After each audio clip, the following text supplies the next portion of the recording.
recap. The Esports World Cup, okay, whatever it is, this is what happened in week 1. We crowned our first 3 champions, which means that we had even more losers. And God knows that I'm a loser.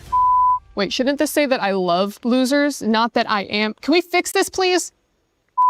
But what happens when you lose? Well, you wind up here, the Boulevard of Broken Keys. Don't sing Green Day, don't sing Green Day. Every one of which represents a tournament elimination and crushed dreams. Losers live forever here, and if you listen closely enough, you can hear the voices of disappointed parents who said that playing video games is a waste of time. On the Valorant stage, 4 of 8 playoff teams were EMEA, and they managed to get 1 whole win. So move over, Europe, because the finals was 100 Thieves and NRG. That's right, all American, baby. These colors don't run, they soar. The Battle Royale of the Apex Legends final featured 20 teams, and no surprise, Team Falcons won. Wait a minute, no, they finished 8th. Sorry, it was favorite Team Liquid who... No, they finished even further back at 9th? Oh, because it was actually 2024 champion Alliance who... Oh, come on, who won? Unlimit? Sorry if I'm saying it wrong, but like most people, I've never heard of them. They beat every top contender to become the first Japanese team ever to win ALGS. This will also help them on the road to winning the club championship. Nope, never mind, that's their only team, and they're not even registered for the club championship. Still, my Japanese heritage is proud that we can produce both esports winners and heated toilets. Dota 2, or Dota Duh, as it's called here, started its first week of play with solid competition from... Sorry, actually, nothing of note yet. I'll have more on that next week. And finally, things were heating up on stage at Fatal Fury Wolf City. And I don't know if you're picking up on the theme here, but Dark Angel fought his way out of the losers bracket to top the regional favorites and get another win for North America. If only the Football World Cup had been so kind. Well, guys, what is happening? 3 tournaments and 3 new champions, no title defense, no favorites able to compete, and all underdogs at the top? I'll tell you what it is, because I've said it before and I will say it again. This tournament is about the losers. See you next week. C'est la vie. Such is life. In the land of dawn, such is life when all that remains are dreams. We don't expect the loss last year, and the result is not like what we want. I know that we were capable of more. But MWI is where barriers are broken and queens are made. Vouloir, c'est pouvoir. To want is to be able. MWI is a chance for ladies to represent themselves because there were no opportunities in our region back then. Çoğu insan Türkiye'nin kolay bir yer olduğunu, biz burada bunun yanlış olduğunu kanıtlamak için buradayız. From heartbreak to hope, from doubt to belief. We only want to take revenge on Team Vitality because they were the only team standing in our way. То, что я нахожусь здесь, уже доказывает то, что мечты сбываются. I think the 4th title will be ours. Who will rise above? 2 champions, 1 game.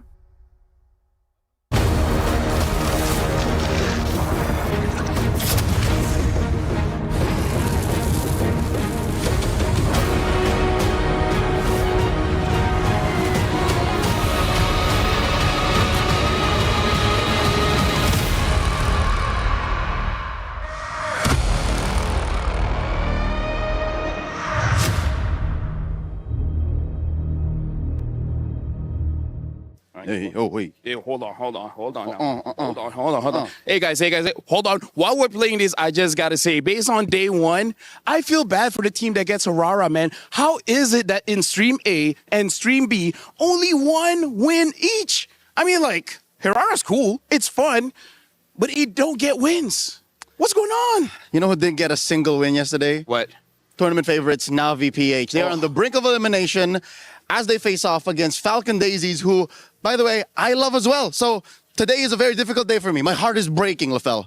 I can't believe the previous champions are going through eliminations. I mean, like, we'll see whether they can make it through. But for now, let's actually check back on the recap of what happened yesterday. Hold on. God, bro, what? What?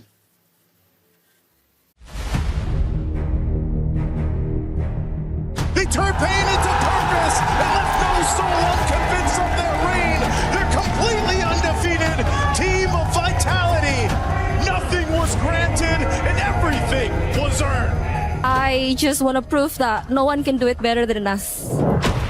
I think that it was meant to be ours all along. Winning MWI 2025 meant a lot to us because this is our first ever EWC champion title. Meanwhile, the base is going to be worked on. She's working on the base, and Arya's there. They have to clear out the minion, but she'll take it in her own hands, and they We take didn't it. plan for a perfect run last year, but it just happened, so we kept going. The triple forces the flicker out, but she'll get it over the wall anyway. I feel like I have conquered the world in Mobile Legends Women. After that, we went to Paris. I actually feel a little bit pressured because we are playing at the home ground of Team Vitality. Now that we're here, all of our fans in Paris are able to watch us directly on site. Defending it again is the biggest challenge because there are more eyes on us. It has always been our nature to win every tournament there is, but what changed is going into this year's EWC, we have more motivation to get the back-to-back title. I feel confident this time. I know that everyone wants the MWI title, but I will not let it happen. I will always be hungry for the title. If you call us the final queen, we will take it. To all teams, give us an intense game. Don't make us sleepy.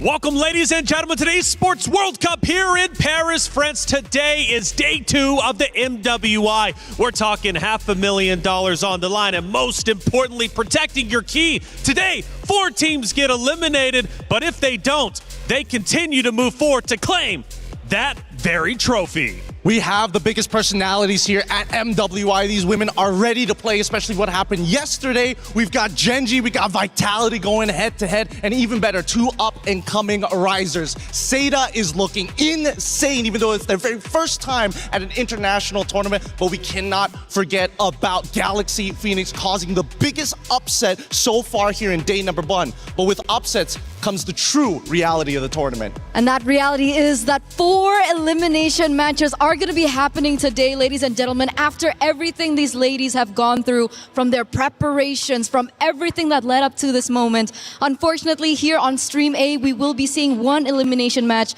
And luckily for us, we aren't going to be the ones to say goodbye to 3, because that's going to be happening on Stream B. That's right. I'm Taylor Reflections Noble. I'm Getting Q. And I'm Eterna. And this is day 2 of the MWI.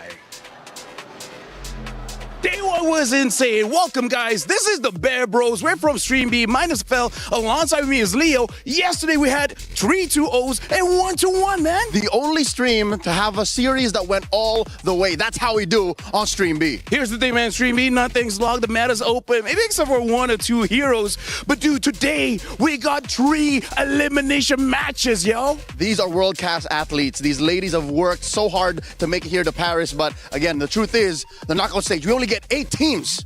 So now you guys better stay tuned to Stream B to see who actually makes it through to the next stage.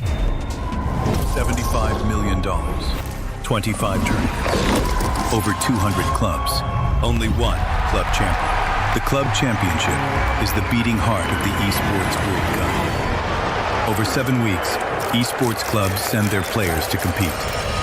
Every placement, every win, every podium earns points for their club. At the end of 7 weeks, every point counts. The club at the top walks away with $7 million and the title of Best Esports Club in the world. It's not about being the best at one game. It's about being the best across all of them. Depth, versatility, consistency under pressure. 1 championship trophy, 1 title. Who will take it? Watch history unfold in Paris at the Esports World Cup 2026.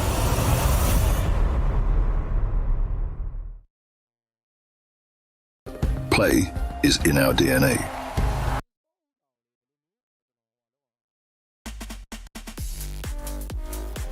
hour.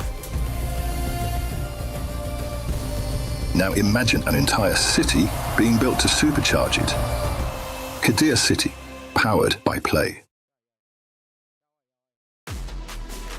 Hey, welcome in everyone to your studio. I'm Taylor Reflections Noble, joined by Eterna and Gideon. Good to see the both of you. It's day 2 of the MWI, but today is a sobering day. We do eliminate 4 teams. Their keys will be crushed. Therefore, their heart in the competition will be over with, and their chances of winning MWI are done and dusted, forced to wait until a next year. But most importantly, before we get into all the drama, Eterna, how you feeling?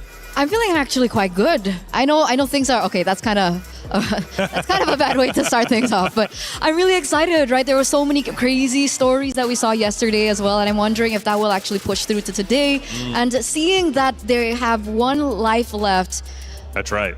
It's going to be heartbreaking, but also warranted. That's it. It's heartbreaking indeed, but warranted. Now, Gideon, the good thing is for our stream anyways, we've got several teams moving forward. However, for at least the B stream a little bit later on, we will have teams being eliminated. Talk me through some of these matchups. Yeah, I'd love to talk about this because after watching yesterday's game, Seda Esports is looking really, really good. And of course, I have an unfortunate personal bias, and I don't usually have those in a professional scene like this, but Team Ray Young, I personally know one of their players, which is why I'm rooting for them, but Seda is not going to be easy. But then we look down, Team Falcons ID versus Aurora Gaming, Genji Esports versus Vitality, which I think everybody is like, who's going to be the mother of tanks at the end of that game? That's right. We're kind of curious, who is the mother of tanks? Does Ashley even still want to be the mother of tanks? During that interview, she said, well, maybe I want a new role. But then again, if she wins, I'm thinking she's going to have something to say about the mother of tanks at the end. This is going to be Stream B, and this is where things really get serious, Eterna. Absolutely, absolutely. We're looking at,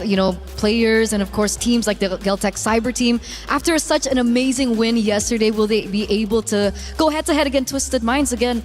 Jin Chao is there, and I'm really excited. I'm kind of disappointed that we aren't going to be seeing Twisted Minds yet on Stream A, but of course, these matchups are in very, very good hands with our fellow co-casters on the other side. Absolutely. They're going to be crushing it all day over there on Stream B. Like I said, we've got 2 streams, A and B. We're breaking down the action all day long for the MWI. Plenty of matches to get through. Make sure you have it on split screen, 2 phones, however you want to do it. We would love for you to be involved. But let's take a look at our brackets, starting, I believe, with bracket A. Now, for this one in Group A, it has been a doozy. It's been a lot of fun for sure. And we started with a big surprise yesterday. Seda Esports taking down Team Falcons Indonesia. They will go against Team Ray Young to start the day here on Stream A. But it wasn't just them playing. We have plenty more. Yeah, again, there's still a lot of teams that we're not 100% sure whether they've actually found their stride just yet. I mean, Team Falcons ID is a very easy one, but then we start looking at teams like GK Esports, Virtus Pro. They're already on their last life, so if they didn't take their scrim seriously yesterday, they better do it good today. Absolutely. Let's take a look at Group A, or it should be Group B brackets. This one was crazy going into it. We had 3 powerhouse teams to fight it out tooth and nail to the very end. And, well, we started with Genji going against Foot Esports. That one went the way of Genji, who now has to play against Team Vitality, a repeat of last year's grand final. So I do want to say that this was more of an expected outcome, but I look at that 3rd matchup that we saw yesterday, Galaxy Phoenix coming through over the old champions of MWI, Navi PH. And of course, we had our friend Brigida over here yesterday, and you could see her emotions just really rise to the top. She was trying to stay as professional as she could, but I guess she just couldn't really contain how shocked she was. Yeah, she was shocked, man. We were handing her the mic. Maybe we might do it to you. Why not? We might hand you all 3 mics today. But that would require TRY to lose. Whoa. No, and the more mics, the better. And I'm confident that they will still have a chance. Look, there's still the lower bracket to worry about, right? It's not elimination just yet. That's it. Well, not just yet, but we'll be getting there for sure. Chat, you have a way to get involved. We've got our pick'ems, and look, Esports World Cup is great for this. Scan that QR code, get involved. There's so many different ways to do so. The esportsworldcup.com website, man, just has literally everything you can possibly imagine, from the schedules to the streams to the storylines. There's so much going on, and so much going on into today. Let's set the stage. MWI 2026 started off with some upsets, some surprises. Na'Vi Philippines and Team Falcons ID both got swept in day one. Will go down. Double kill again for Guy making the triple kill. And Galaxy Phoenix showed their experience from playing in the MPL, and Fa's Guinevere was insane. Rianne's gonna be next. She's bowing out Fa, but Fa will get another. And Ashley competing for the Mother of Tanks title. She's back at it this year with a defeat against Footy Sports 2-0. Ashley! Put it in the Fury, good job down! Now for day 2, Team Vitality, the final queens. Can they be challenged a little bit more from Gen G Esports? Top side! What a crazy sequence! So counts out with a circling eagle! Na'Vi and Team Falcons ID both hang on by a thread in the lower bracket. Can they continue their journey here at MWI 2026 here at EWC? Lifting that beautiful trophy in the middle is what every competitor dreams of. So much on the line for this MWI, and this is only day 2 of 5 for this stream. What a day it's going to be. Biggest surprises from yesterday from you two. I don't know, what were we thinking? Because the hero selection was a little bit wild for some. Say to Esports, for example, potentially setting a new meta, and we do have a new meta. That was the biggest talking point. Yeah, I know. After the little hot fix that everybody's been raving about, hey, maybe tanks are completely out of the meta, that's not necessarily true, but I think this time around, a lot of teams are trying to find their own identity, and I think that's the beautiful part of MWI, right? Because we look at the men's division, everybody's like, they're kind of boring, not a lot of personality, not a lot of different picks. But MWI is where things get really interesting. I think they're on the forefront of determining what the MSC meta is going to be. And that's what makes it so exciting, because yesterday we saw Kadita on the other stream as well. I think the Farsa, the glue popped up. So I'm excited to see whether this will actually become the meta like you mentioned, or it's just a part of the MWI, flavor or flair. I'm okay with that flavor though. Everybody needs a little flavor in their life. And Rose, by the way, was walking in and just happened to stumble across some of the players about to step foot on that stage. Bonjour and good morning. So as we guys can see, the girls are just arriving at the venue for the second day of MWI. And you know what? As they're coming out, I think it's right that we catch one. Hello, girls. Hi, how are you guys? Come here. How are you? I'm fine. Are you excited for today's match? Yes. Our team is very confident and ready for this game. I love it. You guys did amazing yesterday. Good luck. And good luck. Hi, GK. Hello, girls. Come. Okay, I'll take you. I love your hair. It's red. How are you? Not good. Not good. After what happened yesterday, huh? So how are you prepared today? I guess well. You prepared well? Are you kind of nervous? No. Not nervous. Not nervous. I love it. I hope you slay today's game like how your hair is slaying. Good luck for today. Thank you so much. Guys, I think we see here that some girls are more excited than some. And of course, yesterday we saw a very awesome match. So I cannot wait for today. With that, let us throw it back to you guys at the studio.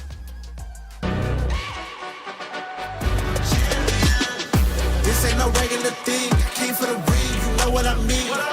You see my name in the lights. Better get right, I'm champion.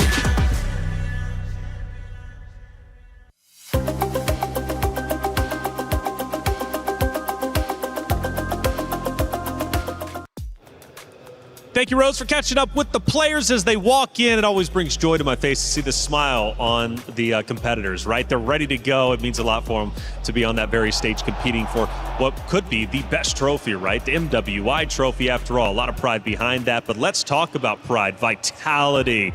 My goodness, as you can see, it turn is getting serious. Gideon as well. Look, talk to me about it. It's Vitality. It's Gen G. They face off a little bit later today.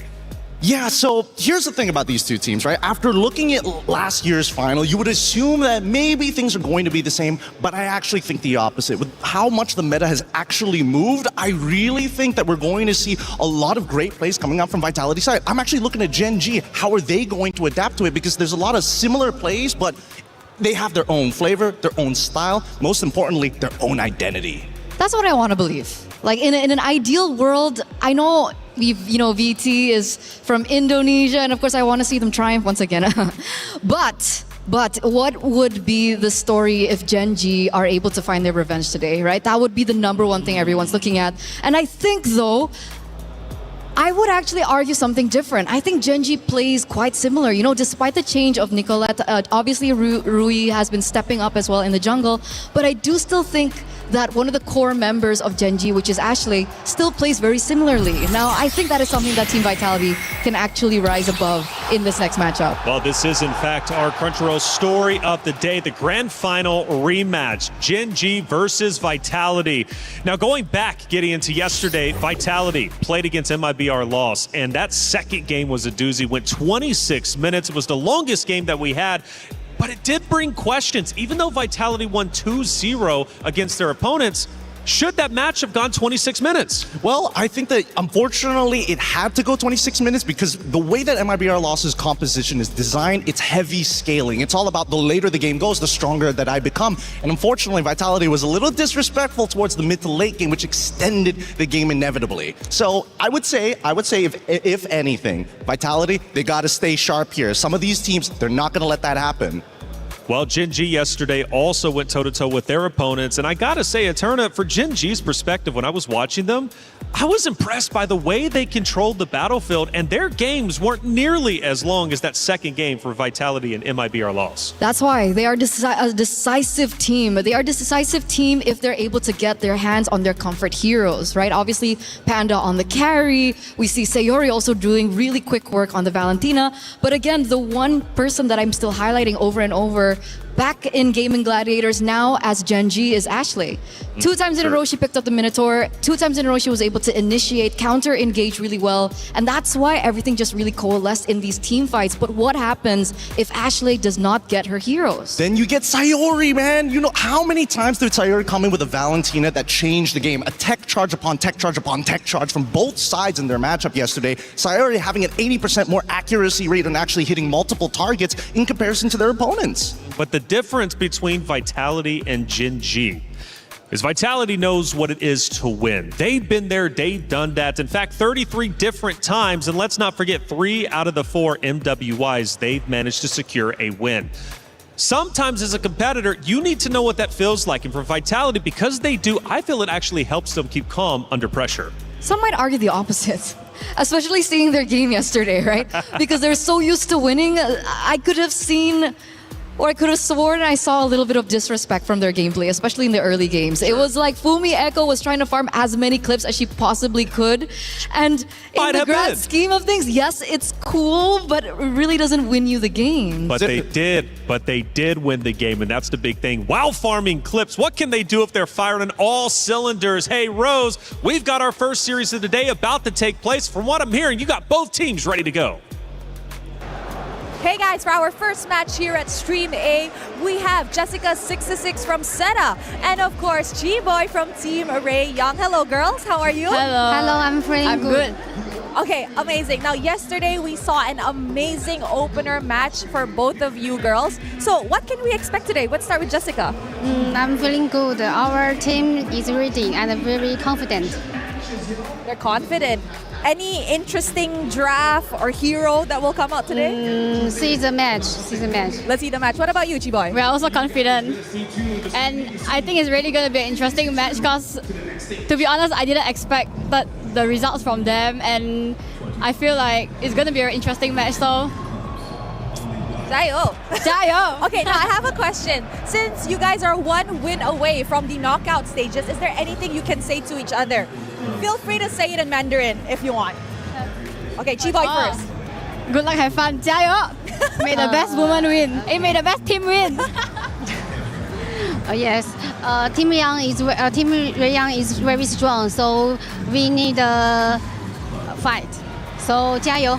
Jaya is like fighting or let's go in Mandarin. So you know what, Chiboy, Jessica, I know a lot of the fans back at home are watching. Perhaps a words for the Malaysian fans and of course the Chinese fans. You can go first. I'm really excited now. So we want my team keep steadily and show my good performance. So my English is not good. I'm sorry. Let's see the match. It's okay. Good job, Jessica. You, Chiboy? Don't forget to watch us live at TikTok, YouTube, or anything, 6 p.m. Malaysia time. And don't forget to support Team Ray Young and pray for the best. Pray. All right, good luck, girls. I'll see you guys later. With that, throwing it back to you guys at the studio. Bye-bye. We were there for every click, every clutch, every respawn. We were there for the years of grind, and we're here. Now, the proud founding partner of EWC, powering the biggest event in gaming, shoulder to shoulder with the world's best, making history. Greatness deserves a stage. Lenovo Legion, reach your impossible.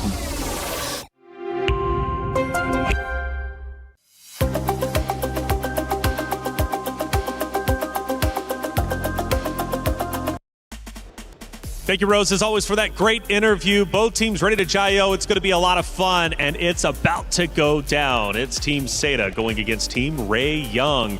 Man, this one's going to be a lot of fun. Seda Esports impressed us so much, and it is, in fact, the rise of Seda. Can they secure the first knockout stage slot? That's what's up for grabs. The loser, of course, goes down to the, lower brackets, and unfortunately, their key will be at risk of getting crushed. The winner moves forward. Gideon, yesterday, one of the big talking points about Seda coming in, first big international, right, for China. Now, this region hasn't got a lot of attention in the past. Indonesia has. Now, the question is China potentially catching up to the Indonesian region?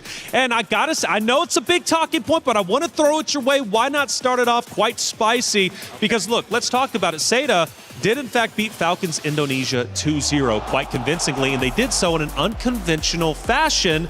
This team was made for MWI, and clearly so in that matchup. I'm glad that you brought this up because we had to do a little bit of digging into Seda Esports, looking at not only just Jessica, but Zoe, Naomi. I'm looking at Kai. Okay. Kai is interesting because, again, there's no such thing as a team who just enters a tournament and all of a sudden has mechanical prowess, right? Especially when you're playing things on like Claude, Harith as well. Had some bad matchups. So it's really impressive. Not only were they able to win those matchups, but they have a deep understanding of draft and macro, which is unheard of for a first-year team. Absolutely, and a first-year team making big waves, and that's what excites me. Seda Esports is looking great. And you know what's also interesting, Gaterna, they did it with their sub, right? Which is Miss. Miss wasn't there. Fanwa filled in and happened to be the savior. The question is now, who do they actually go with in that regard? Well, I don't know, but it's time to get our first matchup started. It's Seda Esports versus Team Ray Young. So many questions left unanswered. Welcome to Mobile Legends Bang Bang Women's International here at the Esports World Cup.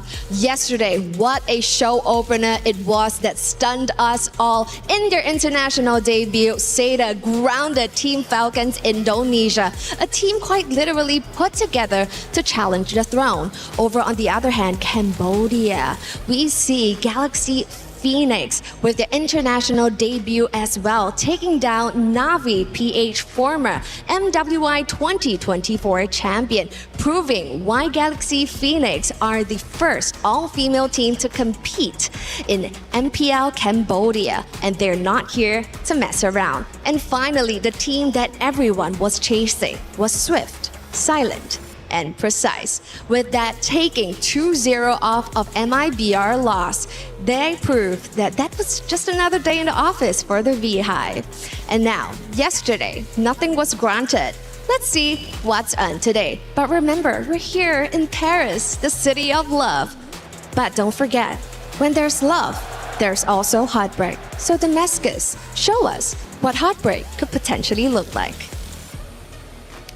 Thank you, Cheryl. Yes, these are the keys that represent every single team's tournament life. This represents your dreams to lift that trophy, and only one of these keys will remain intact at the end of the weekend, as I am right in front of the key crusher. Today we have 4 teams leaving the tournament. 4 teams will say goodbye, and whenever a team loses, the winning team will take their key and bring it right there to this key crusher to then destroy it in style. And let me be real, sometimes it gets quite loud. We have 3 elimination matches on the stream B side and 1 on our stream A. So do make sure you tune in to both of the streams. Exciting matches, couple to qualify to 2 more and others to stay alive in the tournament. But we are ready for our first match. And I've got my good friend, man like Hollywood's Rob TV on the stage. Rob, what's coming up? Ladies and gentlemen, I am Hollywood, Rob TV, and I have to inform you that is showtime here at MWI at the Esports World Cup. As you have heard, we have 8 matches across Stream A and Stream B, and every single one is extremely high stakes. Either a team is gonna punch their ticket into the knockout phase, or they will be eliminated from the tournament. And as you can see behind me right now, we do have our first teams ready. It's gonna be Seda Esports with their amazing victory, shaking up the world up against Falcons yesterday, going up against Team Ray Young with their big time victory over Aurora. Ladies and gentlemen, it is about that time. Let's get started with day 1. Can I just say, our stage hosts are absolutely incredible. I'm pumped up, I'm ready to go, and so are the ladies on that very stage, doing their last checks before we get into our pick and bans. This matchup means a lot. The team winner moves forward into the knockout stage. For the other, well, Damascus showed it. The key gets crushed if they lose their next matchup. So this means quite a lot. Do you want to be 5th through 8th guaranteed a shot at the championship? Well, your opponents before you, all you got to do is crush them. Going back to it, Eterna, I started the conversation beforehand. Let's start it once again. Fanwa filled in for Miss yesterday. She was incredible. Does she come back today, I wonder? I hope she does. I hope she does. She showed us a very interesting flavor, and I think Renmar over from Stream B also really expressed how he loved the fact that Fanwa picked up the Tigreal. He thinks that in this current meta right now, the Tigreal is such a good pick, especially with the Assassins coming back. There's a lot of groundbreaking opportunities that the Tigreal can potentially target in the game, and there's a way that Tigreal has to try and limit potential heroes. Like cores would have to be able to pick up purifies and so on and so forth. So I'm wondering if we're going to see something of the same flavor as we get into the drafts now, because we do see it online and we already see the bans coming through as well. Well, I do want to pay attention closely to Guy from the side, of course, of Seda.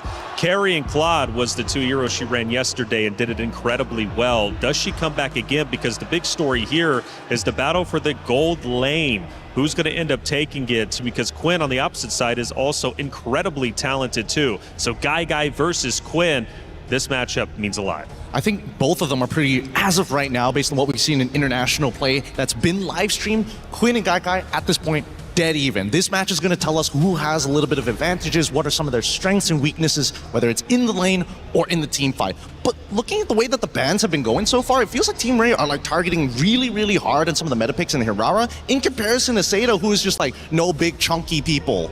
Exactly, and we actually see that chunky person come to play here for Seita. Baxia gets picked up now. This was an argument that we kind of discussed yesterday, Gideon, and we finally get to have you here as well. What do you think about the Baxia in this current meta? Do you think it's still a viable choice? I think that, unfortunately, yes, it is still a viable choice because that passive is really good. Especially when you're trying to like deny people who utilize either lifesteal or even spellbam. Baxia says no. It makes that early game more devastating when you have your whole team behind you. It's just that the nerfs made sure that, hey, Baxia, you can't do it by yourself anymore. But what do you think? I mean, it looked like the Baxia was either like slowing down in terms of that early game. It feels like the pattern just really isn't the same as it was before. I mean, it's not a crazy taxi situation, right? It's now, hey, I actually have to, have some downtime in the jungle before I come back out. And not to mention, even more so, coming down to the changes to the buffs specifically. So unless Baxia steals away a big buff, ideally the orange buff from their opponents, then they've got some options. But now we're also seeing the setup with Yves and Carrie. Seda, they did this yesterday. It's an honest-to-God draft. And now Claude from the other side of Team Ray Young. I like this response because it's a direct counter to Yves. Yves wants to ult and stand still. Claude can close the distance and gun her down. And that's why the Lilia pick is also so valuable, right? It kind of does the same thing. It naturally can be able to burst into like a further reach into the back line, so perhaps that would also be additional damage layered, of course, with the Claude to try and prevent this Yves from opening up the real-world manipulation safely. The carry and the Claude is arguably a winning matchup for the carry, right? It depends on the emblems, and it also depends on who gets the level 1 trade, right? I think that's the important thing. Claude, despite everything that they put Claude through in the current metagame, he's the all-rounder. He doesn't have any like hard losing matchup. He doesn't have hard winning matchups as well. Well, I mean, some of them are a little bit more favored, but at the end of the day, even if he takes a bad trade, he can still heal back. And by the way, Fanwa is in fact playing. She returns to the stage. Miss not found. Maybe they're keeping her in the back pocket to come out a little bit later, but I can't wait to see who she ends up going with. Yeah, we have this quote in MLBB that we've been using over and over and over, and I think at this point it's a little overused. But if it ain't broke, don't fix it. Right? They found so much success yesterday, and if they want to continue that same composition, that same, synergy and chemistry within them, I think there's no reason for them to switch things out, especially now that they're one match away from going into the knockouts. But the Lancelot is a ban that we see that gets taken away from Team Ray, and I think this is a huge respect ban from Tan.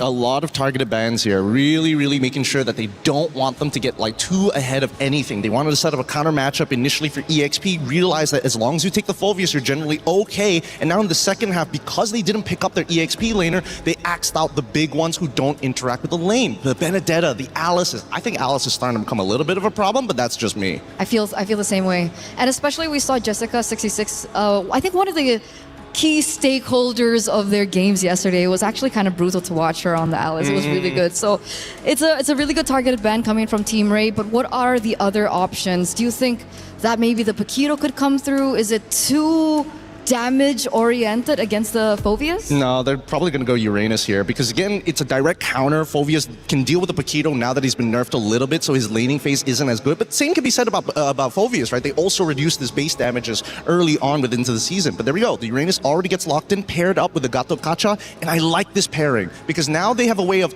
all right, we can slowly peel. We got RWM. Oh no, things are going bad. Gato is here to save the day. Okay. But now the final hero is needed here from Team Ray. They're looking for a jungler right now, and the options are quite limited. Do they go for something like the Suyo? I feel like it's a little risky up against the Yves. I think it might be a Hayabusa angle. It's tough no matter what because the assassin is required to specifically attack carry or force abilities out of Yves. Everybody else, it really depends on the performance of the laners rather than the individual jungler. Okay. Wow, never mind. I take it back. But it's going to be an Expo. This is actually a very interesting pick because if I recall from the qualifiers from Team Seta, it was actually them picking up the Exborg into an enemy tank jungler. So the Exborg comes through here, and we know that the Exborg back in the day used to be the quote-unquote counters towards these really tanky players in the jungle. This reflects how confident they are in specifically Quinn to carry this game because that Exborg is going to deal with just the front line. If he gets into the back line, he's just lucky. Well, it's our first matchup of the day, the first map of the day, Seta Esports versus Team Ray Young. They both love to push the meta. On the one side, you got Seta Esports representing China, trying to go the distance and show they belong here. But for Team Ray Young, they also want the same. Let's get map one started. Athena Mirko, take it away. Welcome to the Land of Dawn, folks, for match number 1, the opening. How you doing, Athena? Smash them. My name was actually Athena until today, but I'm willing to be Athena for today because it is going to be an intense series of matches, and I believe she experienced it firsthand yesterday. This time it's pretty much going to be the same. It's an upper bracket semi-finals to start off this day between Seta and Team Ray. So far, looking at the drafts, honestly, it's solid. It's just so interesting to see that both these teams, they were able to get a win yesterday. Obviously, for Team Ray, it was in Stream B, and now we get to see them in Stream A go head-to-head. Seta, obviously, taking down a Titan in Falcon's ID just yesterday, trying to bring the momentum to replicate the same result today. Yep, everything that happened for Seta yesterday felt so fast-paced, and it's a surprise to think that they were able to accomplish that against a team from Indonesia who for the longest time have been very dominant in terms of the female MLBB competitive scene. Quick check on the emblems here. The Bargain Hunter for Name. Just want to snowball all the way. It's all about the poke early on, especially on the Yves up against Tan's Exborg. It's a risky choice, honestly. They're going to go all in on Fanhua, it seems. Yep, they're trying to go for the early invades. Now it's Fanhua who's slightly low on HP, gets knocked back, but there's Revitalize to help him survive. The last Insanity, though, is not going to let him through. That's first blood for Team Ray. It looked a bit odd at the start there, and then a double Revitalize came through, and then maybe you could see a little bit of what they wanted to do. So, So actually still wants to find more. It's Tan who they're possibly trying to target for the trade. But I believe that he is going to be, or she is going to be okay before this first turtle starts. Seda have pretty much positioned themselves around it though, despite that early loss. Big resource burnt out already. Jessica unable to get the XP crab.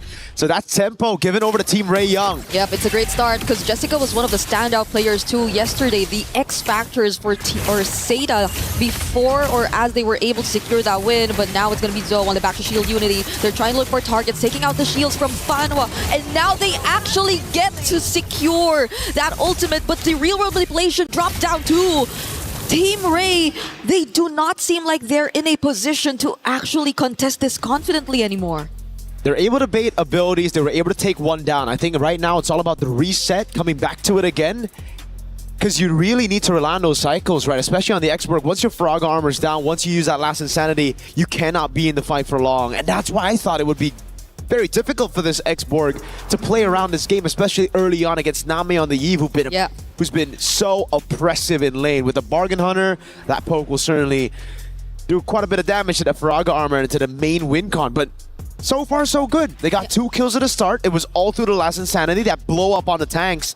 And the double Revitalize has only given the Xborg more time to build.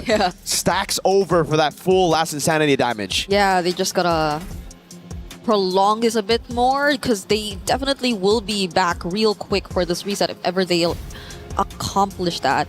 Though it'll be tough, especially if Seda do decide to rush it, and based on their gameplay since yesterday, things have been working out pretty fast for this team. They're not hesitant to just really go in for the immediate conversions, for those fast rotations, and that's why you also see them just so quick to attempt to go for the early invades, even though they did, or it did cost them one casualty at that specific moment. But as we are still awaiting, we are trying to sort things out before we resume the official gameplay.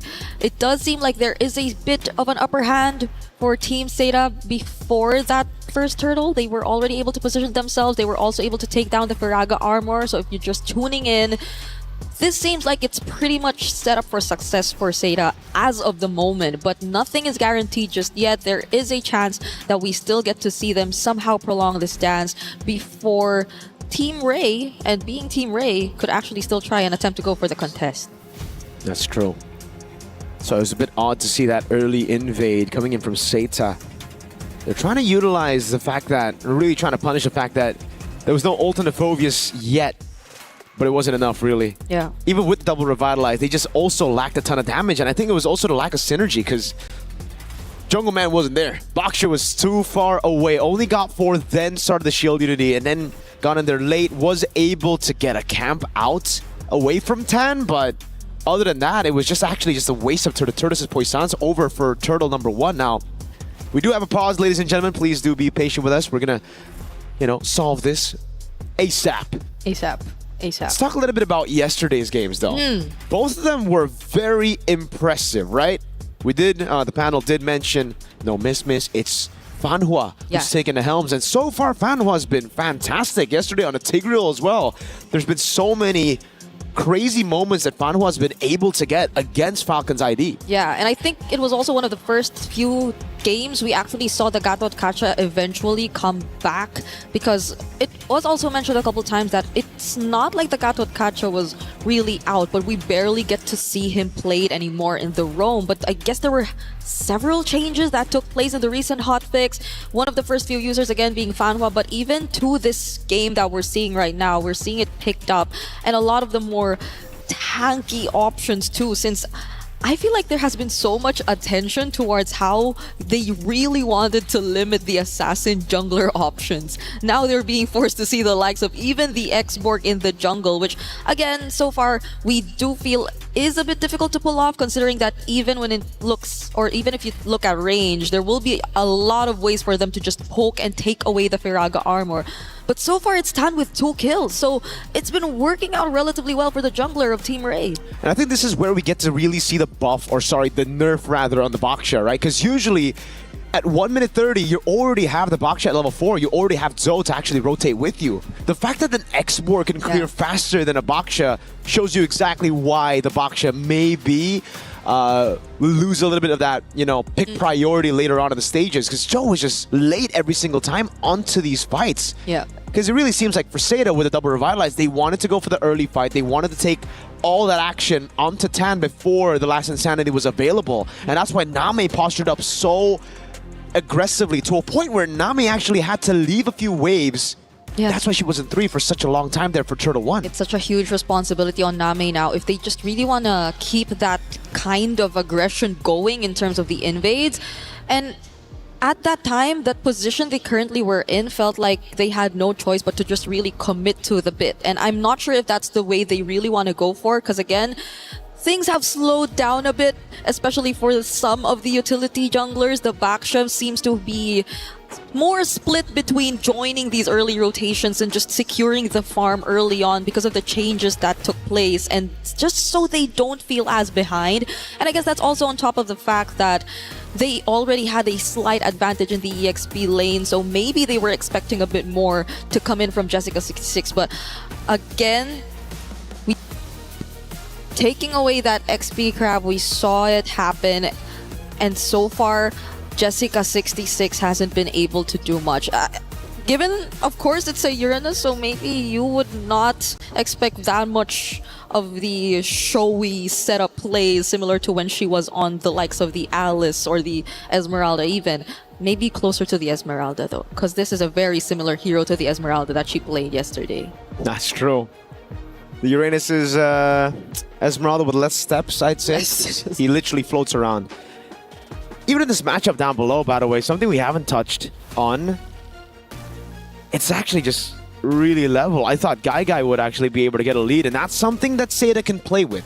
Again, if you look at Seda, the way that they're able to win, it's not just through these team fights, it's not just through one win condition. They have multiple win conditions set. They have multiple plans as well. If they lose out on these first neutral objectives to Team Ray Young, you can expect them to look to play around that winning matchup in Guy on the carry against Quinn on the Claude. Yeah. Especially with the flicker here. You burn it out once and then the RWM catches you. The rest of the team can just follow through with the Baksha under turret even. Yeah, and it's not like Chipoy could just go for the surprise setups either. Nora maybe could be the closest with a flicker dark wave. But reaching Guy is going to be one of the toughest tasks, I feel, for Team Ray, if ever they do get to funnel majority of their resources to this gold laner. That's why I'm just pretty sad right now. Why? You have players like Fanhua and Chiboy. Okay. But it's Beleric and Gatot Kacha, you know, like, you want to see more explosive picks. You know, give me the Tigreal from yesterday. Give me an Atlas. Obviously, it was, unlucky. Obviously, there are some heroes that were banned that you can't play, you know. Marcel's been 100%. I want to see a Marcel. I don't want to see Gatot. I don't want to see Beleric. Yeah. But it seems like Marcel's one of the first few roamers that you just see gone. It's always banned first. You can't let him through. Yeah. And I feel like that's gonna disrupt so much, because majority of like the female teams that we've seen at least play in the first day of MWI 2026 have been very heavy on team fighting. Like even now, even in this game, you see them really start strong with an attempt to just go for the invades and the disruptions, and eventually you do see early deaths and early kills here and there. So I feel like it would really disrupt so much of what they really want to accomplish. Yep.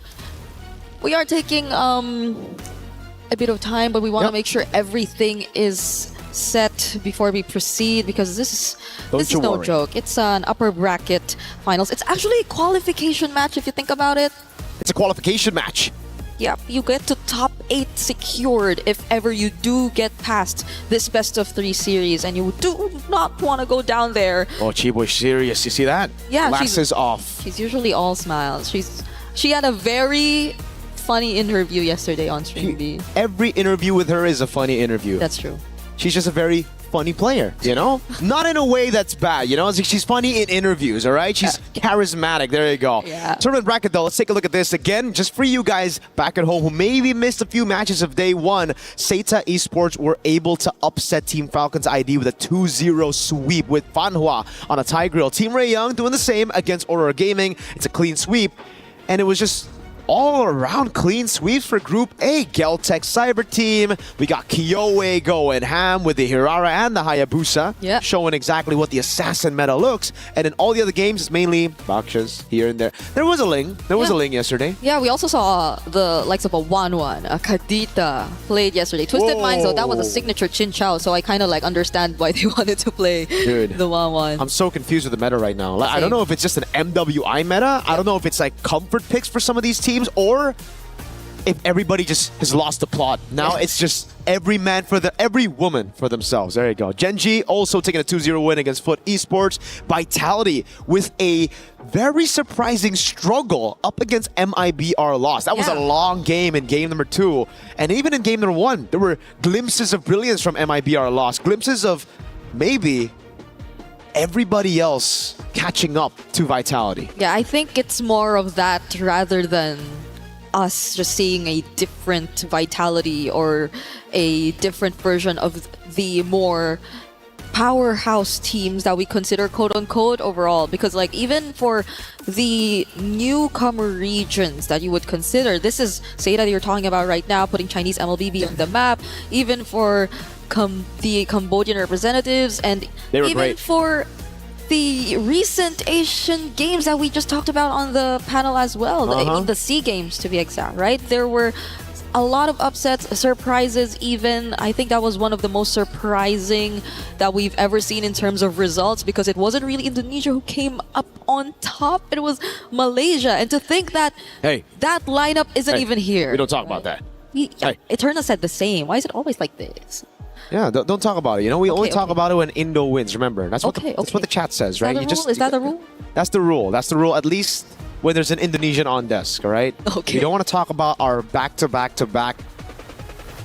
Is it 4 times now? Second place finishes at M Series. We don't want to talk about that. No. Okay. We don't want to talk about getting grouped in MSC 2024, about not reaching top 3 in 2025. We're not gonna touch on that. Do not touch on that, all right? No, But maybe this time. Well, you know what? Not maybe. We will. We will. Because my goats got in. Ray, let's go. Okay. We are still in MWI, but I could feel the excitement. What do you mean? My goats are Vitality. Vitality are in MWI. Right. It's the same. Your go-to. It's a very easy fallback for me, you know? Like if everybody's like, oh, dude, your team never makes it to an international. I'm just like, dude, take a look at my women's team. Vitality's doing great. They are. They're like the greatest women's team of all time or something, you know? Team to beat. You remember what they said? Nothing crazy, just... What do they say? In their first interview, like during day 1 yesterday? Yeah, the video that they played again today? No, it's like, just please give us a fun match and don't make us sleepy. Don't make us sleepy. That's what Vivian said, but that's Vivian, you know Vivian's personality. I mean, Gideon did shout out the men's division just yesterday, saying that our women players have much more personality than a lot of the players that we have in the... We don't have players in the men's scene. We have robots who sometimes decide to show emotion, right? I'm a fan of those players who actually have those emotions, but I agree with Gideon. The women's scene, way more progressive in interviews compared to the men's scene. Yeah. They're dancing, they're shushing, you know? Shushing, they're making fun of themselves that they're not able to press buttons, and what else? The last time I saw Ton in International was Carl Teasy doing a shush to Onik, you know? And it was last year. Maybe it's so just EWC. Maybe EWC creates an atmosphere where you're like, yo, you know why? It's because they're face-to-face on stage. Oh yeah, you get a bit more of their personality. Yeah. And they literally are facing each other, because even if you look at their setups currently on stage, they're like slightly diagonal, but you see who their lane matchups are. Yeah, like you face see, after maybe making a play, maybe a solo kill, you can scream Sokolil over your opponents. You could be like, hey, I got you. We saw so many of that yesterday too. And even the frustration, or even how they get to celebrate their opponents' wins, especially for MIBR loss. Like, that was one I will not forget because I saw La La Land. By the way, we're all happy to see her back. She finally gets to return to the MWI stage from way, way back, being part of 2024 DreamHack, but she was clapping her hands for Vitality, and very much so. They deserve to just smile after that game because they showed up such great performance against the team to beat here at MWI. Like, they got the record for longest game, I believe. I don't know if we're able to ever top that here in MWI. 26 minutes and 48 seconds long. You timed it? No, I checked it right here. Oh, I thought you timed the pause. Sorry. Okay, it's the game time. My bad. My bad. I lost track of thought because I was looking at the conversations that Team Ray Young were having, dude. Chiboy got her glasses back on. She's locked in earlier, and now she's locked back. Do you think off. Is it a lock-in when she takes it off, or when she puts it on? That's my question. Because there are players who also tend to do that in the Philippines, like Super Friends. Like, there are times he You know what? Super Friends, the glasses are like for show. It's like a fashion thing, you know? think so? Yeah, he's drippy. I think they are graded. Maybe we can double check. Maybe we can ask him. Nah, it's always better to assume. Okay. Therefore, in Athena's words, swag. She said swaggy play yesterday, right? Shoutouts to Athena. She said swaggy play? Yeah. When was this? Match 4? It wasn't with me, no? Probably match 4, yeah. Because in 2026, swag? Yeah, we told her. Eterna loved it. She loved the term swaggy play. I think it's a 30-year-old thing, you know? Maybe if you're 30, you like swag. Are you saying she's 30? No, I think it's... Maybe. Dude, she's pointing at us right now. I don't know, man. It's very scary. We're talking about Athena. We're talking about Athena. Not Eterna. Not all right, Eterna. Athena. She's pointing at us. I am scared. No. You're scared. It's okay, right? It's him. It's him, not me. Not me. We're friends, okay? Oh, she did it. She did a band gesture. That's a band gesture in MLBB. I can't believe she just did that. We're still waiting, ladies and gentlemen. Please do be patient with us right now. Chat's loving it. At least chat's loving it, you know? Loving what? The banter. Oh, really? You're on MLBB Esports. See, I'm on MLBB. Oh. I see you guys here a couple times. Interacting with them. Like, even Eterna one time, I saw her just chatting with the people in chat. That's so unprofessional, bro. Chatting on broadcast. No, she wasn't activated then. Oh, well, you know, I would never. What the heck? What? I just said you did too. Oh, no, that's like my moderator, dude. I got Cloudy working the double time, you know, at home, just on YouTube chat.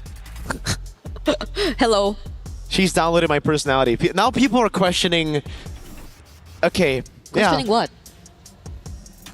Hey, don't read it out loud, please. I do not want to see that gesture. It's a question. You maybe guys want to open up chat. It's a question, you know? Don't read it out loud. Don't read it out loud. I'd love to. Someone said, yeah, right, Miracle. At this point, we're reading chat, bro. Right? I mean, someone said hi, Brig. I don't see it in my chat. We need. What do we need? We need Casters Brawl. I mean, this is literally. Wait, they're doing rock, paper, scissors. Wait, what are they doing? Rock, paper, scissors, shoot. I can't see the other one. Okay. Yeah, same. I wish we could see both sides. So we could, like, at least cast. That's true. Yeah, but why is there someone in the middle, though? That's a ref. That's the ref right there. Okay, they're slapping each other. See, in the this hands. is what you say when you talk about personality, right? Dude, none of the men's team have this. They're all so locked in, and like one guy's obsessed with King Bob or something. What's the most we've seen from the men's during a pause? Like, I've seen one of the players like from MSC. I think he like messaged some other streamer in game, and that streamer opened the chat while streaming, and she was surprised. Oh, I think the message was ALABYU. Yeah. Oh. None of you guys know. I thought we were talking about like pauses. Like things players do during pauses. Oh, during pauses. Yeah. All right. Our players just, they joke around sometimes, you know? Do they? Yeah, in Indo they joke around, they have a blast. Some lean back and sleep. Can you close your eyes during a pause? Wait, is this a 3-way rock paper scissors game? Because they're doing it now 1v. I swear it was a 1v1 earlier. Now it's a 1v1. Like it's a No, but they're doing free-for-all. something else. Like they're putting their other hand down. Isn't this like one of the?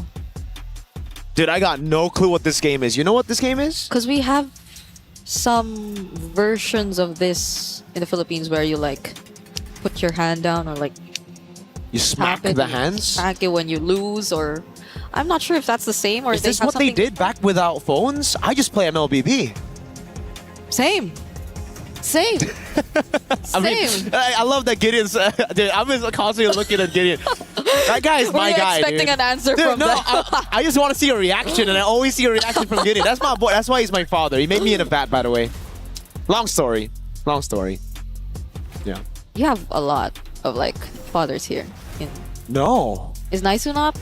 Naisu is everybody's father. That's true. He is Father Naisu. So many. Okay, now it's a 3-way rock, paper, scissors. It's a 1v1v1. Oh, she has to be out, right? So After that, how does that work? If you're the only one who's different, then you what? Do you need one, just one, to counter you, or both to get out? I have no idea. We have to ask them. Chat, maybe chat. Chat. Does anyone know? Mirko's also a what? What? I had no idea you were planning to do a Hirara cosplay. The Claude is a pretty good pick. Against the carry, it's all right. Yeah, weak side. You know, you can just play around. You can just go over and rotate around. Lilia is really good at playing in mid, just clearing it out. You know what? All of a sudden, I want to stick to the game. Just be professional, Brick. All right? Let's stop. Do we stop? Do we stop? There's suddenly. Be professional. The phobias. Talk about the picks. Talk about the picks. You know. Talk about the picks. What else have we not touched on? Sanford. What? Huh? Huh? Huh? What? Can I ask for help? Can I ask for help? Like help from like Gideon dancing on the stage or something? Dude, we need. What is that dance? Look at that dance. I don't know what that I don't understand. They seem so happy. What? No, they seem so happy, bro. We're Must have serious been the now. win. Can we not? Yeah, it's the win. It was. Oh! We're back in the game. Turtle number 1, not taken just yet. Seda. Oh, black shoes from Miku. All right, that's it. So they weren't able to reset for the turtle, it seems, and they just reverted back into farming for their own objectives, as Seda were very quick, as expected, to just secure that objective for themselves. So there's a very slight lead that you're seeing as of the moment. Nothing too significant still, though, but it's great because you're seeing them just really hold down their individual lanes and make sure that the matchups are going well for them.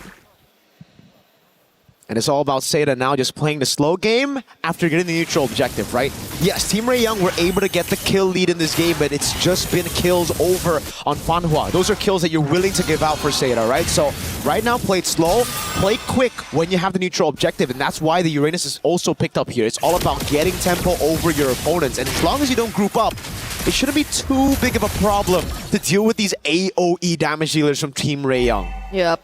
Especially earlier, we saw how they were just able to split up who would go first, who would be the ones assigned to just take out the Faraga armor in general, and those who could just follow up in case things get wrong. But now it's Team Ray Young looking to group up down bot. Nothing that Guy doesn't really sense though. So things have been really okay for both sides. Just look at Jessica26 and Guy managing things really well in their individual lanes. Joe, though, are they gonna go for it? There goes the back to shield unity. Bumps into Tan. Firaga armor so close to going down all over again. Yeah, she's got the regen though. It's all up to Name, I'd say, before the neutral objective fight. To be the one to poke her out. So it's the fact that they got the regen out already means that Tan's going to be very vulnerable to all these shots from Name, and that's why Team Ray Young are just going to look for Prio in mid, rotate to the neutral objective first, even against this tempo comp of Seda. Yeah. Even mid-control's been too difficult for them. And look at how they've positioned themselves around the bushes, approaching its objective. Not to mention the fact that Seda have also taken the advantage down bottom. Okay, that's the trade. That's gonna be a trade. Yep.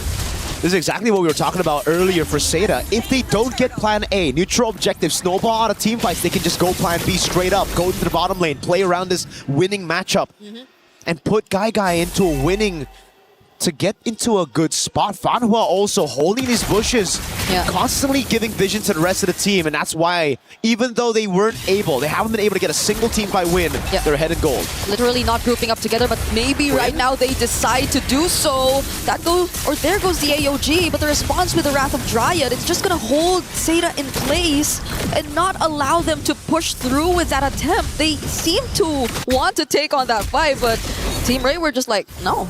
They're not. They got pretty much what they wanted, which are, I guess, some energy shields here and there, but the counter engage from Seda. Is it gonna happen this time? They want to go for the turret. Tan is there, obviously, but it's just tempo. Again, they get the gold crab, and they look for the rotation first into mid. Guy stays in the bottom lane. And this so far has been a macro masterclass for Seda. Yep. 2 deaths on Fanhua. The person you'd let die in these situations, gold. I'd love to see that right now for Guy versus Quinn, because when you have a level lead in the gold lane, that usually means, you've got a quite significant gold advantage over your opponent. That's 700 on the board with no kills.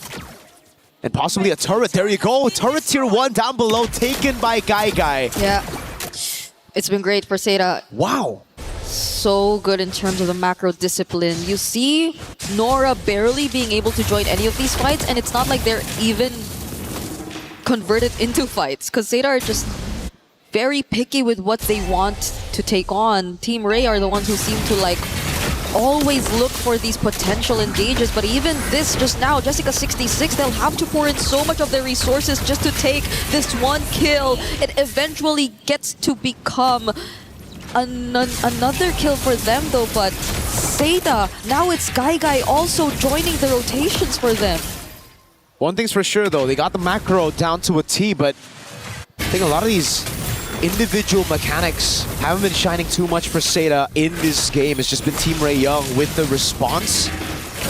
And they get turtle number 3. Final turtle of the game, 2-1 in turtles right now. As Seda look to just trade across the board, but Team Ray Young have closing that gap in gold already. It was around a 1K gold lead for Seda. It's just slow again. Jessica, I'd say, a bit too rushed on some of those resources. Consecration popped way too early. I think the Revitalize as well. And for Name, spamming a lot of the poke, but not really respecting when she should recall. She's staying a bit too long in the lane. Had no mana to respond to that Team Ray Young rotation, but now it's Seda looking for tier 2 down below. Okay, creating space right there. Name and Fanhua doing their best, but it seems like Quinn just goes in with the blazing duet. Not sure if enough stacks were in it there yet, but they just wanted to allow Guy do her thing. Not that they were able to take the turret, but you could see how much they're trying to play around this gold laner. Seda have focused majority of their attention towards Guy, and Name doesn't seem to be as behind anymore. I mean, Doe doesn't seem to be as behind anymore. They're already both level 10, even though Tan has all of the kills Team Ray has been able to secure so far in this game. They've got that better safe than sorry at the approach, Seda.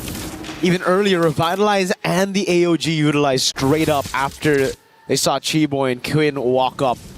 Now for Team Ray Young, it's a turret down below that they want to take, but Seda have already sent enough members. Name recalling in the mid lane. They won't have the help of their mid laner. AOG! Oh, they're the ones to actually go in first. The taunt lands onto Chiboy, but he hasn't used the Wrath of Dryad just yet, and they do not need to in order to get the kill on Fanhua. Real world manipulation also laid down, but Joe unfortunately could not survive. That's a lot of resources, but still Seda couldn't find a single kill on their side. They've done a good job in the macro department, but again, every single time it comes to the skirmishes, when it's them relying on the individual skills and decision-making, it just hasn't worked out for Seda. 3v4, that was the situation that Team Ray Young weren't even hiding there in the dive for turret.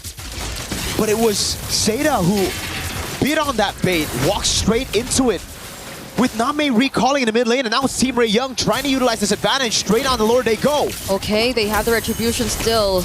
And right now it's going to be Zoe trying to go in for the drive-by, but they're not going to be successful in doing so. The knockup from the Dark Wave as well, and the taunts keeping Zoe in place. Quinn going in with the Blazing Duet, only trying to go after Name, but Guy shows up and they decided to not push through. Is it safe to say that at this point, it's really looking like just macro versus micro between Zeta and Team Ray? Because it seems to be the case, majority of the fights, it's always been Team Ray winning it out, but Zeta have been somewhat catching up, mainly by what they've been doing across the map. So Team Ray Young now with a 1,700 gold lead. Jessica again revitalized. Together with the Consecration, no one's been able to get rid of this Faraga armor. Tancer's having a free day on this Expo. Again, the Revitalize has only helped Tan to get even more stacks. Oh, they're going for the sandwich play. RWM and the AOG doesn't land onto anyone. Flicker out from Nora as well, and it seems like they're going to be okay. The last Insanity 2 is going to push them out from trying to go for the chase, but the Lord is still up. They'll have to deal with it. Finally does go down.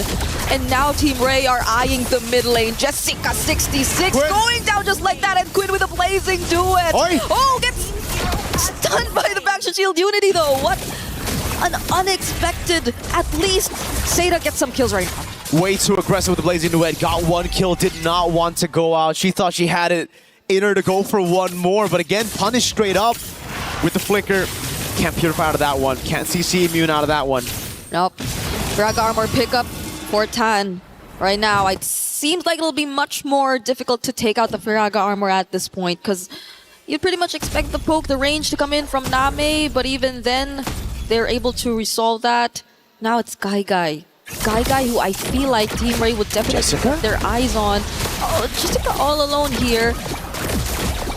Yeah, a ton of CC on her. Pops into Consecration again. Back to the slow game for Zeta and Team Ray Young. Not really going to go for any of those initiations before a neutral objective spawns in the game. Just a bit of poke here and there, but so...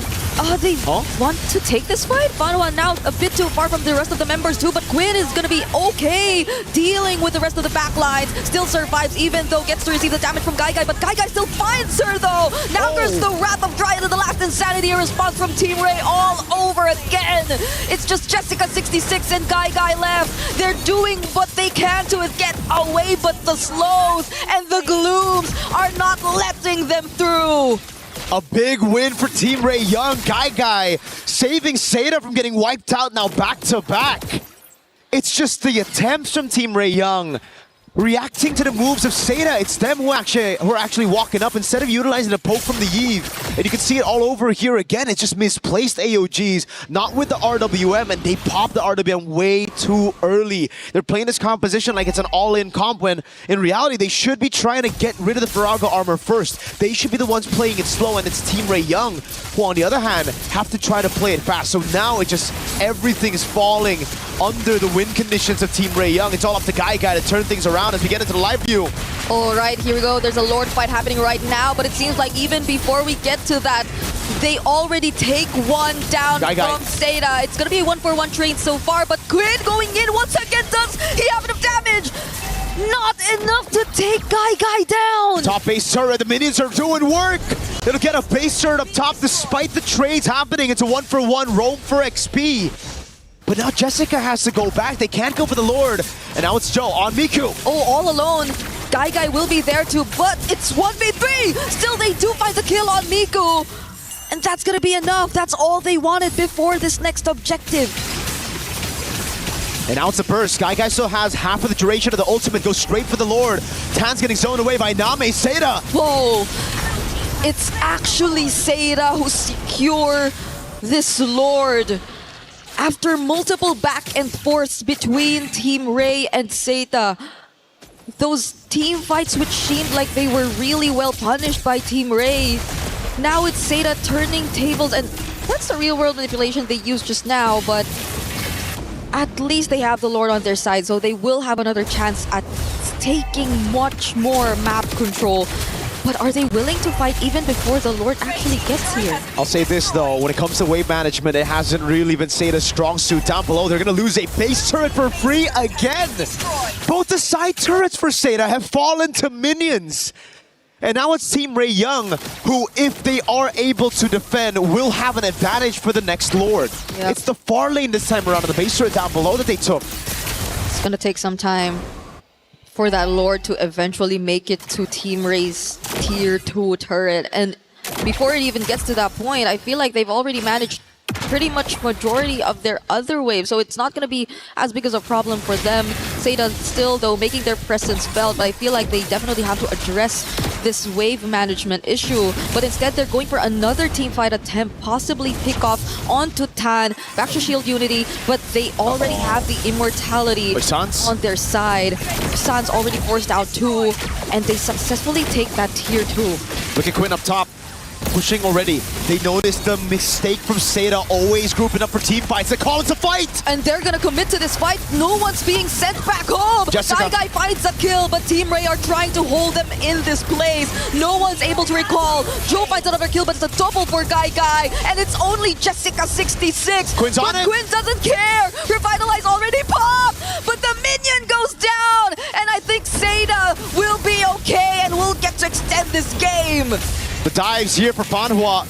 Immortality down already. Guy's gonna go in again, and that's gonna be under turret going in. The Dark Wave lands on both. He's not gonna survive this. Name and Guy are trying their best, but there are only 2 members of Seda left trying to attempt for the siege. They'll have to reset, but at least they take away that purple buff. This is a slugfest. Team Ray Young, they want it to be a slugfest so that Quinn can just go for the end, but Jessica, aware, noticed the push, went into the purple buff bush, recalled straight out from there, and was able to clear out the wave in time while doing damage to Quinn.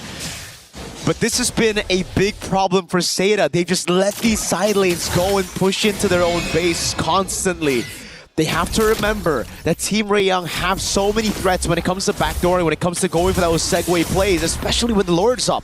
These waves are going to be building up. It's a base turret. Even if you deal with it like the way that Jessica's been dealing with it, it's still going to be pushing back towards your base. So you're going to have to constantly send some people down, or you burst the Lord before Team Ray Young can utilize this advantage. Honestly, Jessica26 will have to do so much. Given that, Random Giant forced out, keep on getting bursted down. Nami actually picks up the kill, and they don't fight any trades whatsoever. Look at Quinn. Look at Quinn, all over again. Jessica has no choice but to stay in base just to anticipate these kinds of attempts. It's a 1v1 every single time. XP versus Gold inside of the base. The minion's already down there. Seda go on Lord. It's a desperate rush towards the Lord for Quinn, but I don't think she can get there in time. It's a free Lord over to Seda. They're not going to be able to contest. Name gets left behind though. There's going to be Nora going in with the Infernal Pursuit, but Guy's just throwing a bit too much of damage. Quinn is back, but Jessica is here to guard. Sandwich maneuver. Joe's trying to go for the pick. Quinn, no flicker. Oh. Do they know where she's at? That's the question. No, they don't. Quinn gets the recall safely. And again, it's Seda who are able to secure the Lord, but Team Ray Young still have control over the side. I don't know, the first time, I like what Quinn was doing. It was unexpected, but doing it 2-3 times, Jessica's gotten the read, and the team desperately needs a damage dealer. Without Quinn, it's just Mikuli left to deal damage alone, and you can already see how it has impacted the rest of the team. Chi-Boy hasn't had the best of times, just being a frontliner, taking the single target damage of Guy. Yep. The burst was felt. Look at her now once again, and the real work plus the AOG! Laid down together perfectly, but it seems like Team Ray are able to fight this under the turret. They're not afraid to take them on, and that's going to be 2 kills over to Team Ray. Very unfortunate for Seda. They had the Lord, but they were baited into a fight by Team Ray Young. And a quick punish followed. Now it's Team Ray Young looking to knock on those base turrets. The final one in the mid lane, but they have to still respect the Lord. It's Miku sent below to deal with this Lord. She should be able to deal with it as the rest of the team just goes for the Grand Theft Purple. It's Guy actually, you know? Okay. Okay, she got it. Yep, they're gonna be okay.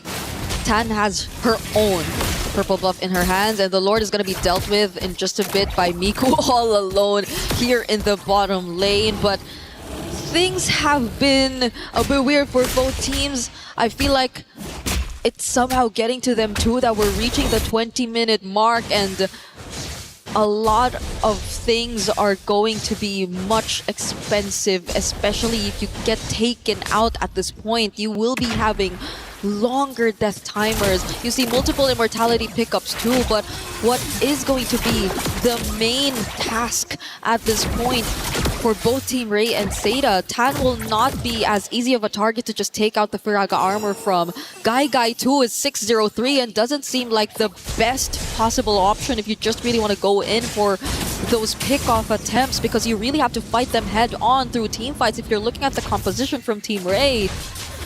So at this point, Guy is just completely online, on top of the fact that Namai just picked up that Holy Crystal.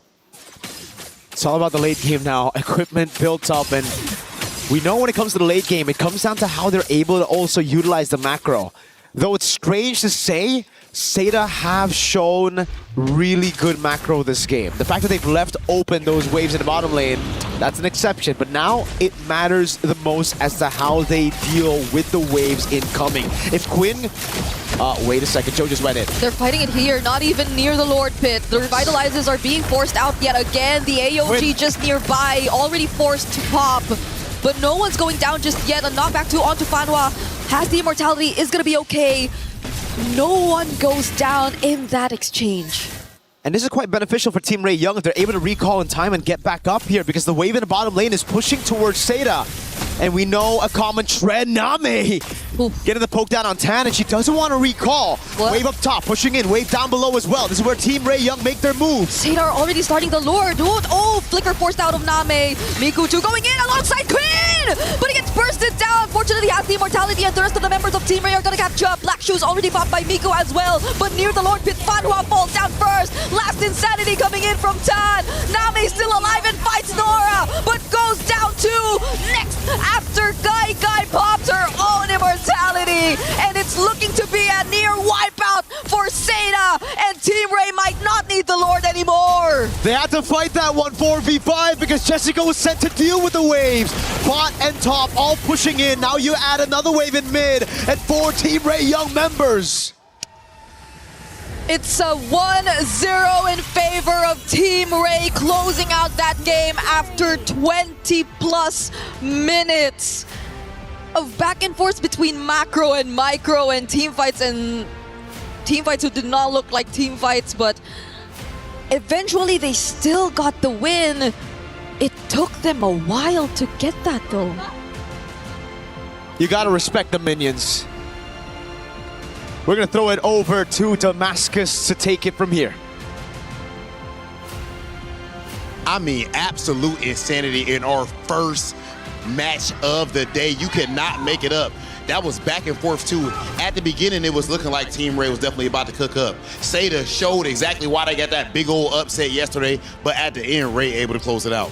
Hey, that's what we want, man. 20 minutes long game to open the day, close as well. The big upset from yesterday, from Team Seda is not continuing on that momentum right now. So there's a lot to talk about behind. Yeah, we see the players coming behind. Yeah, there's gonna be a strong briefing. You can kind of feel the energy radiating off right now, ladies and gentlemen. $500,000 on the line in this event, and of course in this specific match, knockout phase qualification. The pressure is at an all-time high, and of course the level of gameplay is too. Ladies and gentlemen, we're going to go ahead and send it back over to our desk.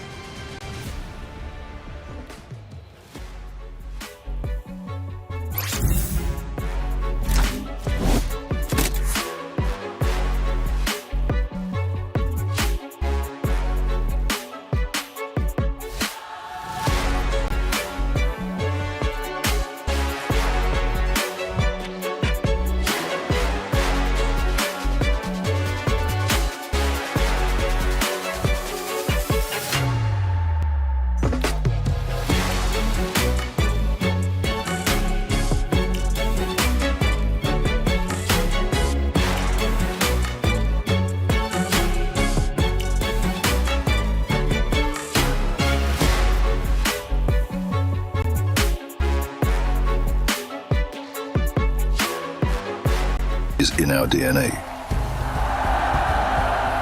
Whenever we let it out, it becomes our superpower. Now imagine an entire city being built to supercharge it. Kadir City, powered by play. Hey everybody, welcome back into the studio. Map number 1 has concluded, and what a map it was. Seda Esports gave it their all, but Team Ray Young, too strong. A lot to talk about, a breakdown. Let's start. I'm Taylor Reflections Noble, Eterna, Gideon. Nice to see you both. We watched that. I'm learning as we go. Gideon, thanks for the instructions. You know, Seda Esports, early on, you could tell they were in trouble, but mid-game to late game, they did start at least having some life.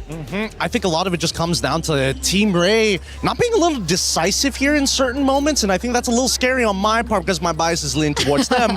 But at the same time, I think that Seda also needs to recognize, right? This is not the same Seda that we saw yesterday, and I think a lot of it just comes down to comforts in the draft, right? I think they had a plan in mind. It did not go the way they were looking for, and I think the laning phase is what really messed them up.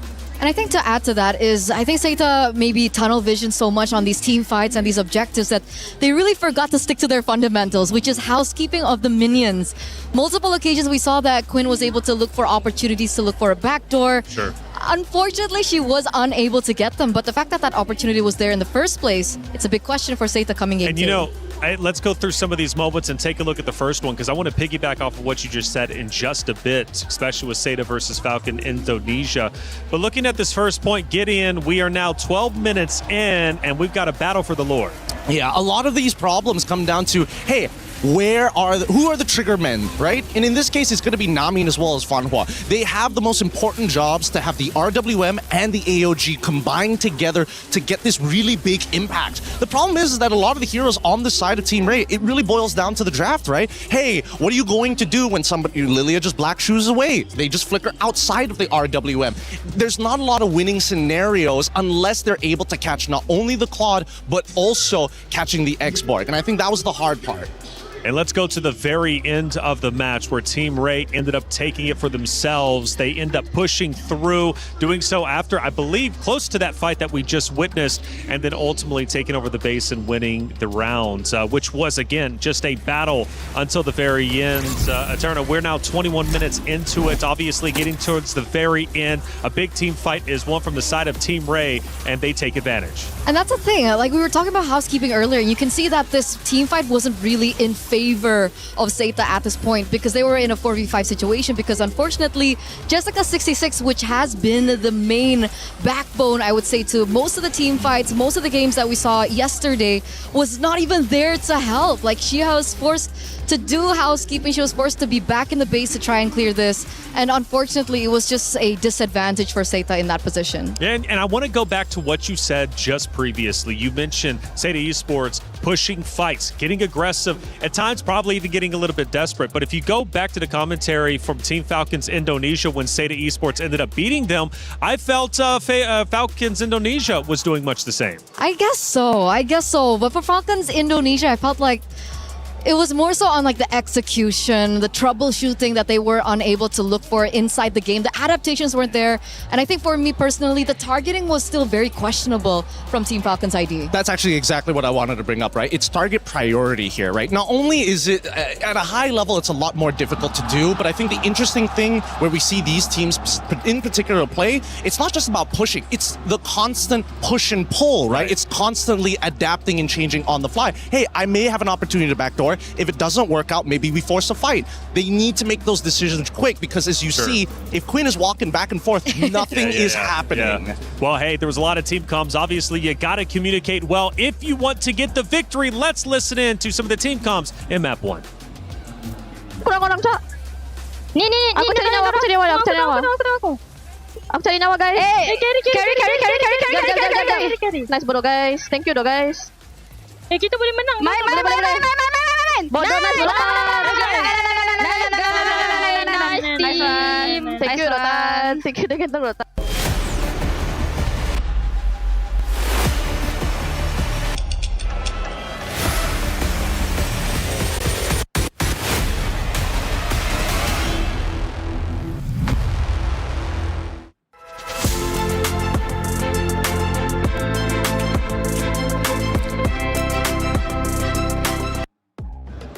Fun to listen into the team comms. Clearly pumped up. Team Ray getting that win, but they've got to do it again. If they do so and they manage to take down Team Seda, they move forward into the knockout stage, which, hey, big news. You're guaranteed 5th through 8th. These ladies fought hard. They really did. Seda Esports did everything they could, but they simply could not overcome the Team Ray Young roster, who played incredibly well.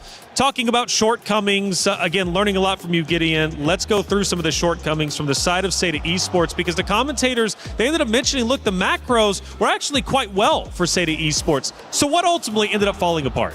I think what ended up falling apart is just, unfortunately, the combination just needed to be executed more cleanly in the early stages of the game. Like, we see Jessica here getting run down in the middle lane, has to pop not only the ultimate, but also, at the same time, her battle spells. They could have sacrificed somebody else. They could have gotten Gato to just jump into the middle of the fight. It's the experience that we are seeing from both of these teams, and it feels like Team Ray Young are just a little snappier on their calls compared to Seda, where it's like, I need it to be definitive. This needs to be 100%. And I like that we saw that clip earlier, because on top of everything that you've mentioned as well, is I'm going back to the point that I want Jessica26 to be on a hero that's a lot more active around the map. The Uranus is great for macro, it can control like minions and so on and so forth. But the fact of the matter is Jessica26 has been doing so much and is way more impactful when she's on heroes that are setters, like the Alices of the game, the Paquitos of the game. Naturally, the Paquito was a bad choice in that particular draft, so maybe they ought to prioritize Jessica26's hero earlier on, maybe? I think that it depends on whether or not Esmeralda is going to get banned on blue sides, particularly, right? And I think Team Ray Young, they've done their homework very clearly, right? I want to make sure that you're on something that doesn't have as much impact anymore. We're going to put you on Uranus, and hopefully you're going to just be somewhere out there in the galaxy, you know? Be as big as planet as you want, but we are attacking your team during the fights on neutral objectives. And going back to a critical moment that I was really impressed with, that backdoor attempt, you know, Seda, they were pushing, I think it was either mid or right lane hard. The backdoor attempt alleviates some of that pressure and forces Seda Esports to come back. For Team Ray, that was a heads-up play, the first one we've seen at least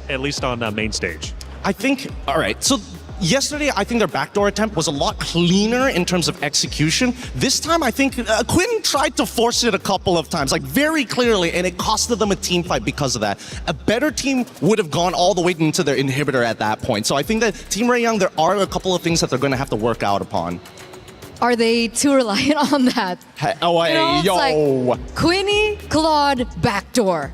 I think everyone is going to be expecting that kind of strategy after this game as well, because that's how they were able to win against Aurora yesterday. Maybe this is Pavlov's theory. If she tries to backdoor enough times, people are just going to assume she's clearly going to backdoor. Wait a minute, all 5 of them are here. Let's just not leave our base, stay where we are, because, well, who knows, a backdoor attempt might be happening. I don't know, getting in the head, man. Look, playing a little bit different. One of the things about these two rosters, though, is they love to push the meta. They really do.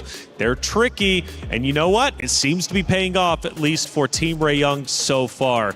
But I got a feeling, I really do. I think Seda Esports is about to tie this thing up and we're going game 3. It could potentially. I'm thinking about it.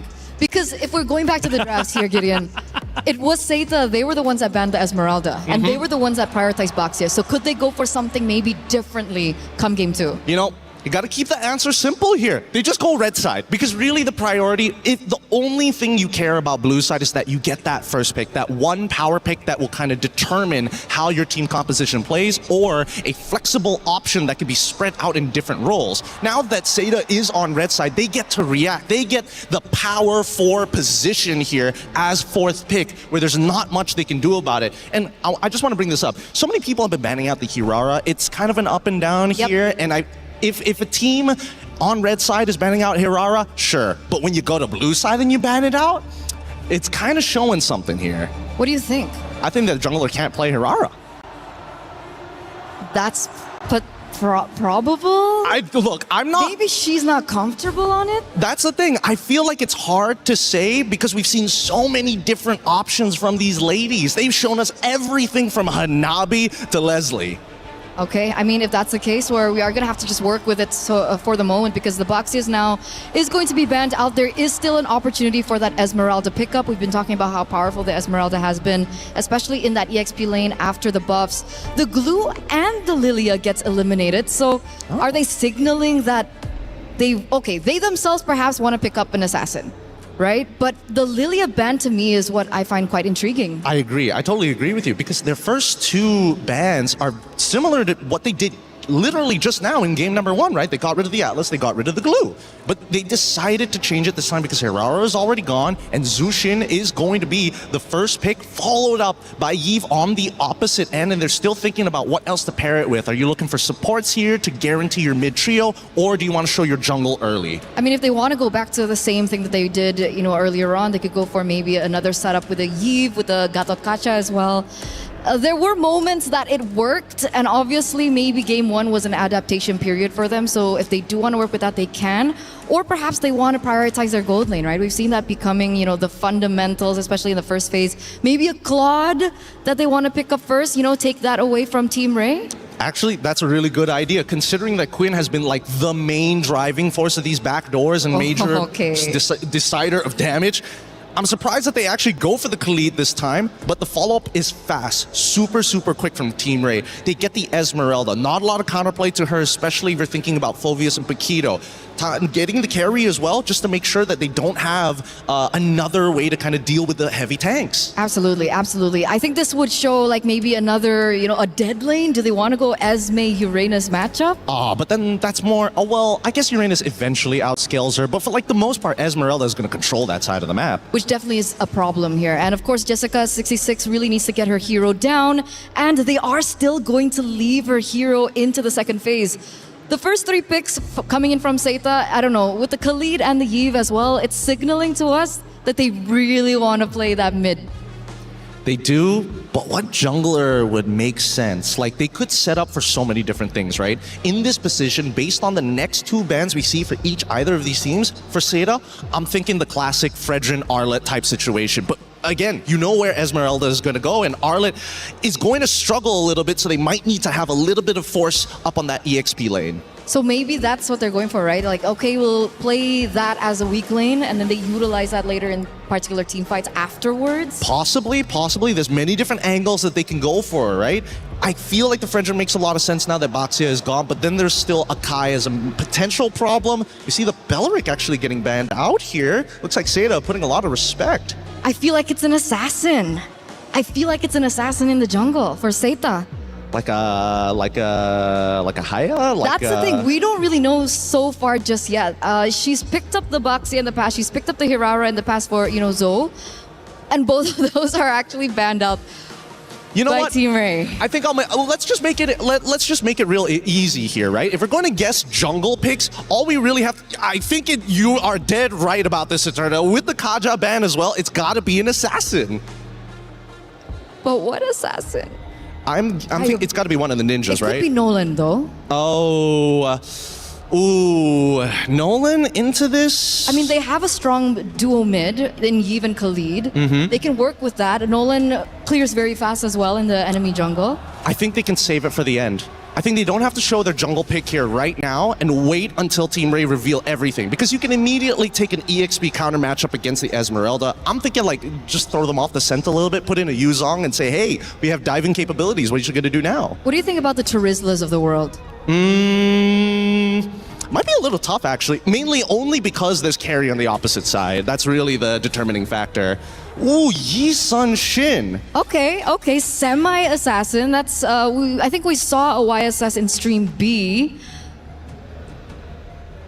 Is that going to be enough, though? Yi Shin, yes, is still able to kind of outmaneuver a large majority, but now Team Ray can technically respond to this, so they're sacrificing the jungle. Yep, there we go. Instantly, they have something that goes into the jungle to invade, to punish the early game and the Nolan. So you called it here already, Eterna. Okay, but on the opposite side.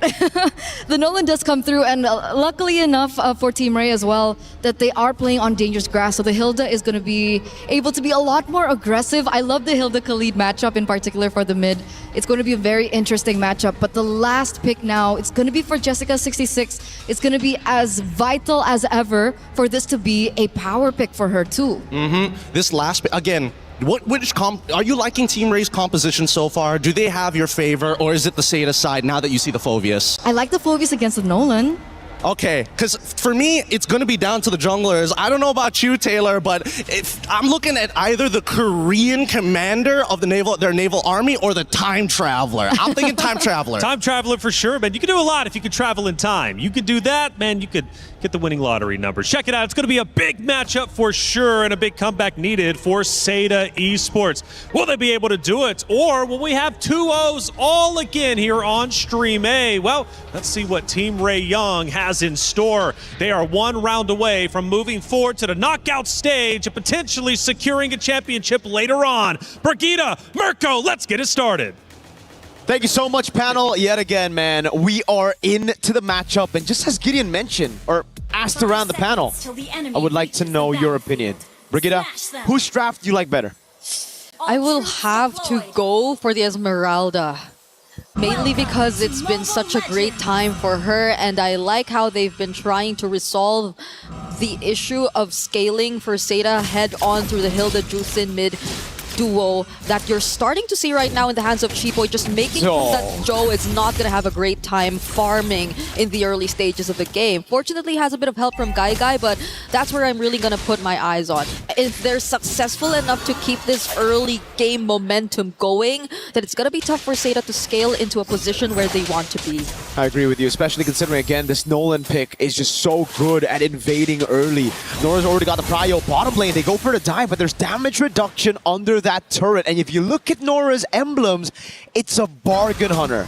Team Ray Young know that they'll be ahead in this game. They'll be the ones with the snowball. So they're trying to go for the throat as early as possible. Tando takes the golem away. Already a camp stolen. 15% change, and that's huge for Seda, who definitely want to speed up things a bit because they do have to scale. They're both on a double marksman. They're on a double marksman setup, so they definitely need as much as they can.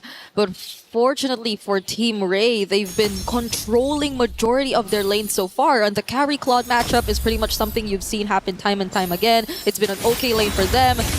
Nora, two games in a row, early game, has controlled the lane against Jessica, who we are not really seeing the setups from just yet. The same level of aggression we saw from her yesterday against Team Ray this time. And even the minions in the mid have been under control by both Miko and Chiboy. So this next turtle is looking to be like a huge advantage for Team Ray, considering that Nora's up level 4 too.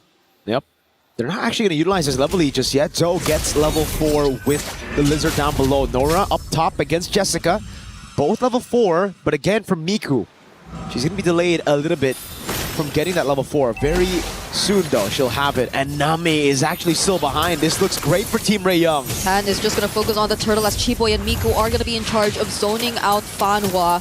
Joe could not even approach the turtle either. Mountain Shocker already committed, but they've already gotten the turtle. And Nora, look at what she's able to do against Jessica 66. Yeah, those buffs on the Esmeralda are really showing. Those nerfs on the Phobias really showing as well. This matchup wasn't really a good matchup even before the patch, but after the patch, it'll really be a lot more difficult for Jessica to go 1v1. She has to just participate in the fights, going in for those dark waves instead of going 1v1 against Nora. Especially with the Bargain Hunter, man. Nora, if she gets more of these golds, if she's able to participate in more of those fights, almost a kill in mid with a fracture on Name. And now they're going to be looking for bottom lane for sure. They already have this winning matchup that they didn't have last time around. Chiboy's cutting. Yeah, the more that the map opens up, the more things are gonna be difficult for Joe. Just look at this one level gap already existing between our two junglers, and it could just turn into more if Team Ray finds the more successful rotations across the map, which I feel like they're very comfortable doing already. There's not much pressure on the mid lane. You don't really expect to see Jessica out of nowhere, because Nora's been the first to rotate out always, almost every single time. And a fraction right here, forcing out the BMI with a lot of damage already. That's a lot of threat for Guy and all the other special heroes. What kid? Chiboy taking first blood against the jungler of Seda. What a way to start this game after 3 minutes of them just farming, and now Quinn also finding Guy. How unfortunate for Seda. Sokolil for the Hilda against Joe on the Yisun Shin. And that's why the panel was questioning the YSS choice, especially with the Claude and the Eve already picked up with an Esmeralda basically guaranteeing XP matchup. Hilda just free to go all over the map into the jungle. All the way from level 1 we saw how oppressive Chiboy could be on the Hilda. Yeah. And there's no respect from the rest of Seda. Or rather, maybe they just have so many things to deal with. Fanhua should definitely be walking together with Zoe. But even up top, they won't be able to get rid of the carry. Quinn's all good. That's another neutral objective for free to Team Ray Young. They're trying to commit onto this, man. Mountain Shocker utilized, but the whole team's coming over. Yep. That was a trade attempt, but then you clearly see how quick the responses are from Team Ray. They already decided to switch lanes, and yes, things have been really fast-paced for Team Ray at this point. Just Chiboy not letting go of Joe. The level gap still continuing to grow, and Quinn just focusing on almost every single structure that they're able to take away from Seda at this point. It's a much cleaner execution that you're seeing from them, and you feel the confidence coming in. They're starting to show a bit more of those recalls as the Crimson Beacon in comes in for Jessica. Miko. They're trying to take on Jessica, and they won't take long for them to find the kill. Fanhua trying to look for an angle from behind, but it's not going to be enough. Nora jumping in too, and that's all they need. Seda don't have the damage yet to take on a fight. Seda don't have the damage, they don't have the sustain, they don't have anything to facilitate the box, the front to back that they desperately want to play with. And if Fanhua can get bursted like that, you're in for some trouble. That's the main frontliner. If the fracture combo lands on Zoe, Name, or Guy, it's gonna be good night. It's only a 600 gold lead between the junglers, but then you look at everybody across the board and it's just constant 1v1 wins all over. Yep. Quinn's getting a turret down below. They've already gotten rid of all tier 1s in the side lanes, and this will make it so easy for them to go and sandwich them inside of their own jungle. Oh, Chiboy. Chiboy on this Hilda is really not making things any easier for Seda. Now they're on their way to securing their 3rd turret in this game. All tier 1 turrets have fallen down, and now they're on the road to taking on more kills as well. Fanhua going down, Guy going in, but the blazing do it, but gets cancelled by the lockups of the Lantern Flare. Still get to find the trade, however, though, and Jessica's now finding 2 as well. Team Ray Young had 3 members there, and they still won out in the trade. 3 for 2. It's another neutral objective. It's a disaster for Seda. It's a dream for Team Ray Young. Okay, the fracture already used. Jessica's just sustaining everything along the way. Now is somehow looking to be a threat for Seda or for Team Ray. If you look at it, if they're not able to burst him down as quickly, Tan still gets to steal away that purple buff from Seda, so they're at least still working their way around denying objectives and opportunities for Seda to catch up, as they've already established the 3k gold lead that you're currently looking at. But again, if they've already started this really fast, they might want to keep it that way, because you're starting to feel bit by bit that Seda are still a scaling comp. That is true. And they did get a bounty on Chiboy. She was 3-0. There was a bounty to be given. The rest of the team, though, however, did not. And that's why the gold lead has stayed relatively untouched. It did not move. 4,400 gold lead. They're still pushing in. They have the map control. And there's just no way for you to walk in your own jungle, walk in to defend these turrets when you have to group up together and set up a box. Quinn's going to get a free turret up top. Yep. And now the siege happens. They're just constantly going to play the macro game, split Seda up, prevent the box from being formed by Seda, and then slowly dissect them with the Lord takes into these turrets. Yeah, Quinn's been a bit too free on these turret takes, on these movements across the map, and now it's Fanhua, who every single time she decides to show up, seems to be like an option for Team Ray to just burst down. It seems like they have enough damage to do so. Either way, we already saw a glimpse of it earlier on too, but yet again, we see Quinn, look at her, just pushing as much turrets as they can. Yeah. Seda are not even able to find as much trades across the map. Now it's just mainly Joel trying to push up the waves, and fortunately they get one, but that's the place where the Lord's about to spawn. So either way, Team Ray are definitely going to keep that in check and are going to actually burst it down right as it just spawns on the map. With a carry and a Nolan all ahead, that Lord is another minion to Team Ray Young. One thing's for sure though, even if Seda scale into the late game, their frontliners don't.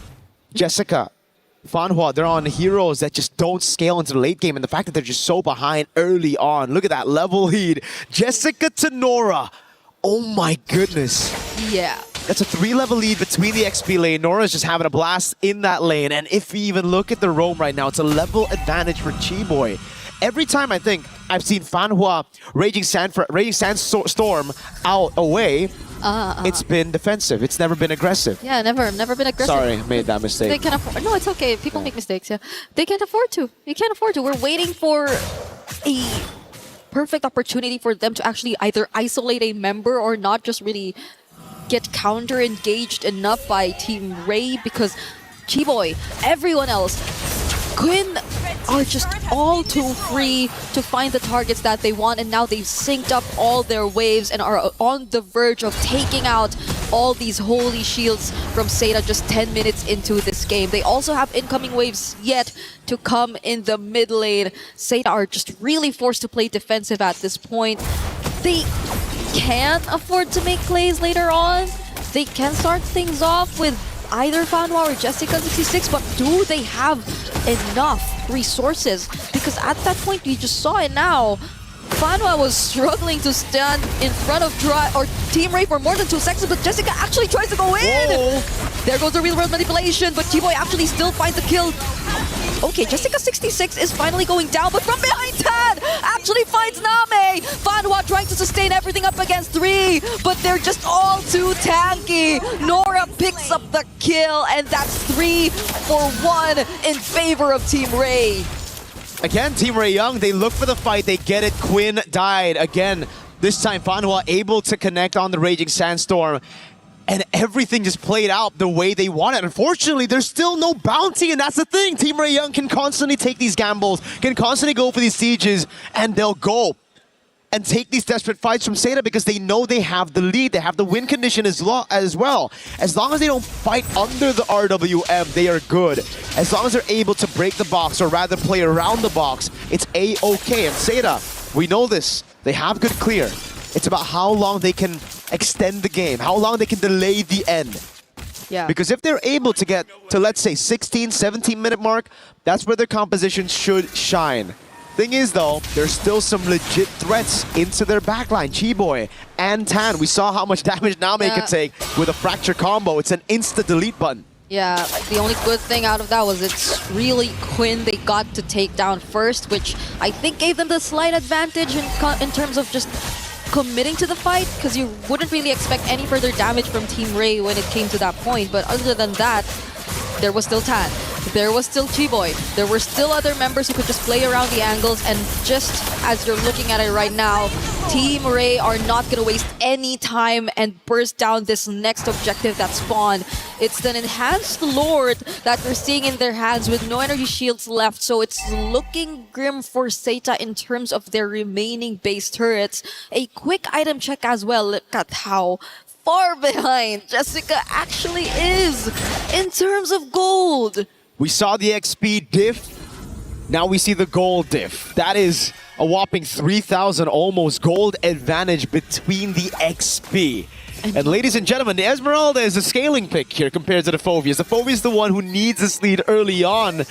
It's another siege again, this time with the Lord up top. Okay, they're definitely losing one of their base turrets at this point. Multiple minions crashing towards the base, but Jessica26 again starts the final loss, and the Blazing Twins, the real world manipulation. They find Quinn, one of the most important kills Seda could have picked in that moment.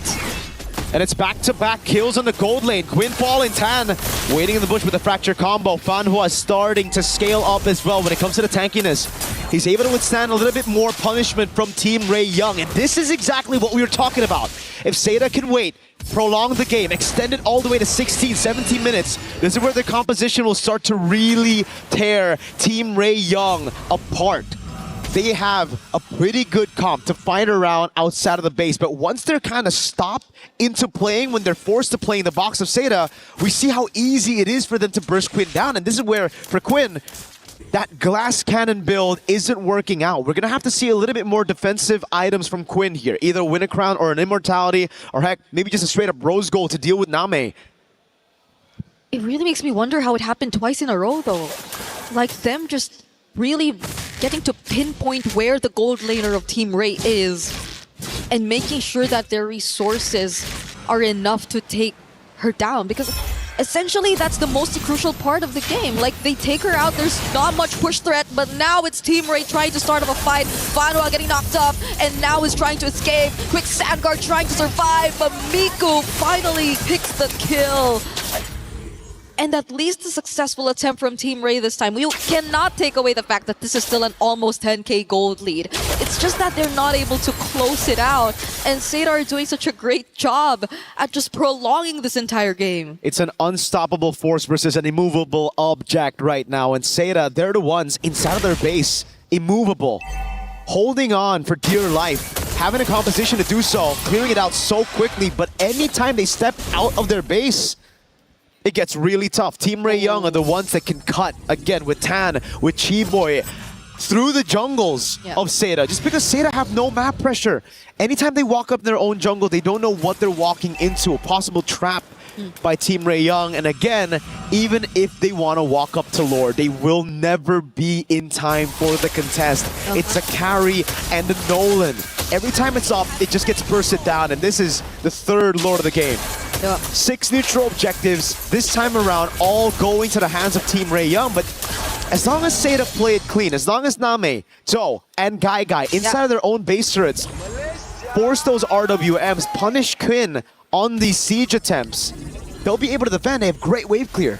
Yeah, it seems like the blueprint is going to say the same for Seda. They don't want to fight this outside their base. They know how to play that surprise attempt they've been going for twice in a row. And with a Winter Crown pickup for Jessica as well, I feel like they can be more creative in terms of their approach. Because Team Ray, definitely by this point, has to expect what's to come, right? They should have an idea of roughly what Seda are trying to do all over again in this upcoming Lord Siege. So let's see how they respond as these waves come crashing in yet again on the base. Losing out on 2 base turrets already for Seda, but they're not starting a fight just yet. They're dealing with the Lord, they're dealing with things one by one. Knockus from the Lantern Flare, Fanwa and Jessica are not going for the engage, and now it's Team Ray who find the perfect engage! They're going for Quinn all over again, but this time Quinn actually gets to survive. Fanwa falls next, Jessica 66 will actually force her way through, and they find the kill again, but is it gonna be enough? Guy trying to join in, pushing Team Ray back, and another successful defense from Seda is accomplished inside the base. It's all about creating the box, and Seda have created a box again in their own base. Team Ray Young, they can be as creative as they can, but it just, as long as they can't penetrate through that box, get all the backliners in one fell swoop, it won't be enough. So at this point for Team Ray Young, they're going to look at the Evolve Lord. That's the only way to end this. They need a damage reduction from the Evolve Lord to just go straight in and brute force their way into getting the crystal. For Seda, it's now or never to contest. They've extended the game to a point where this should be their win condition. Heck, Joe, Joe, gotta be careful there. Doesn't have a way out. The Lantern actually escapes. Not using the flicker for Fanwa though, but that was close. Super close for Joe. A 0-3 for Yi Sun-shin, definitely not the best time, but this is a time where you should feel the threat of a Yi Sun-shin scaling into the late game. I agree, it's now or never. Might as well get out of their base and try to look for an angle. And they should assign the right people to create that path, to find a way through, but it seems like the Lord is not the choice. They're going through the opposite side, if anything. But Team Ray also have that area scouted out. It's just housekeeping for Seda. They're clearing out the wave in the bottom lane first. They want it to be even here. then they can go and try to look for an opening over on this Lord. And again, when it comes to the Evolve Lord, yes, Team Ray Young have been able to burst it down, but that's when it wasn't Evolve. Whoa, everything thrown! It did not connect. Tan is alive, and now it's a counter engage from Team Ray, but Seda fully respect that as well. But without a conceal, Team Ray can anticipate the entry points for Seda. They do not have to worry about a surprise steal. They are bursting down this Evolved Lord, and Seda are forced to play defense again. Seda, the one time a window open for them when they have their power spikes. They couldn't keep it clean, they couldn't stay composed, they went straight for the first man they saw, and it was Tan on the Nolan in mid. One of the most mobile heroes in the game, and they decide to gamble on catching her. Didn't pay off, that's for sure. Now, they're gonna have to build that box again, but unfortunately, I think this box will be dented. That's an Evolved Lord, full of damage reduction. With the whole team playing for the waves as well. They won't even go for the one straight push. They will build the waves in side lanes. Then they'll group up in mid to look for the end. This is the wave to end the game if there's any to do with it. Seda, can they defend? Oh no, Tan actually finds Joe, brings her down to half HP, and Fanwa 2 popping the immortality and going down. Falling Star going on to 3, and the Lord already inside the base. Quinn is trying her best just to gain access, but her immortality gets popped too, but it's gonna be okay. Team Ray are finally able to find the winning push as they take out 3 from Seda and secure the 2-0. It's a knockout stage. Slot confirmed in for Team Ray Young. And for Seda, they've made their mark on the MLBB scene, but they're gonna have to go through a grueling lower brackets to make it to the top 8, to make it to the knockout stage. Yet another climb. For Team Ray Young though, the damage reduction to the final Lord. Every single neutral objective in Game 2 going towards them. We knew it was coming, it was just a glimpse of hope. Yeah. A little bit in the skies for Seda. It shined bright quite a bit a couple of times, but then the one time that they had the chance to fight, to contest for the Lord, they blew it through Tan's crazy move. Sidestepping, dashing away from all those initiation tools. Yeah. They burned so much of their resources at that point. The flickers, the raging sandstorms, and everyone just trying their best to keep up for that pickoff attempt. You would understand the frustration that you would see from their faces after that match. But I believe we get to talk to the players and we throw it to the stage. Now that was an absolutely amazing performance. Now what a showing from Malaysia, Team Ray Young. I would say, coming up with terms from what I've seen, macro maestros or even menaces. And right here I have Queen beside me. Hi. So yes, for you would be, 2-0 straight up for 2 days in a row. Is this the results that you guys have been expecting? Yes. Can you expand on that? What preparations did you guys do to ensure that you guys got the success that we're witnessing here today?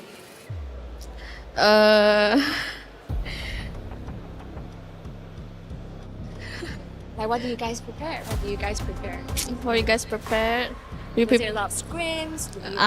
a lot of scrims, and we always review the games. So like we read how they play and what's their draft.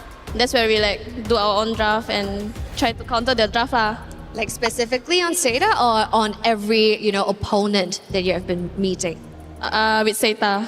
Oh, with Seda. So a lot of homework has been done. And taking a look at our venue here, we're very excited. Damascus, we do have a question for Quinn. Yeah, it's been fun to watch, of course, people supporting the regions. You have plenty of fans at home and people all the way from Malaysia as well in the venue. Do you have any words for the people who are supporting you all the way from Malaysia?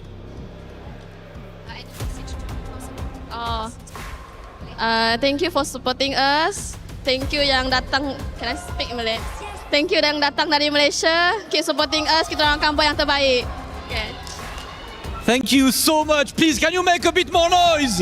for the first team qualified for tomorrow. Thank you so much. It is time to move forward with some analysis and the next few matches. Let's throw it back to the studio.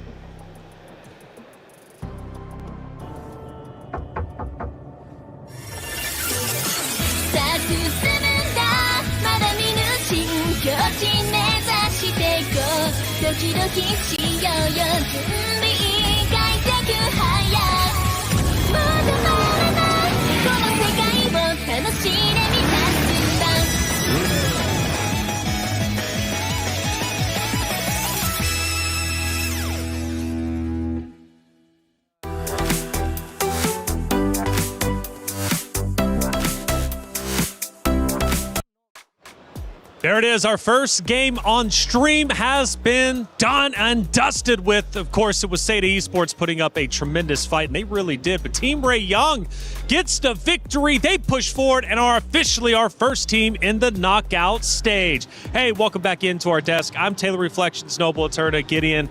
Why? I mean, come on, man. Seda Esports played so well yesterday. Today, though, a little bit different. What did it come down to? We mentioned, at least for the analysis of map number 1, Gideon, it was like, okay, Seda Esports, they're playing okay, decently well, but they're just a bit too aggressive on those team fights, getting a bit overzealous. Map number 2, did we see the same? What was the adjustment? I think it hurts me to say this because in game number 1, drafting alongside with in-game decisions led to their inevitable defeat. I think this one, it was not looking good from the get-go. The draft, they had no winning lanes. They had no real way to kind of open up, and were heavily depending on Team Ray to make a majority of those mistakes before they can actually start getting to where they need to be. Well, let's take a look at our first play of the game and break it down, right? Because game 2 wasn't as long as game number 1, but still just as exciting nonetheless. And as we take a look at our first moments overall, I'm curious what you guys think because, you know, early on, there was a big battle for the first turtle, and it was Team Ray Young who was able to get that, setting them up early on. But as we get deeper and deeper in, we start to look at a base fight. What ended up unfolding? I think that the hard part about it is just, as this base fight, it's kind of unwinnable in a lot of these cases, mainly because of how much money that they have, right? They have such an inflated economy and so many more stats. However, if they all make the big mistake of walking into that RWM, they're just asking to die. And I try to, you know, the rule of thumb, 10K goal means? It's over. It's an instant GG. It's over. 10K means it's over. And that's why I really agree with everything that Gideon said. It all came back down to the drafts. The fundamentals, again, is what's really shaky about Seda. We were talking about fundamentals in terms of in-game from game number 1, and in game number 2, the fundamentals of the drafts just really weren't there. So that's something that they really can bring to their next match tomorrow. Well, as we start looking at our second moment of the game, tells a bit more of a story as to why this ended in the way that it did. I believe it's going to be a little bit deeper on. First we were 16, now we time travel into the 20-minute mark in Eterna. What are we looking at? I mean, at this point, I'd really want to hope that 10K gold gap just really didn't mean anything, but at the very end, it felt like the firepower just really wasn't enough. They tried their best to try and defend the base, and we can even see that Guy is doing her best to try and clear out that lane as fast as she possibly could, but with so many on top of her already, it just felt like it was way too much. And to Seda's credit, Gideon, they did push them back at least once or twice when, of course, Team Ray started to push up into the base. So Seda did put up a good defense. Ultimately, in the end, though, they were just too far behind. I think it's about also ticking the right check boxes, right? It's like, yes, there is the 10K. They made that one defense. Had they done it just one more time and were able to actually trade back in terms of inhibitors, maybe there was a good 50% chance of actually winning that game. But at that point, especially since their composition doesn't have enough wave clear, with no inhibitor, Lord pushing in, it is just too thick. And Sky Piercer. Don't forget the Sky Piercer abuser. You guys are goofy. I love it. I've had such a good time being here for MLBB. I'm learning so much from the both of you. You know, Seda, I just felt like it was just a story of comebacks, trying to come back each and every time, and the frustration obviously being shown on that stage.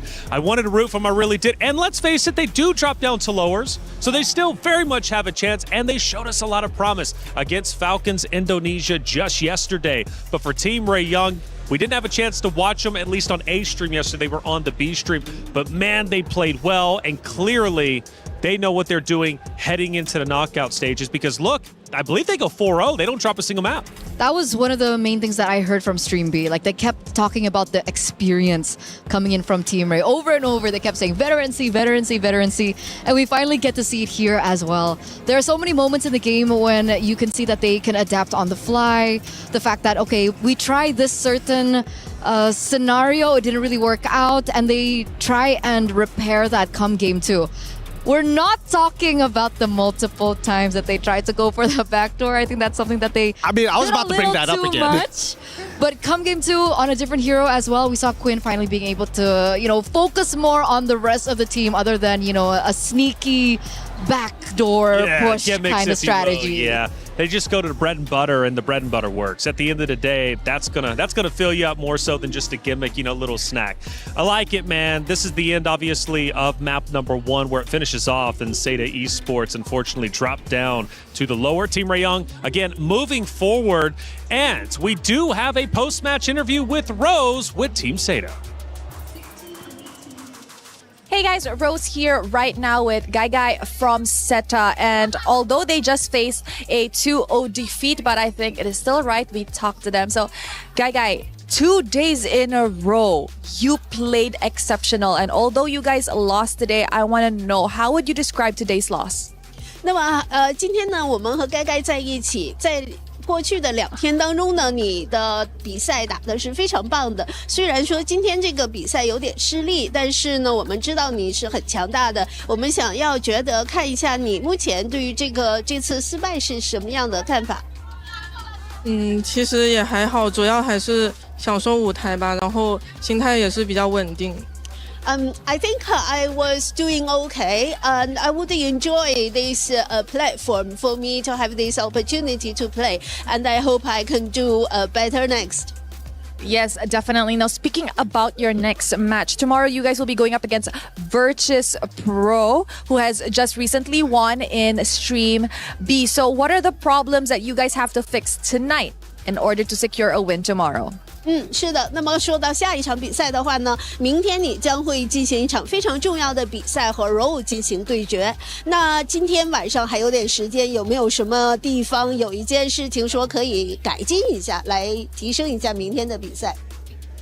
是的，我们今晚还会训练，然后改进一下今天的问题，主要是要团队性一点。Yes, definitely. We will continue practicing tonight. I will do more training. Hopefully, we can win tomorrow's match. I think our team need to really collaborate, and then we use our tactic to win the match. All right. Thank you very much, guys. Yeseni. And with that, throwing it back to you guys over at the studio.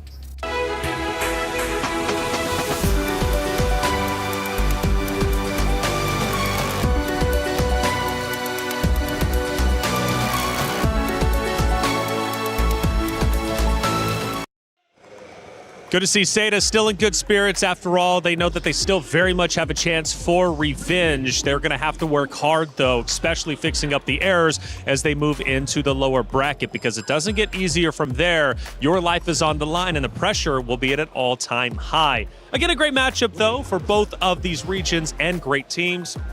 Team Rayong, I didn't realize they were as strong as they were on that stage, which is scary to think of.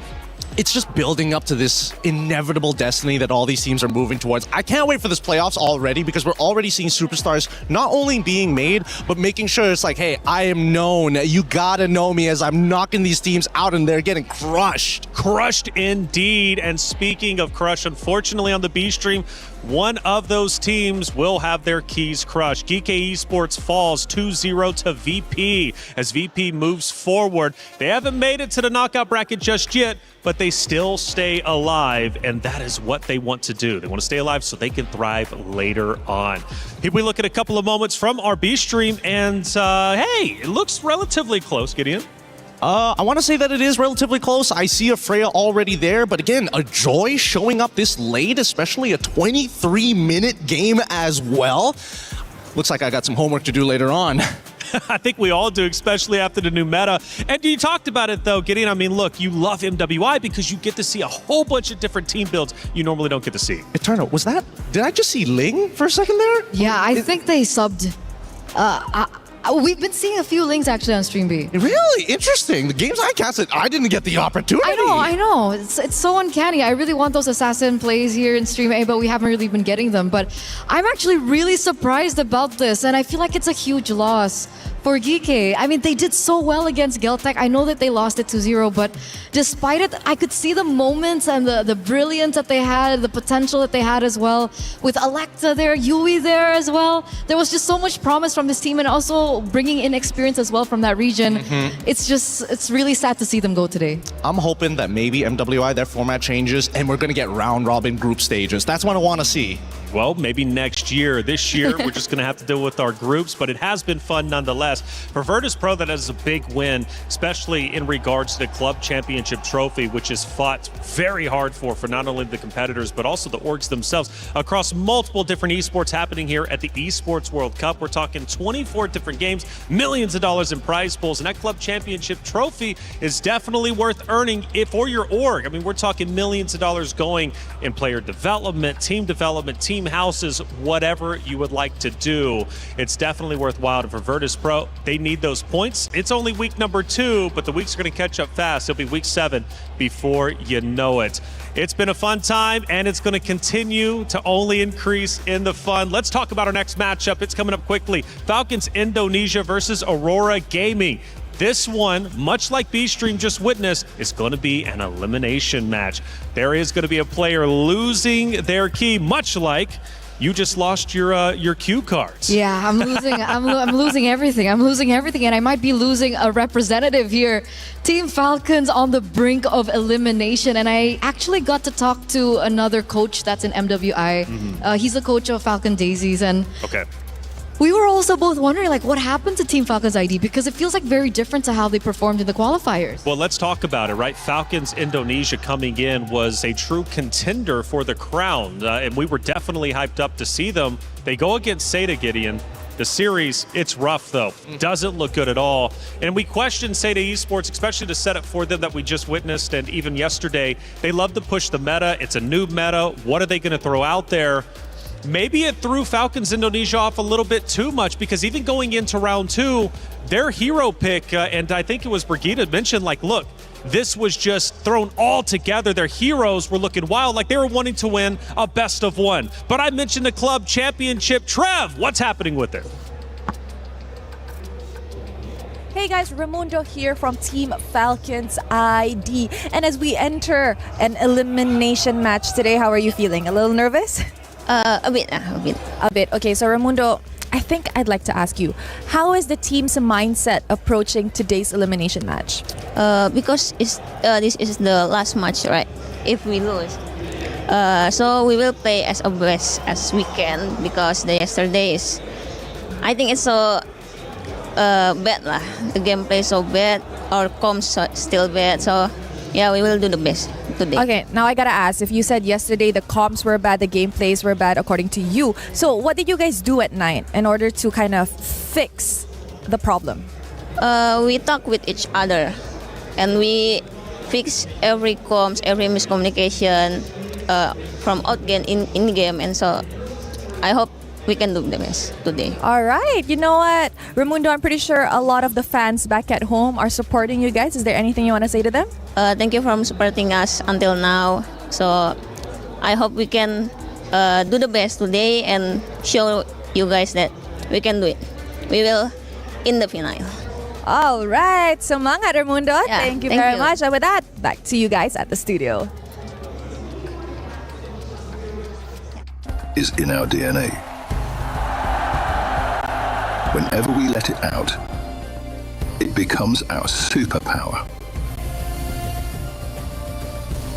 Now imagine an entire city being built to supercharge it. Kadir City, powered by play.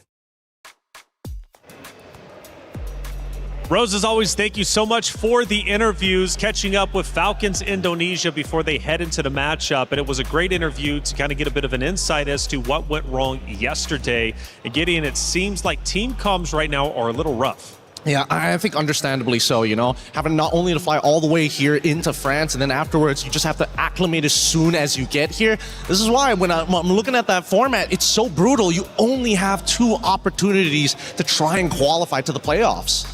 And playoffs, very important. They did say, though, at least at the end of the interview, that finals, they're looking to make it. That's the goal, after all, to hoist a trophy and earn yourself the bulk of $500,000. But unfortunately for our B stream, our first key is going to be crushed. It was VP taking down Geek Esports, and VP crushes the key of Geek, and it snaps in half. Absolutely brutal. So it's the joy and the agony of EWC, but that's what makes EWC so special. It's this cute trinket tradition that we always get to see year after year, but it's just always so agonizing. Agonizing indeed, and they can use those fragments for their trophy whenever they choose to. Hey, it's time to head to the stage. Our first matchup is nearly underway. Let's get it started.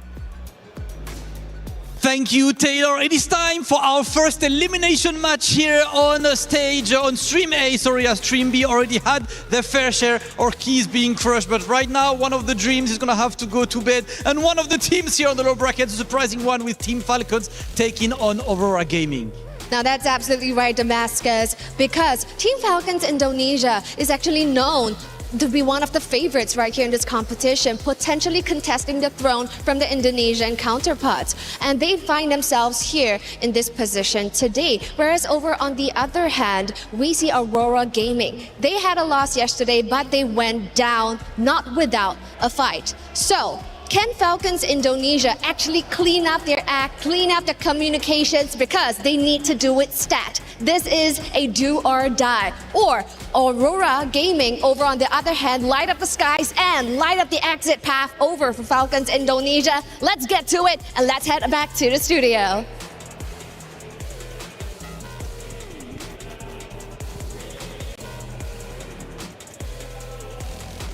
Two teams fighting for their tournament life. It's Falcons Indonesia versus Aurora Gaming. Two titans, but one, unfortunately, will have their key crushed after the series has concluded. Now, with both tournaments on the lines, obviously the pressure is up, and with Falcons Indonesia already having communication issues, this might elevate the pressure to a boiling point. Aurora Gaming can take control of that. And speaking of Aurora Gaming, they've got untapped potential, and we just witnessed Team Ray Young win and look strong, but Aurora Gaming put up a wonderful fight against them yesterday on Stream B, which makes them arguably look the strongest going into this matchup. Yep, and I think that at least for Aurora, there's a lot that I'm expecting from them here, because at the same time, when we're talking about like, hey, let's do some research on this Falcon ID team, and you see that yesterday's game, you're not learning much from it. So technically, Aurora, in terms of pre-preparation, the coaches on Team Falcons ID actually have a bit of an advantage. I agree. I think everyone around the world is really expecting a lot coming in from Aurora Gaming, and in general, as a whole, we've been seeing so many surprises coming in from the Mongolian region, particularly from the MLBB women. So with them coming through, we did see an amazing Lunox come to play for Zulana yesterday. It's definitely a hero that Team Falcons ID will be looking at come this drafting phase as we get to the first game. So I'm curious, will the Lunox once again show up? Lunox or Liv versus Aurora, which is going to be good. Obviously, Liv from Aurora, and Mob Secco, the gold lane. They're going to be battling hard. That's going to be a fight that I really look forward to, obviously, especially from the hero selection.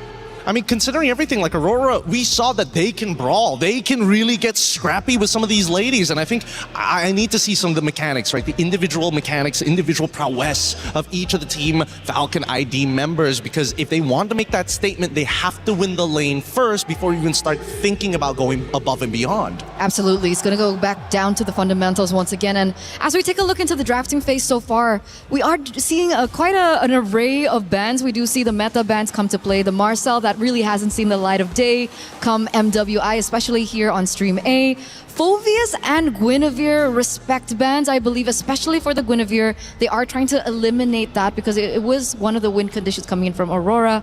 Hirara, Matilda, and the Atlas. to boot. And it just makes the Zushin stocks go up just a little bit, right? Don't have to worry about the Marcel, especially the Atlas. Like, there is an angle for Zushin here if they wanted to, but they can easily start pivoting into other areas, right? That's where I want to see where Team Falcon's mind is at. Are they looking to play for the overall composition, or are they looking for just star players to win this entire game single-handedly? And sometimes when we look at all these teams, they usually go back to that. They usually go back to the star players. They usually go back to the comfort picks.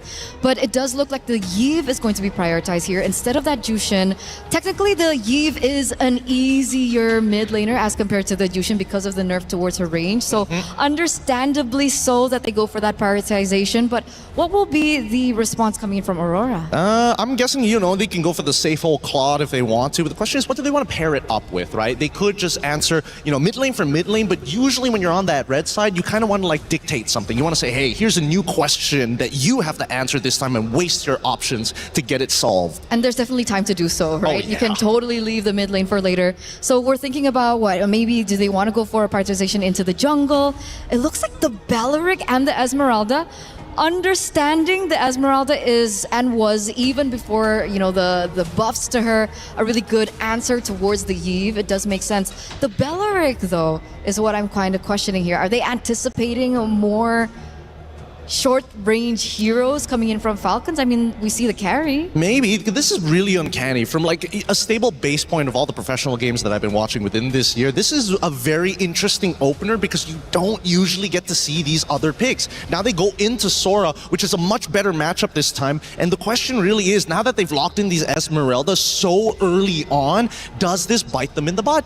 Again, Yve, I guess I'm scared of the Esme, I suppose, if I'm 1 HP, but other than that, I just take my shield, I don't care. And you would automatically think that, okay, they can just pick up the Valentina, but of course the Esmeralda's on the board. Is the Valentina still a viable pick here in the mid lane against the Sora? It is.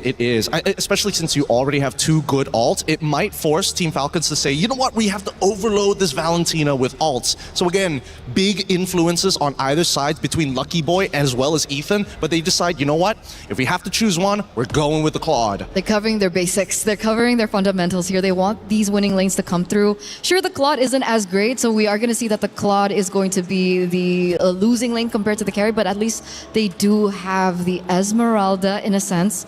I'm still thinking about this mid lane matchup. Technically coming into phase 2, Team Falcons do have the potential to start limiting that down. It's worth punishing. I think that it's very easy to punish here because they wanted to show or blind pick the Esme alongside with the Belleric as their opening. So again, they're still feeling the repercussions here in this second half, or ideally assuming that Team Falcon's ID are going to start targeting the mid lane. Glue, banned out from Aurora side, not a bad option.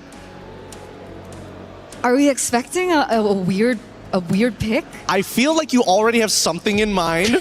You're giving me that face, and I am now intrigued to know what this weird pick could be. Up until this point, we've only seen Aurora in the jungle for Anu pick up the Hirara and the Gwyn. Both of these heroes have been banned out. But we did see something crazy like the Hanzo yesterday. I was going to mention, actually, the Hanzo. But it was for Team Falcons, and I don't think they're in a position that they really want to, take that out of the box just yet. Maybe let's read into this a little bit, right? Because Gord, on the other hand, just got banned out. A good mid lane pick, but particularly good at dealing with big, beefy boys. The more health, even better. The more stats, even better. I deal true damage. I don't even care about it.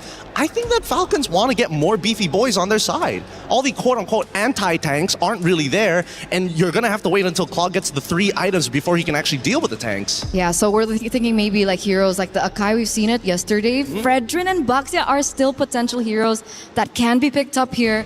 And seeing that the Lilia was also banned out, it might actually lean that way as well. Wait, are they not going to get rid of the... maybe in their minds, the Jushin is like, it's a non-factor now. 2 short range, Yve is going to win the lane, just get a good support. The mid duo should do that. Get most of the job done in the early game, right? Exactly. So what's the call? I'm guessing... Gatot Kacha was banned out earlier. Is it just to, take away the combo with Sora, Gatot, and the Yve? Possibly, but there's also an opportunity here for Aurora if they're looking to try and shut down specifically Carry, who's really, really short range compared to the other marksmen that we have in the game. Farsa might be an option here. Oh, but they go for the Valentina instead, so they are willing to sacrifice the early stages of the early game of the mid lane. So what lane are they going for? And maybe are they making it up with their jungler pick? Ooh. Let me think about that for half a set. Maybe there's an opportunity, but that kind of depends on whether Team Falcons are going to be like playing for carry strong side, right? They might be able to diversify. So what's the diversity here? I would say they can get a Cho, a possibility of Cho on their side, just to kind of like speed up what's happening down in the mid lane, force Claw to start taking purifies and things like that, and maybe you have a better opportunity, right, to set up for dives on the bottom side of the wave. And I think it would be quite characteristic, right? I mean, Raimundo is a player that really loves, you know, the invader roamer. She likes that heavy set heroes. It's quite weird that we only have seen her, I was about to say, on the Hylos. And the Hylos pops up here with the Nolan. Not the hero that I was expecting, but naturally you do have the assassin here, which maybe warrants why they banned out the Lilia instead of the Jushin that you mentioned. Yeah, makes a lot of sense as a matter of fact. Again, really well done for Lucky Boy alongside with Ethan. They clearly have a plan in mind and they're trying to adapt that plan. Really try and dough it through, you know? Gotta adjust it constantly. But this last pick is so important and I don't think there's like an optimal pick. It's really just to pull the comp together. Fredrin makes a lot of sense here. They could go, actually, could they go a little bit further than that? Could they go for an assassin themselves? We have Lancelot, Hayabusa, Hirara's banned out, so that's not an option for them to go for. They could potentially go for something like a Harley to try and snipe the Yve here and there. Well, there you go, they got it. Okay. Interesting. Okay. Now, the only reason I said Harley, and I don't want to be taken the wrong way here, it's just a lot easier to execute compared to the Hayabusa. Okay, and that's a way that they choose. This is actually the first Harley we've seen here on Stream A, so I was caught quite off guard. What did you think about it? Hey, I'm just in for the ride, baby. You guys are breaking it down for me, and I'm listening and learning as much as I can. It's Falcons Indonesia versus Aurora Gaming, a match that means a lot. The loser will have their key crushed. The winner will stay alive, but only for just a moment's time. Another series will await them. Will it be Falcons Indonesia? Will it be Aurora Gaming? Mirko, Brigitte, let's find out.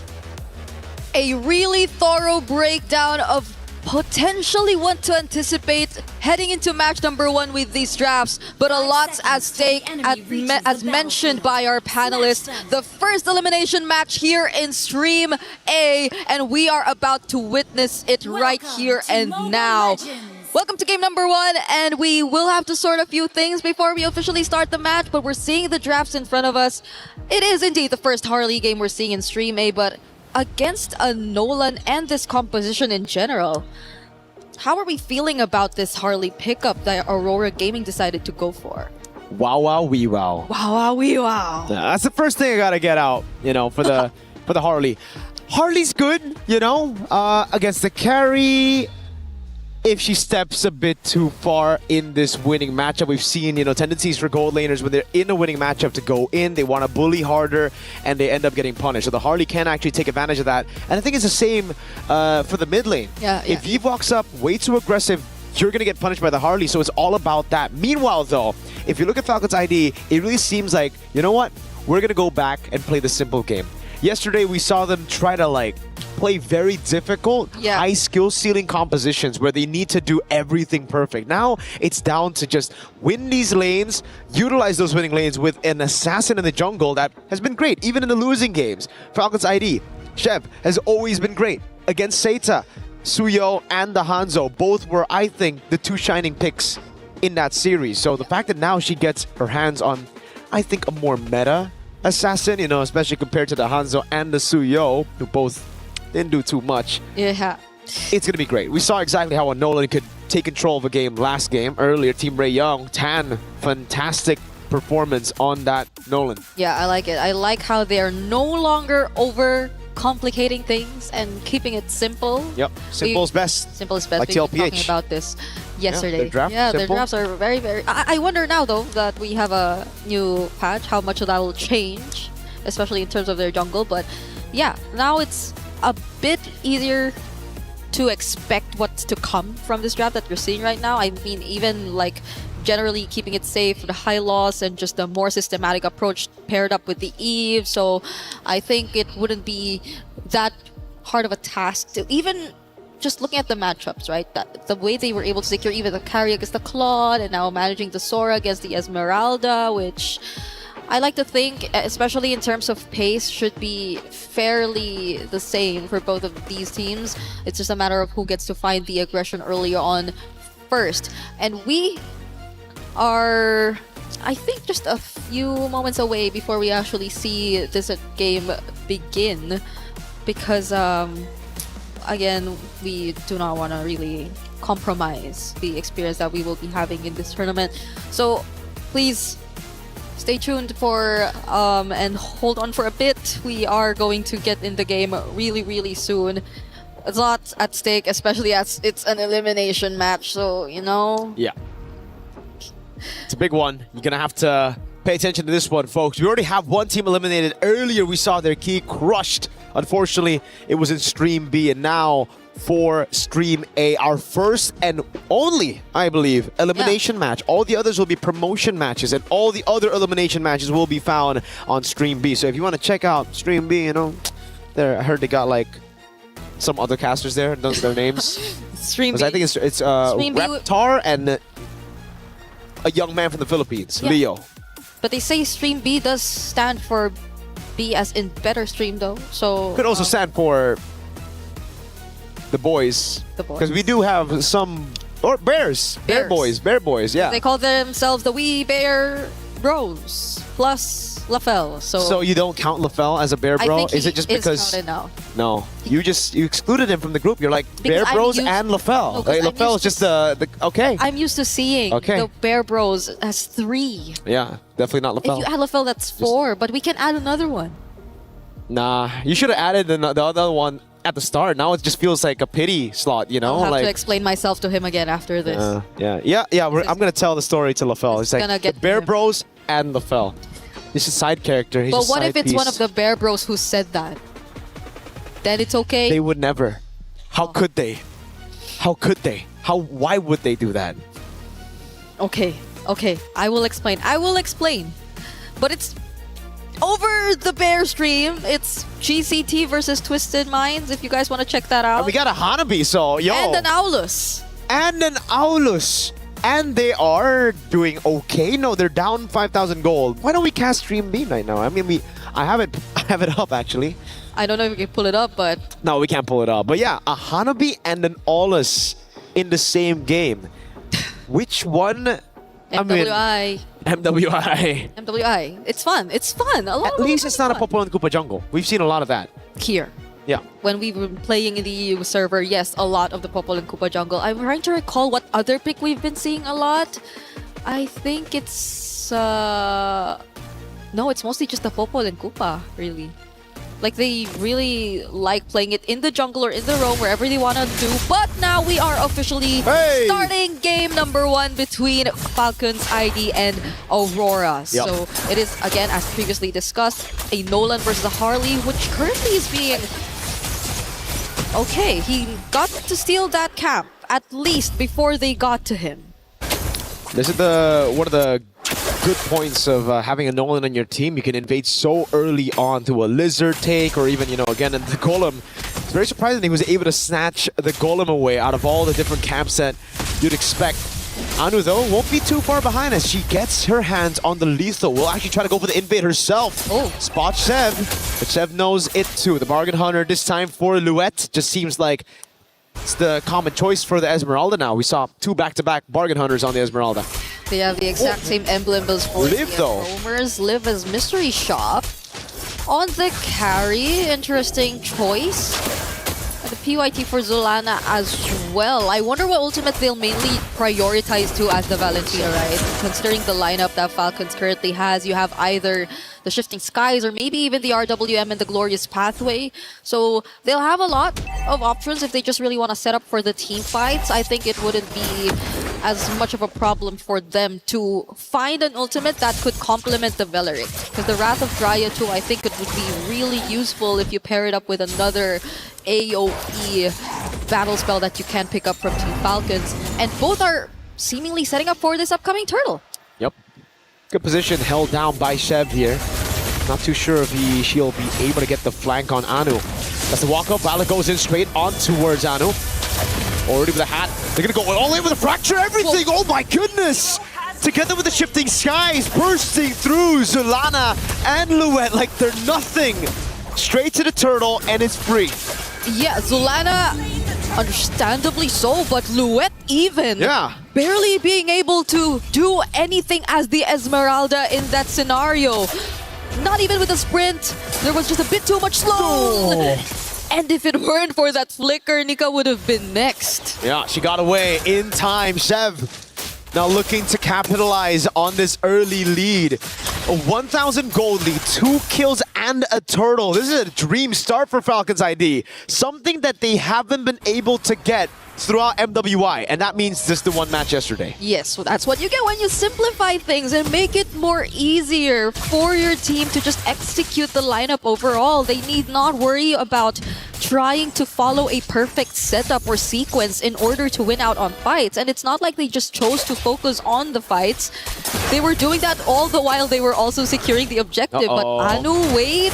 You don't want to go against Violet. She's the one who actually went in on you earlier. Anu has to back away. Violet with the flicker to chase as well. Trying to go for the full stacks. The RWM. Livy is the one who picks up the kill. Now it's Raimundo getting chased down.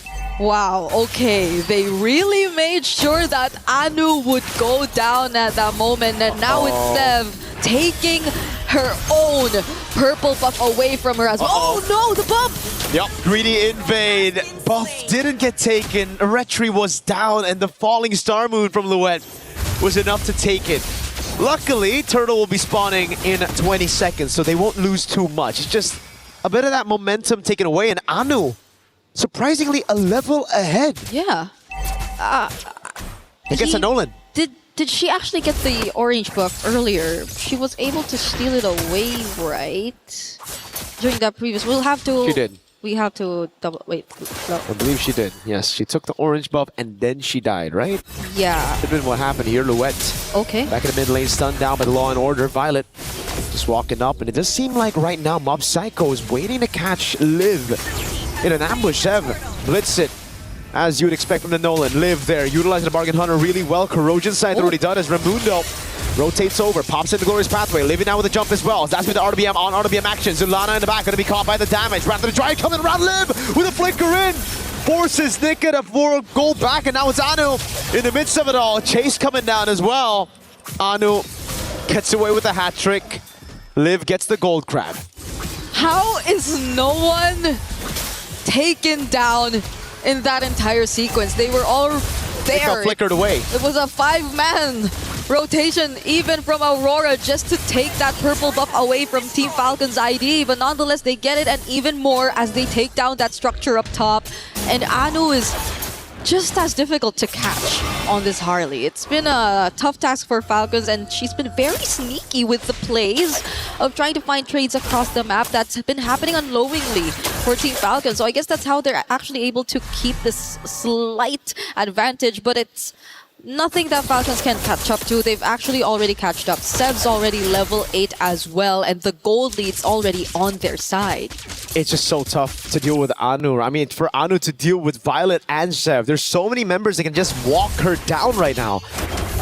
Oh man, Violet, it almost just seems like every time Violet sees Anu, she walks up.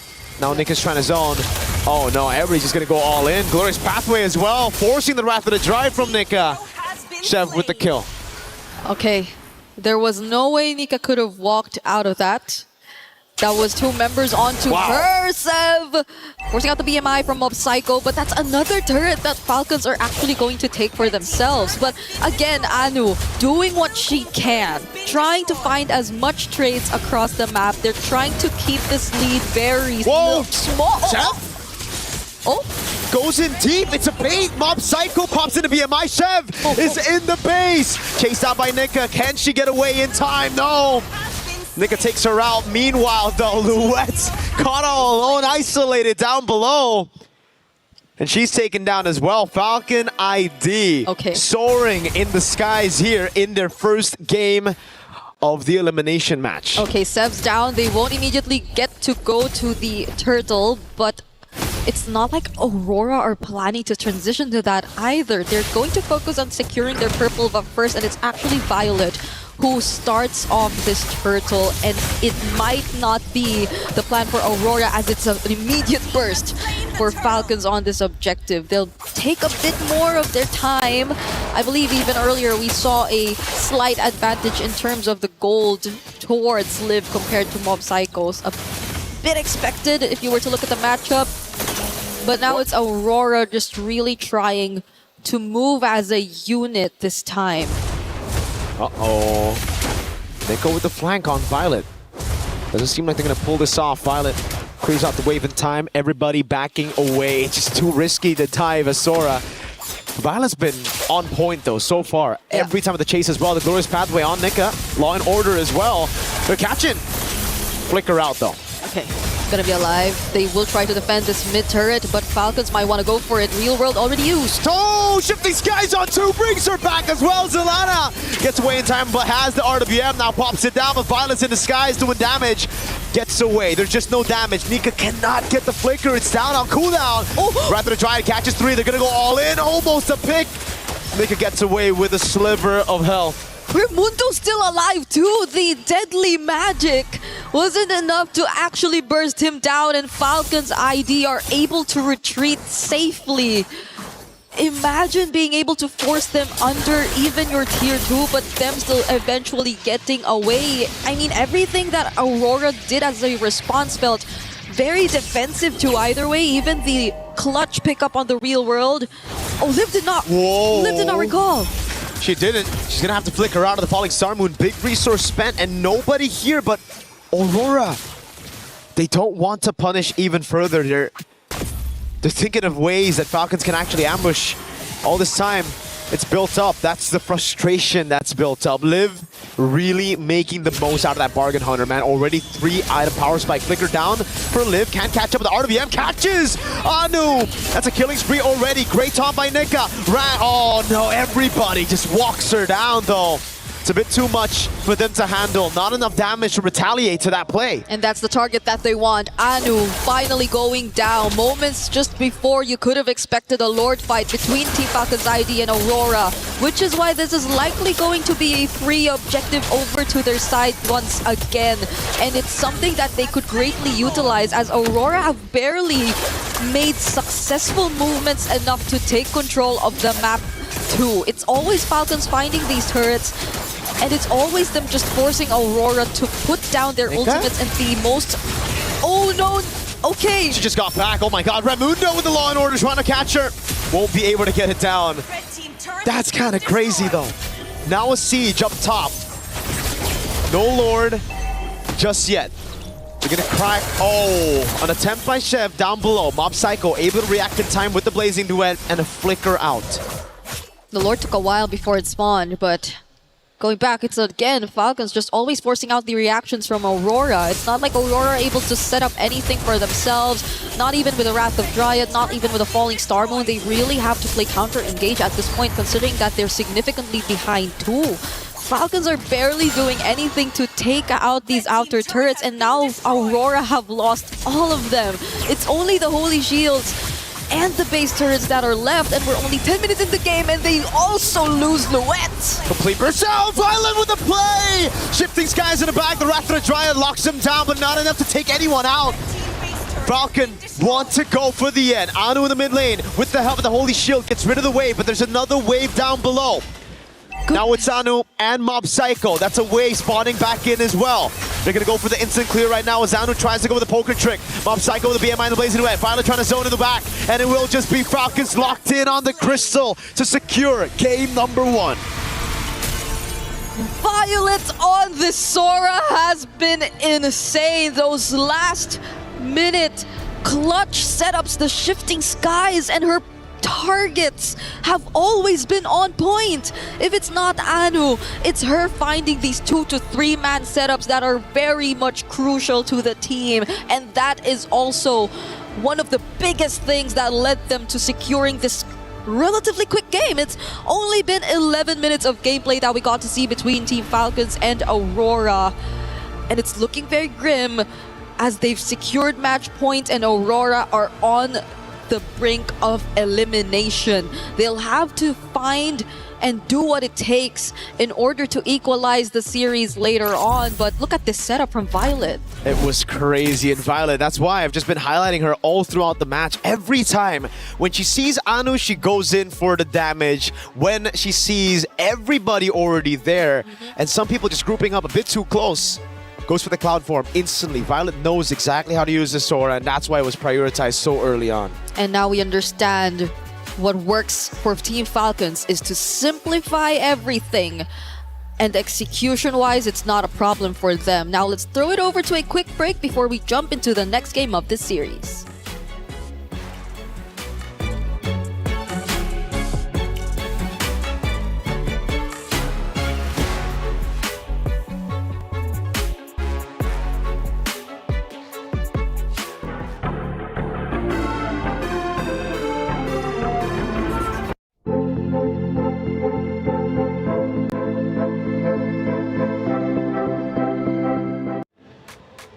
Man, what a fast map one. This is loser's bracket. You would think there would be more of a challenge, but Falcons Indonesia, they come back. They did their homework from that beatdown say they gave them yesterday, and they are looking unstoppable.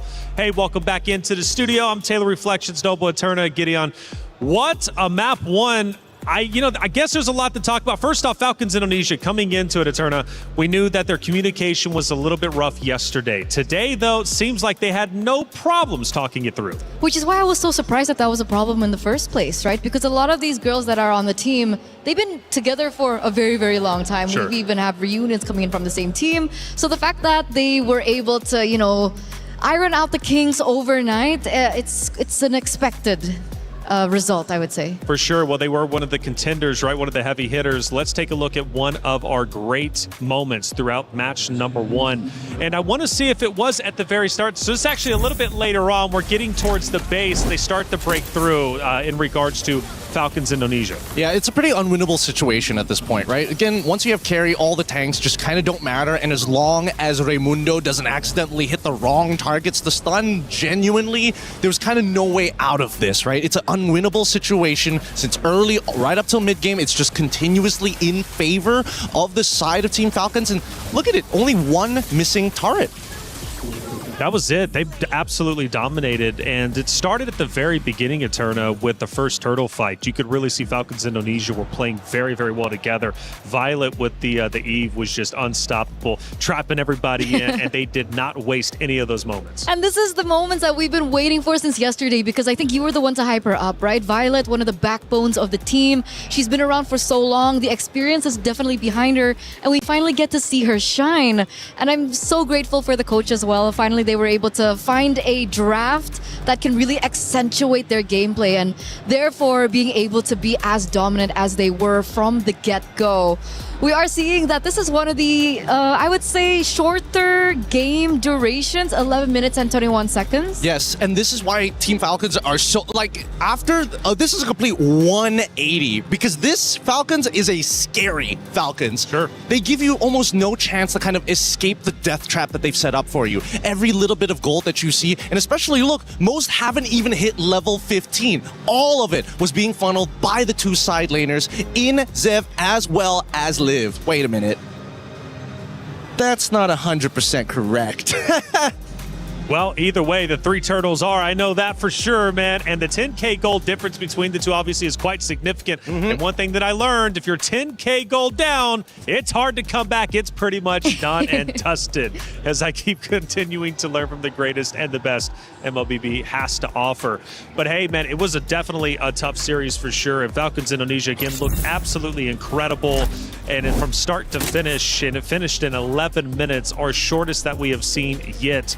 It was Aurora Gaming who just couldn't get anything started. Now, we mentioned the veteranship of Violet, obviously. Falcons Indonesia building the team around them. Now, on the side of Aurora Gaming, who is that sole unit? Who is that sole player that they're like, okay, you're the one to step it up. We're just going to back you up?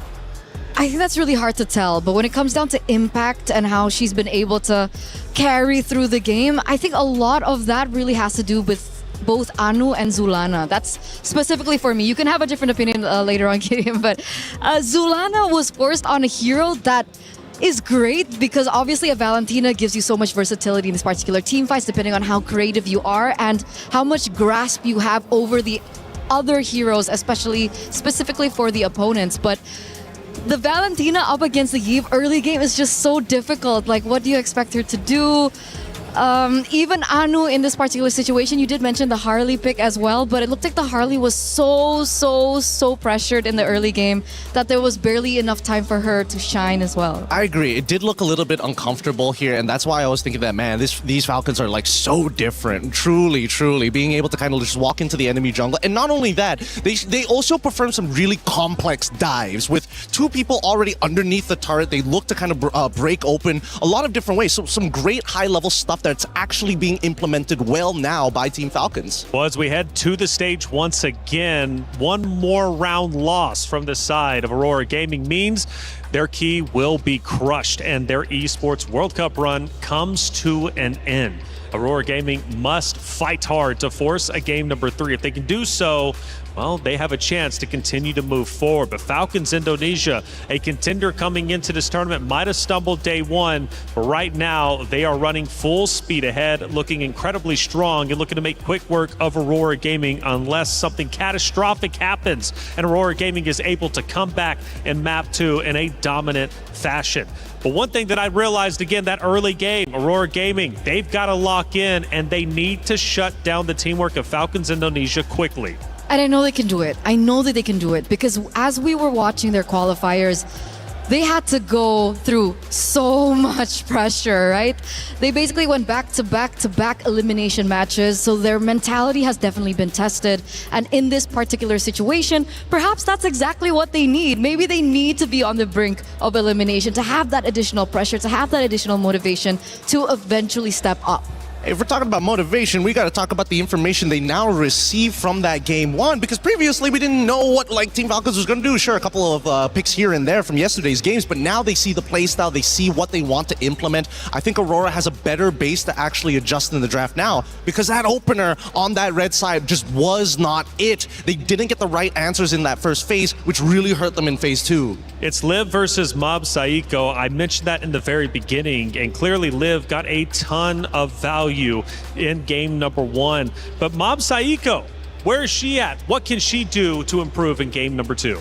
I think number 1, you got to get a support that's able to kind of bring in the pain, right? Call your jungler to start on the orange side, and hopefully, if they are still on red side, they end up by gold, because I think that rotation was a little slow because of the initial invades on that top side after they made the attempt, and then from then on, it always felt like they were just one step behind. And it's so sad because you'd expect her to be on a Claude, a hero that eventually can come back into the game. But there were just no opportunities for that to happen. And I think at that very end, we did see her really struggling to try and clear out the lanes. Maybe a little bit of panic set in, that the ultimate that she utilized just really wasn't on point as we expected her to be. Well, we start going into our map reveal and then ultimately the hero selection. Again, for Aurora Gaming, they've got to fight hard to come back. We push into Expanding River coming up next. One thing though, Violet has been on fire. Her Eve was phenomenal. How does Aurora Gaming deal with it going into game 2? You know, the easy way is to ban it. I think that's like the simplest solution. Make the mid lane just a little bit more volatile in that case, but they gotta have some secure picks if they're going to make that motion. Secondly, the fact that we got Expanding Rivers, we might even see a repeat of draft number 1 and how the game ended up, because again, those big conversions off of neutral objectives is something that Team Falcons has shown that they are great at. And now we get into the drafts. Game number 2 here, another do or die situation. And we are seeing some similar bans come through, but the main difference is both teams are going to be swapping sides. So Aurora now are going to be on blue side, and they still feel like the Matilda has got to go. Yeah, it's a little frustrating to deal with, I'm not going to lie, but Matilda is an enabler, right? Most people are thinking like, oh, she's super meta. No, she's meta when you pair her with a good meta hero that she can compensate for. Like Fredrin. Oh no, I don't have a dash. Matilda saves me from it. Oh no, I'm short on range. Matilda helps me gap close. That's the beauty of this hero. But notice that even the Bellerics are getting taken out here, which is rather surprising. I would like to see whether this Belleric trend is going to continue. I feel like it's another setup, right? I feel like it's another setup. It gives them a little bit more flexibility when they want to start, thinking about what they want to put in the jungle, what they want to put in the EXP lane as well. So Glue as well gets taken out. We saw that Glue was a really tough hit against the more, I would say, vulnerable junglers, like the assassins of the world. Yeah, I wanted to be nice to Glue because he's so cute in the game.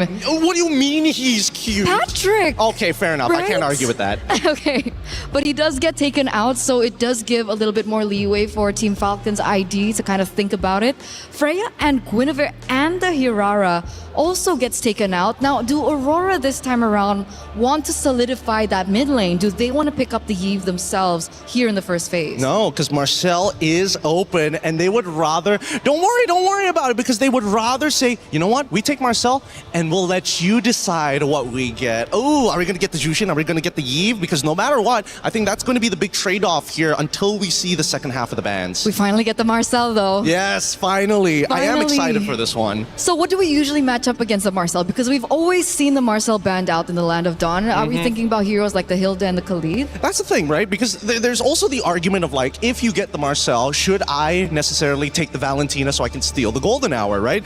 And Team Falcons, they're like, heck no. No way. Give me the Eve right now. We're going to close out this game as quickly as possible, but there's a good and bad because of this, right? That RWM, it can be negated instantly. Absolutely, absolutely. So, I mean, in the second phase when we saw the Eve, we did see like the Gourds of the world being banned out. Perhaps that could still be considered for Aurora if they want to try and fix their mid-rotation that they really lacked in the first game. Considerably, though, they do have the Marcel, so it does give them a little bit more flexibility when it comes down to the picks.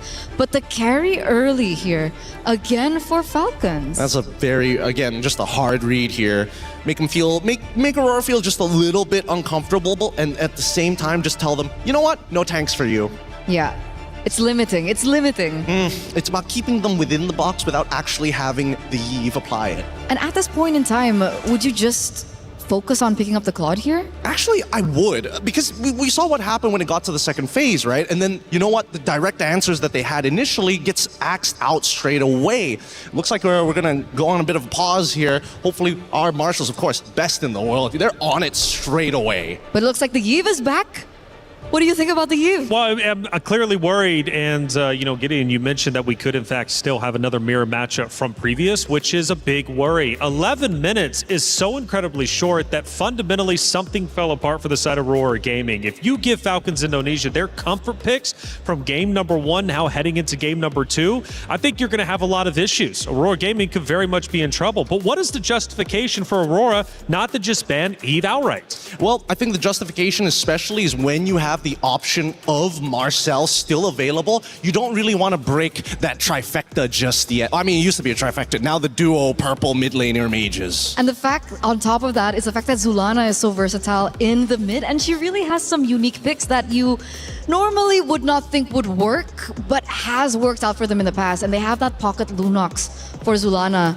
So that is also still an option. I know it's kind of weird when it comes down to meta, but again, it's MWI. No, but I think that there is an argument for Lunox. My problem right now is that after seeing game number 1, I thought maybe we got a very clear reflection of what the meta is demanding from us as the player. Hey, you snowball fast, you deny resources, you are going to win this game within the next 10 minutes. Every other game that we have seen here today, 1 or 2 turnarounds nets us maybe 20 minutes, maybe even 18 minutes. But do you think that has actually shifted? Is that a meta effect? Because I think when it came down to the wildcards, when we reviewed their games, it felt like despite being able to control so much in the early game, one mistake in the latter portions of the game loses that entire, gratification point. Yes, that is also true. It puts you out of that 10k GG zone, right? It keeps you within the 6Ks where you're just a full component down, and then you just have to compensate it by waiting for 5 minutes. That's usually the case here. Okay. But Esmeralda, though, not picked. She's been an exciting hero that we've been witnessing over the past couple of days. With Esmeralda now gone, Aurora Gaming is clearly trying to make adjustments, and now it is to Marcel. Now, how does that have an impact? Because clearly what didn't work before needs to work this time. I think they learned, Like they prioritized the Esmeralda in game number 1 and it really didn't work out for them. So this time they're taking a little bit more time to think about it. Yep, it really bit them in the back, I'm not gonna lie. It was a hard read, a blind pick. And with this Marcel, it's a little bit more flexible and a lot more compositions, but it also really helps that the Yves just decided to show up on the opposite side, right? And now it's convenient for them. It's like, yes, this is a blind pick, but now we have a direct way to deal with the real world manipulation. I guess it's a great read. But going to Falcons Indonesia, let's say it is in fact a perfect world for Aurora Gaming. They see the same comp. What is the comp to beat that comp? Like outside of team fundamentals, outside of team strategies, what does Aurora need? What is the X factor pick in order to truly counter Falcons Indonesia? 2 suggestions, depending on what kind, because we only see Marcel, right? There's still 4 more picks for Aurora. I'm thinking if they want to be hyper aggressive, they're looking for winning lanes. They're looking for winning lanes, people or heroes that can actually knock down these turrets really, really quickly. A couple of those could be leaning more into the Brodies and more into the Hanabis, kind of dependent on the lane bullies that they're looking for. But EXP especially is super vulnerable in the second half of the draft if they just wait for it. And I think that's really important, especially to try and facilitate Anu. Because back-to-back, we've been seeing her on a hero that maybe is kind of forced. We saw her on game 1 on the Harley, and the fact that they didn't have winning lanes, it really didn't give Anu that space that she really required. Come game 2, I feel like Falcons ID, they really did their homework. I think the loss that they suffered yesterday gave them that point in time of motivation to be like, hey, we need to do our homework, because Anu's heroes have been taken away from her. Wait, so let's say she gets put on a tank. Wouldn't that just be good enough, you know? I guess we'll see. It feels like that's what they're trying to do, right? Put her on a tank, take away that big impact and say, hey, you have to be the foundation for the rest of the laners, which are, well, at this point of time, they haven't hit that ceiling. And that's why I feel like Matilda being banned out was bizarre, yeah. So I guess for Violet's sake on Falcons Indonesia, how do you isolate her and get her out of there and get her away from the team fight? Because Falcons were wolfpacking together so incredibly well. For Aurora Gaming, you could tell there was bits and pieces where they wanted to isolate, but they just simply could not find the opportunity. Violet was a major key problem in game number 1. I do have to agree with you. Her Sora was definitely a problem, and Aurora understand that. So they pick up something of their own here. They pick up the Arlet, and we were talking about this before, and the Akai comes through here for Aurora. I don't know why they didn't decide to just go straight into Phoveus, but I guess it works out, whatever they're most comfortable with. And Sora is still a pretty decent matchup depending on what the emblem setup for this Arlet is going to be. But again, we're seeing a very similar picks being thrown over. And remember, this is the Akai Arlet combination. That's kind of disgusting. It's pretty good, I'm not gonna lie. It's still pretty effective. So as long as the Arlet kind of survives that lane, generally speaking, and knowing that it's Sora, it's not that hard. You're not gonna get punished too badly. Which is why I think Team Falcons ID recognize that, right? They don't want to give Arlet the space, so they ban out heroes that are very notorious in the mid lane to kind of counter those rotations. Lilia gets banned out. I think that's a smart pick. The Minotaur gets taken out from Team Falcons as well. Yeah, I'm going to make a hard prediction here. I think after the Minotaur, they might be considering... I don't know if they want to consider getting rid of Atlas here, but at the same time, it's like, because they've got the Akai, they're not really too worried about the big team fights, which is why I'm wondering why they're worried about the Minotaur of all things. I feel like it's a respect ban. Really? In comparison to like, oh, if they get the Cho, and then they can do like a 1-2 combo and play for picks rather than just pure team fights. So far, Nika's only been playing Atlas, Minotaur, and the Belleric. That's a good point. That's a good point. All right. So that means with Gord gone, Lilia gone, it's really just making sure that Aurora can't just naturally wombo combo with each other, but they also do get first pick on red side on the second phase, and this is by far the most important pick. Could be, I would assume they're jungler if we're going based off of track record. Oh wait, no, that was when they were on blue side, actually. So what are they going to go for here? Barras has been banned out. It's a unique ban, I would say, with the Matilda being banned out as well. Yeah, to my knowledge, Raimundo would be the roamer, so I don't know what she thinks she would be rocking. Yeah. Does she want to go Hylos again? I'm thinking that. I'm thinking a way to either counter-engage or enough utility to kind of bail them out of the situation. But first, they're going to go with the Harley. I don't mind this as much, but the big problem with Harley right now is that Arlet will mess you up if you're just a little, a little happy with your tricks. Yeah, that's the problem. That's the problem. There's a very small allowance for error when it comes down to it because of the drafts that we're seeing from Aurora. And that's kind of a good sign, right? We might be seeing our first best of 3, who knows? But next 2 picks, however, Claude. Oh, Hanabi right off the cuff here. Okay, Hanabi. What are they going to pair it up with? Because again, when I'm looking at like a team fight composition, I want to see like the traditional styles of setters. And so far, the Akai, sure, you can disperse. Marcel, maybe not. But they get the Valier as counterplay knowing that Atlas is available.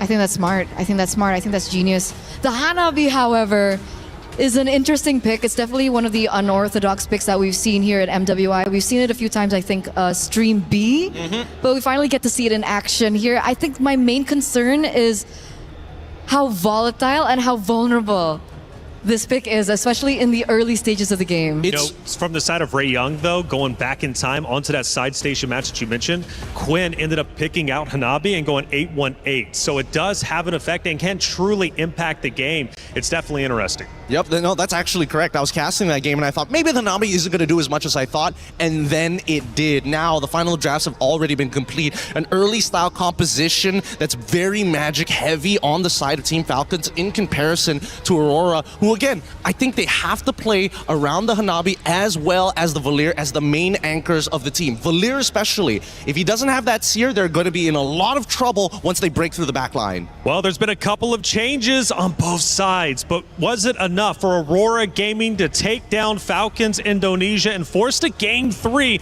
That's what they need to do to stay alive. One more loss means their key gets crushed. It's Falcons Indonesia, Aurora Gaming, map number 2. Mirko Brigida, take it away.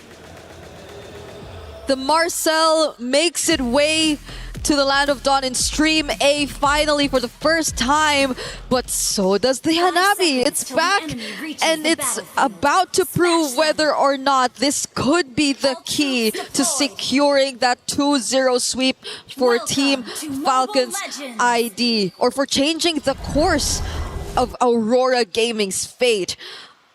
Welcome to game number 2. This is match point for Team Falcons ID, and we're seeing a lot of the combos that we're not used to seeing really getting in the hands of our team. I'm talking about the Arlott Akai in the hands of Aurora Gaming, but how much could this impact the space that they could create for Mob Psycho? Is it really enough with just an Aegis to get away from all these people who could chase like the Harley and the Hilda? No, definitely not to get away from the chase, but great against CC. Now the thing is, there's I guess a bit of CC with Violet. We did see how oppressive Violet could be with the CC on the Sora all over the back line. So at least you'll be able to deal with that.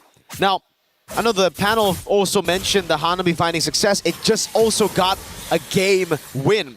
Geltech, Osprey drafted it for Geltech. Yep. And they were able to get a win and come back against Twisted Minds over at Stream B. So this Hanabi's been rising in stock, especially at MWI. We'll see exactly if Mob Psycho and Aurora can try to get a win here as well. No, unfortunately not a win over on the Gold Crab take, and Chev knows exactly what she wants to do, man. Against the Hanabi, it's all about those dives early on. Yep, at least they still have the Aegis, so that's one of the main tools that they could definitely capitalize on. Obviously just wanted to bait it over there, but Mob Psycho's smart enough to not just use it at any given moment.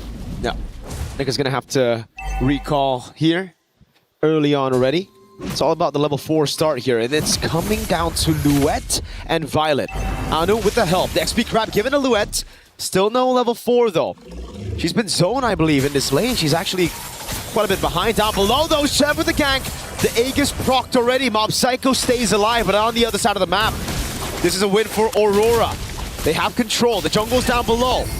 A red tree secures the first neutral objective for Aurora. It's very clear what they wanted at that point. Aurora very confident to go in with the objectives. They knew that they had the upper hand considering the Akai lineup, but on the other hand, Falcons unsuccessful in at least the attempt to take Mob Psycho away from their very own turret. The final slash did not land right there. So far, it's been a success for Aurora around the map.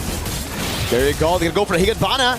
Liv's caught, but has the flicker. That was 3 ultimates utilized to gank Liv. And she still clears the lane. Yep. Well played. Clears the lane, flickers out the safety, doesn't panic after seeing a heavy spin and two members walk up to her. And now that's just great. Falcons, despite the first turtle, they're still the ones in the lead. I think mainly because of that gank onto Mob Psycho. Liv's just gonna constantly shove. Nika flickers away from the deadly magic.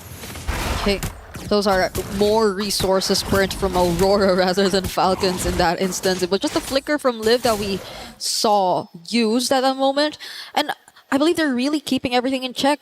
With Raimundo just constantly putting herself in these kinds of positions, they're very much aware of how Aurora's trying to move around the map, and look at that! Yeah, Raimundo doesn't like Nika, that's for sure. She just keeps on walking up, getting those damage axes down on her. Yeah, she's gonna have to recall again just after recalling, just after coming back. Violet though up top. They try to go for the dive on Silhouette, flicker out the safety, and that means a disengage for Falcons. Yeah, it's great. So far, we've seen Hilda's perform exceptionally well in the previous series that she's been picked up. Disruption, and maybe not even directly towards Anu because you really don't want to do that against an Akai jungle, but more so on the members who are trying to create space for Aurora in general. So you see Nika's really struggling to just position herself first because it's always Raimundo finding these bushes and taking control over them. But it's a different story this time. We're looking at a turtle and it's a 5-man rotation from Team Falcons ID. Yeah. Mob Psycho sent up top to the weak side. Gonna try to go for the clear and possibly a trade, and that's why they give the neutral objective control away to Falcons. They're gonna go for the mid prio first. Clearing out mid.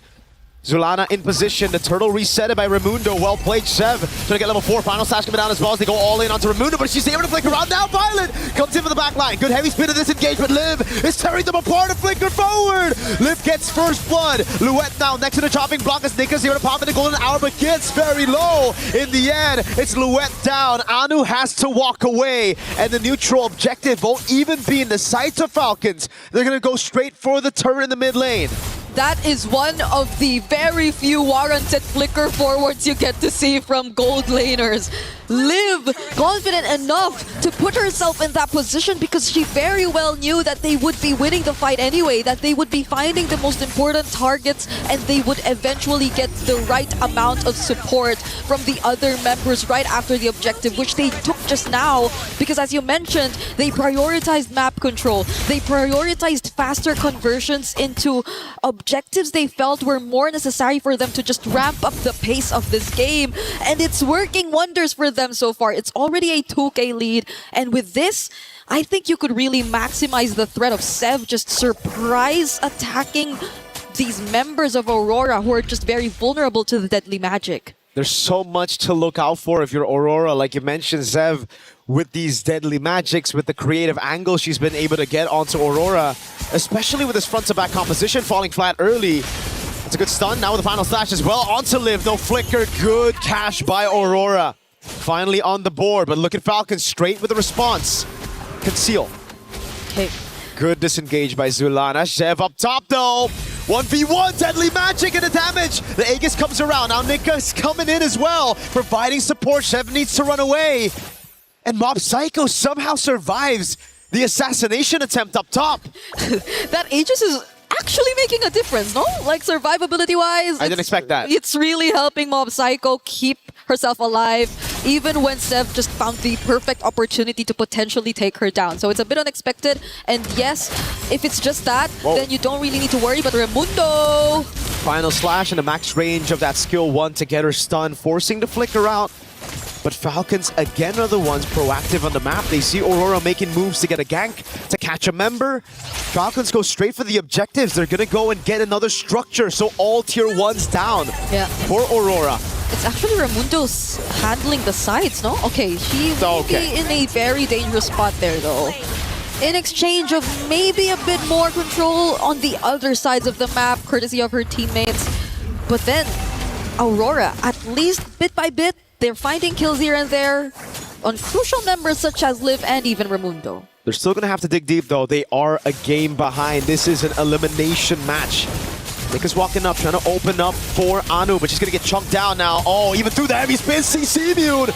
Golden Hour only catches one, and it's Violet who's able to escape. Now Luette jumps into the midst of it all. It's going to be the RWBM to lock her down as Zev goes for the poker trick behind them all. Live with the flicker in, Zulana pushing her back, and that's going to be Nika with the backup as well. Aurora backing away, Falcons now with the neutral objective control. Third turtle of the game. Luette is trying to go for the damage. Raimundo's walking up. And that's a neutral objective given over to Liv. I don't know if that's intentional. Yeah, Raimundo really hurts though. Raimundo on this Hilda, and the Hildas we've seen really hurt though. Especially when they get to lock on targets such as Zulana. You get to use your starting turns away, and I feel like there's nothing else stopping Falcons from just pushing forward and trying to close in these specific targets. We're taking a look at the equipment right now, and there seems to be quite a significant lead between the carries or between the gold laners. Oh, Nika doesn't get away from that! Nope. Okay, Deadly Magic takes her down in that moment. Nika got slain by Deadly Magic. Yeah, this is tough for Aurora at this point. At this point, they're already losing out on so much map control. The moments that we do get to see them find pickoffs, it requires so much of them to really sync up, and mostly it's been from Anu and Luette, but without them, what else can they really rely on? It's taking a bit of a while for us to see Mob Psycho actually get online. So do they just really wait for Falcons and rely on the potential counter setups that they can go for with the Golden Hour, with the heavy spin, or with the final slash? It's a big problem. It's all on the combo. Deadly Magic and the poker trick. A good final slash in the Higanbana for a trade back on Shev. But it's Raimundo up top now looking for the play. It's a Golden Hour coming down as well. Nika with the Golden Hour catches them as Zulana goes for the shots. Not enough to take anyone down, and look at Violet cutting their movement so Liv can get another tier 2. Mid and down bot, it's both down. It's another Falcons winning trade. Yeah, their conversions. And it's weird to say, but it's a conversion after losing one of their members. It's them just making sure that they're very efficient with time, with space, and that Aurora are not able to get as much when they're starting this Lord. Falcons have information though.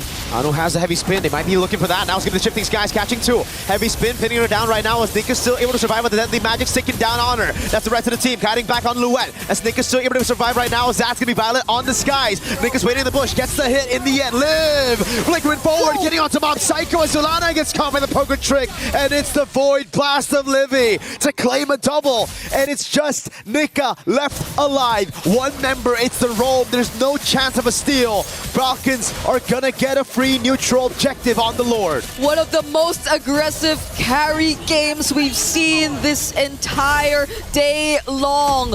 2 flicker forwards which did not put her in danger. Livy and Seb. Oh, Deadly Magic! The fadeaway, Nika gets into the fountain in time. Just barely away from the Deadly Magic. They're gonna be okay for now because there's still a Lord that's about to spawn, and that Falcons are looking to utilize to take as much as they can. There are no Holy Shields left in mid, and there's a significant lead that you're looking at between, again, the junglers, and even the gold laners. At least there's additional layers of sustain for Mob Psycho. Also has the Magic Blade, but will that be enough? Falcons are looking to just dive all in. Charge down, final slash, only find Raimundo. The shifting skies there, cancelled out with a heavy spin as Raimundo gets pinned down. Violet Comet Higanbana goes into the skies onto Luette. Again, it's Liv looking for those shots. So far, Zuliana's been the one on the board. 2 for 0, but for a base turret as Falcons try to go for more. Yeah. Shoving up top. Livy looking for the zone. Nika walking up, getting the frozen moments. Now Luette with the charge in. Deadly Magic and also the final slash, but she's going to get bursted down by the Deadly Magic. Taken out instantly. The wave below is chunking that base turret.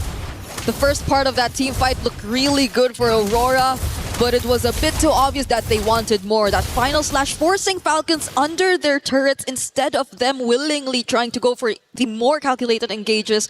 made things a bit more favorable for Aurora, but the aftermath, the way that they still tried to push forward despite Sev being there. Whoa. Liv! You mentioned the aggressive carry, but she's just baited 4 members out of the base. Now they go straight onto Mount Psycho with the Deadly Magic. Golden Hour saves her for a bit right now. The Deadly Magic isn't enough to take her down. The photo doing work. They're counting away right now, but it's going to be Violet with the skies. Up top, taking her down. It's Luet against 4, and Sev picks the kill. It's only Zulana and Nika who are assigned to defend this base. They're trying to end it here, but can they? Deadly Magic Liv with the flicker, the killing spree. Zulana shoving everybody back. She's trying to defend, but at the end of the day, it's Falcons to move to the next phase of this round. And it's unfortunate, but it is the end of the road for Aurora Gaming. They put up a much closer fight. It seemed like they were starting to find their way around things, but Falcons would just not slow down. They do not want to hand over these opportunities to Aurora Storm, and this is where it ends for the Mongolian representatives. GG, well played to both of these teams, but advancing to the lower bracket semifinals are Team Falcons Vega ID. What a way to redeem themselves after that very unfortunate sweep they've had to go through yesterday against Seda. And who knows, there might be a chance that we get to see them go against each other again, as they will both be fighting in the lower bracket. But we get to find that out as we head into the knockouts, as soon as we get everything set in stone for our top 8 teams. Because as of the moment, we are still yet to find out who are the other teams to complete our lineup. But we're taking a quick look at the replays. And if we said an aggressive carry throughout this game, this last sequence showed aggressive everyone. All these flickers, and even from Violet, even these space escapes from Sev and Liv. Just such a perfect way to show and exemplify how to utilize the carry. And it's a bit unfortunate for the Hanabi in this game. It's a bit unfortunate. She was technically the in-game MVP, but it's just tough right now. We're going to have the key moment. Yeah. It's one of the saddest parts. Your heart, your key. You will have to hand it over, and it will be crushed right in front of your eyes. This is a moment we have to watch, so let's throw it over to Damascus. Yes, this is the moment. Our first key crushed here over on stage A. Team Falcons bringing the key, and it is time, of course, to delight into pressing these buttons and absolutely shattering the opponent's dream. Unfortunate for Team Aurora Gaming, unable to match the pace that was set from Team Falcons. First key on the stage A. Ooh. The sounds of dreams absolutely shattered. Team Falcon still alive in this tournament. We'll see them playing more and try to qualify to this stage 2 of this MWI. Falcons saving their life right now. Another chance coming later. Let's take a look at the highlights.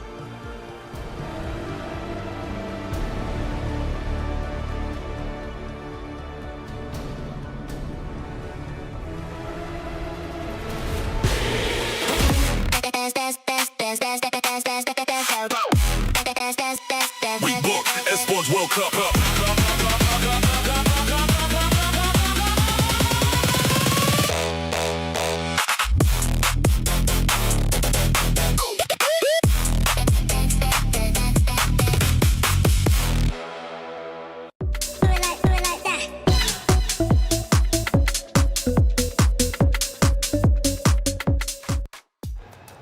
Well, in the end, it was Falcons Indonesia getting the quick win over Aurora Gaming. And you heard the snap.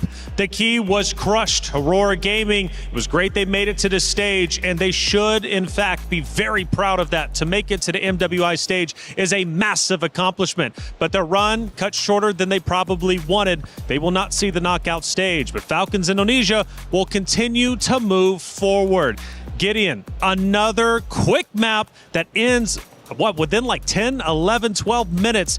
Honestly, I wasn't expecting that, but it's good news for the fans of Falcons Indonesia. Yeah, they're going to be very happy with that. And by the way, that sounded... Honestly, the Crusher is not too far away from us. I thought it'd be like even further. It was really loud. That sounded like a gunshot. That was scary. But coming back into this, I think the major problem here, it's not that Team Falcons ID are playing at their absolute peak, because I know they can go even further based on their previous history. I think, unfortunately, Aurora just did not have the same protocols when they started to fall behind. I think that really hurt them.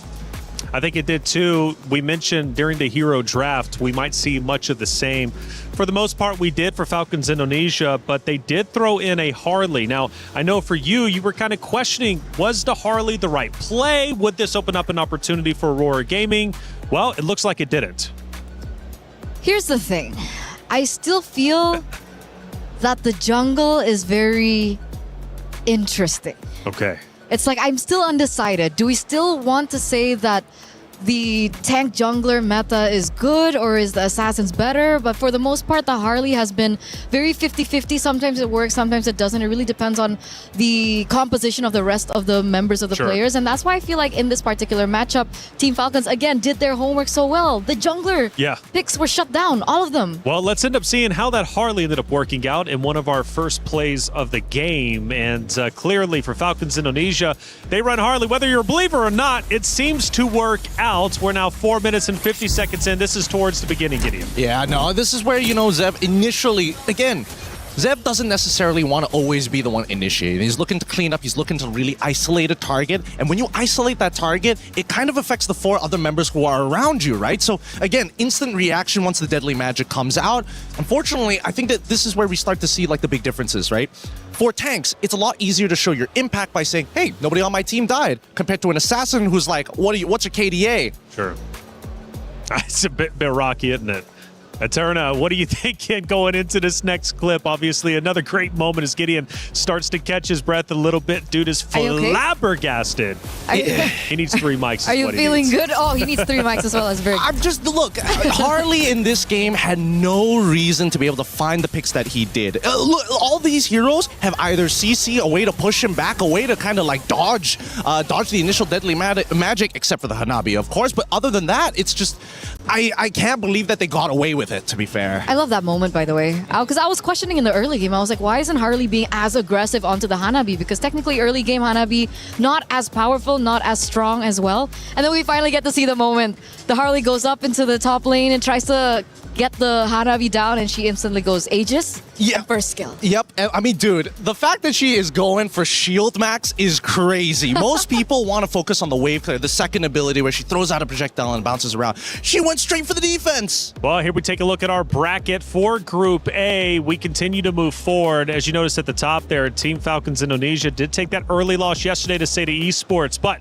against Aurora Gaming, they get the job done, win 2-0 and push forward. Now for Virtus Pro, big win over on the B stream against Geek Esports. Their next opponent will be SETA Esports. If, let's say, Twisted Minds falls here against Geltech, then there is a possibility of a Twisted Minds and a Team Falcons ID matchup, right? That's right. Jin Zhao was the ex-member of Team Falcons ID, so she's going against her former teammates. Ooh, that could in fact be spicy, and I think I saw Twisted Minds as 1-0 up, if I'm not mistaken. So things start to get dicey over on Stream B. We take a look at Group B, and naturally we look at obviously going down low for Foot Esports. MIBR lost. They're about to face off, of course, with Na'Vi and Falcon Daisies. Now, Falcon Daisies, an incredible team. We actually heard a little bit earlier from you, Eterna, about their game plan coming into today, how they're feeling. But we also have to look at Gen.G Vitality.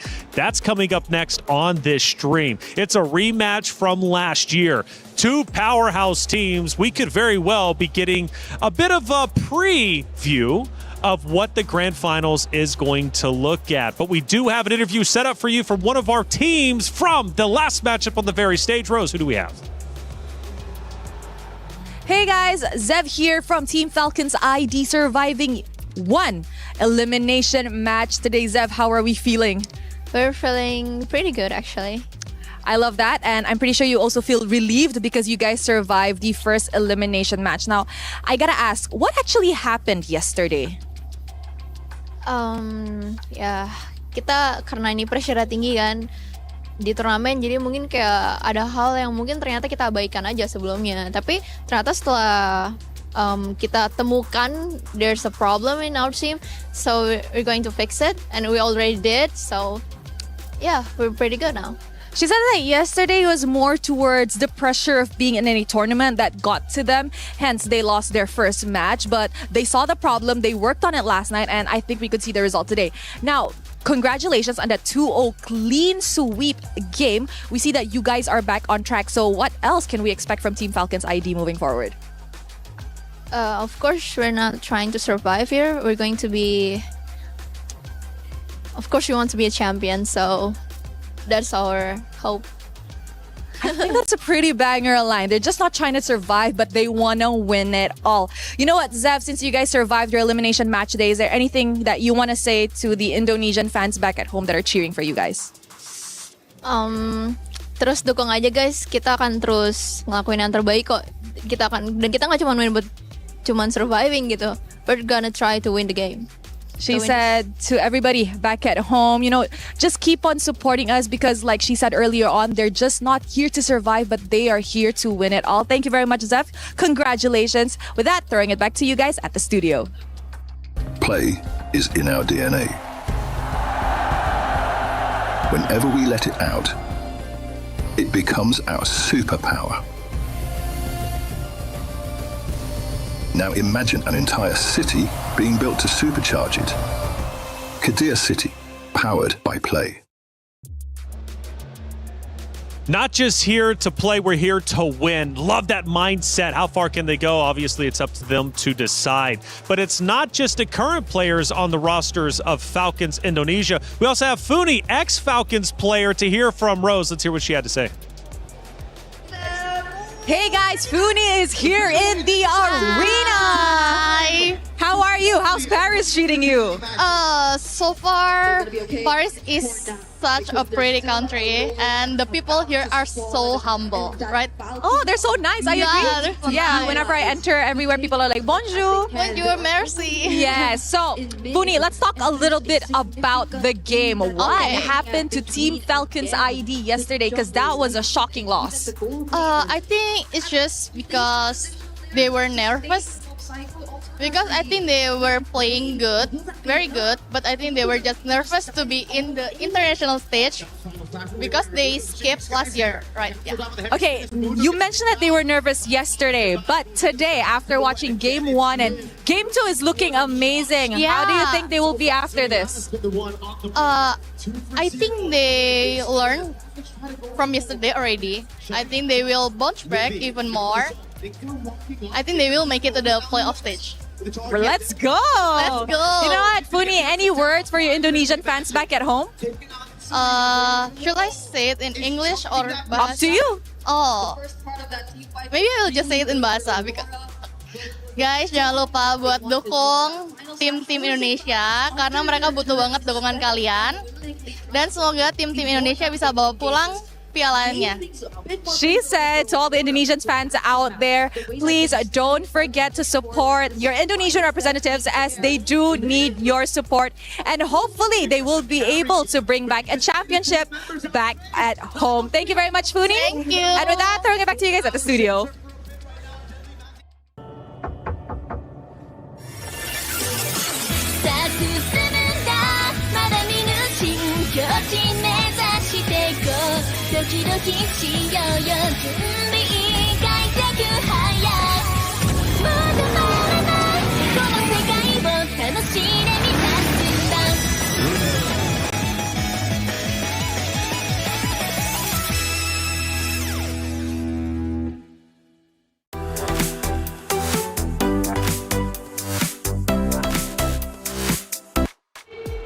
It's time for another match, and this one means a lot. It's a repeat from Grand Finals of MWI just last year. It's Gen G versus Vitality, the rematch. Revenge or repeat. The winners punch their ticket to the knockout stage once again. For the other, the loser, they have to drop down, protect their key, and try and survive, much like Falcons Indonesia just did moments ago. Let's talk about it. Not only is it Vitality versus Gen G, it's Vivian versus Ashley. The mother of tanks conversation. Who's it going to be? Honestly, I'm not so certain, but we need to hear from Ashley before we head into the matchup. Hey guys, right now we are with Cindy and Ashley, and I just know this match is about to be hot. So girls, how are we doing today? I'm good. I'm great. Now, what do we think about this matchup, honestly? Because it's a grand finals rematch from last year. This time it's not grand finals yet, right? So you excited? Yeah. What about you? Maybe the result will be the same as last year. Ooh, now she said that because if we look back to last year, the results were a 4-0 in favor to Team Vitality. Ashley, come on. What do we got here? What do you think is going to happen today? 2-0? 2-1? I think it might be the same result flipped. Oh, you think you're going to win this year? 2-0, clean sweep. Why are we so confident going up against Vitality? I think that's for them to find out. I mean, that's impossible though. That's impossible? No, not happening in a million years. Yes. Now, Cindy, she's being a little spicy. Is there anything you want to say to Ashley before the match starts? Well, maybe I saw some Minotaur, 2 games. We might ban that. You saw Minotaur what? 2 games. 2 of you games. playing Minotaur. Yeah, what about it? We might ban that. Oh, I think that's your only it's, hero. It's fine. What if that's the strategy? Because last year you guys banned, what was it, 5 of my tanks? Really? I mean, maybe we thought that I think you don't have any other heroes than that. Or is it a respect ban? No, it's just that we're bored. Okay, let's see. Ooh, you know what? Let's keep this heat in the land of dawn. Thank you, girls. Let's show it back to you guys at the studio.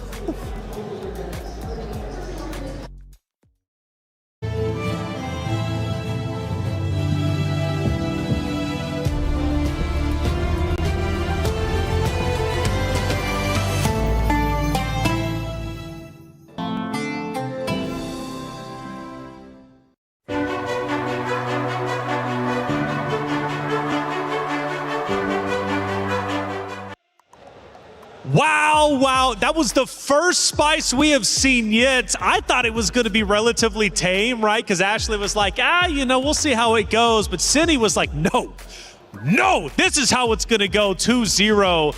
Yo, Cindy, Vivian was one of my favorites. Cindy might be taking that spot. And it's so different because last year they had the same face-to-face. I think it was in the grand finals. And she was like, we'll see how it goes later. Right, she was super chill. She wasn't nearly as spicy as Vivian. And then we see that from her. That is insane. She came out swinging.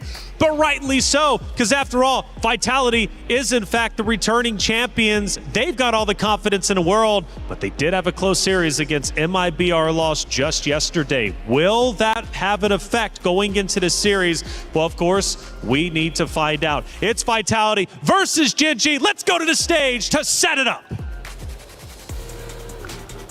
Ladies and gentlemen, it is time for Gen G versus Team Vitality. And ladies and gentlemen, oh yeah, you hear that energy, and with good reason, because this is a run back from last year's grand finals. Of course, Team Vitality last year did not even drop a game against anyone in the event, but Gen G is here to show that they've learned a lot and that this year will be different.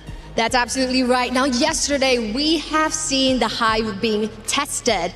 But of course, even with a 26-minute game in Game 2, that was because a team caught them off a surprise by a surprise pick. But this opponent that they're meeting in a few moments' time will be no stranger because they have met them last year in the grand finals. And Gen G is hungry for that win. So, will it be redemption or total domination? We will see that in this upcoming match, and of course find out who will emerge victorious and punch that early ticket to the knockout stage. Over to you at the studio.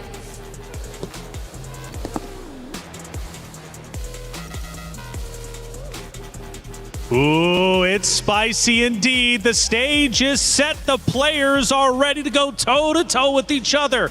Once again, the history runs deep. It's rich. It's Vitality versus Gen G. And as we look at our map reveal, we're heading in to Broken Walls. Now, Gideon, Cindy specifically called out Ashley, a.k.a. on the other side of Gen G, and said, your hero selection pick, well, it's a bit weak. We don't believe in you, and we think we got you.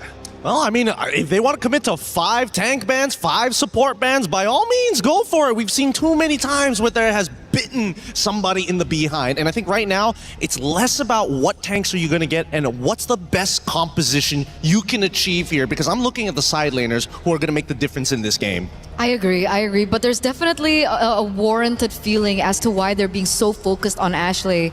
Ashley being the backbone of the team, she's captain as well. In and out of the game, you can see that she plays such a pivotal role for Gen G and how they function, how they were able to secure their 2-0 victory yesterday. So arguably, could you say that about Vivian as well? Or do you think Vitality has a bit more like of a robust team that's confident if their leader falls? Here's the thing, right? Captain uniquely is Cindy, not Vivian, for Team Vitality. So if you say that, I would say, yeah, maybe, because Cindy always is able to step up in the game, but it feels like the attitude all comes from Vivian. Yeah, I think it's great to always have somebody who's got that attitude to be that front face to really intimidate your opponents, while the brains is telling the rest of them, this is how we're going to apply our plans. And so far, based on what we've seen in the banning phase, Paquito, the glue, already getting axed out on blue side by Gen G, Vitality getting rid of the Marcel, it really seems like this is the most standard openings in terms of bans we've seen so far. I would say yes, especially now that we see the Herrera up next. Yeah, I mean, it's all coming one full circle, as expected here. But not only am I interested about Arya alongside with Chell, Panda and Fumiko, I cannot tell who's going to win that lane. And I feel like, based on what the draft is, I'm just going to leave it to the draft because their skill levels in the team fight are so similar. They're so mechanically inclined. And I want to argue for Arya as well, right? Arya has also been such an important role as well in Gen G. And she's been able to beat a lot of the top tier EXP laners, I think, in her region. And I feel like this is the moment that she proves that she could be the #1 in the world. Well, as we are going through the hero selection, I want to remind everybody that this is, in fact, the battle of adaptation. You have 2 elite coaching staffs, 2 championship caliber rosters, and this series, in fact, could come down to the drafting and macro execution. So this is just step 1 between these two and could very well already determine who's winning the first map. Again, their backbones are important, and also their coaching staff, because Rex Vin, initially from Monster Vicious back in Malaysia, has been helping them so much with these women's team. And Gen G, this particular roster, loves coming down to Malaysia to actually participate and scrim against some of our teams locally. It's back-to-back boot camps. Back-to-back, MWI last year, MWI this year. They have a thing for Malaysia. They do. And I think it's great because we're close enough to still be able to scrim against the Indonesian teams just across the coast. Which is very important, and that's why we're seeing them develop so quickly, so fast. So Esmeralda gets banned out there by Team Vitality, and it looks like the Minotaur has actually been left open. So was it the interview hinting at a second phase ban perhaps against Ashley for the Minotaur, or maybe do they have something completely different in plan? It's a tough call on this one. I think that the Glue and Atlas have been pretty consistent bans overall, but this means that both sides want to play for their mid lane, right? So they got their mid lane. The question is, are they looking to scale? Are they looking for control? Or are they looking to just play tempo? And I think so far with Abaxia, I would assume it's tempo, but we've seen many teams pivot right at the very end to show, no, we're actually going for a hyper-aggressive style.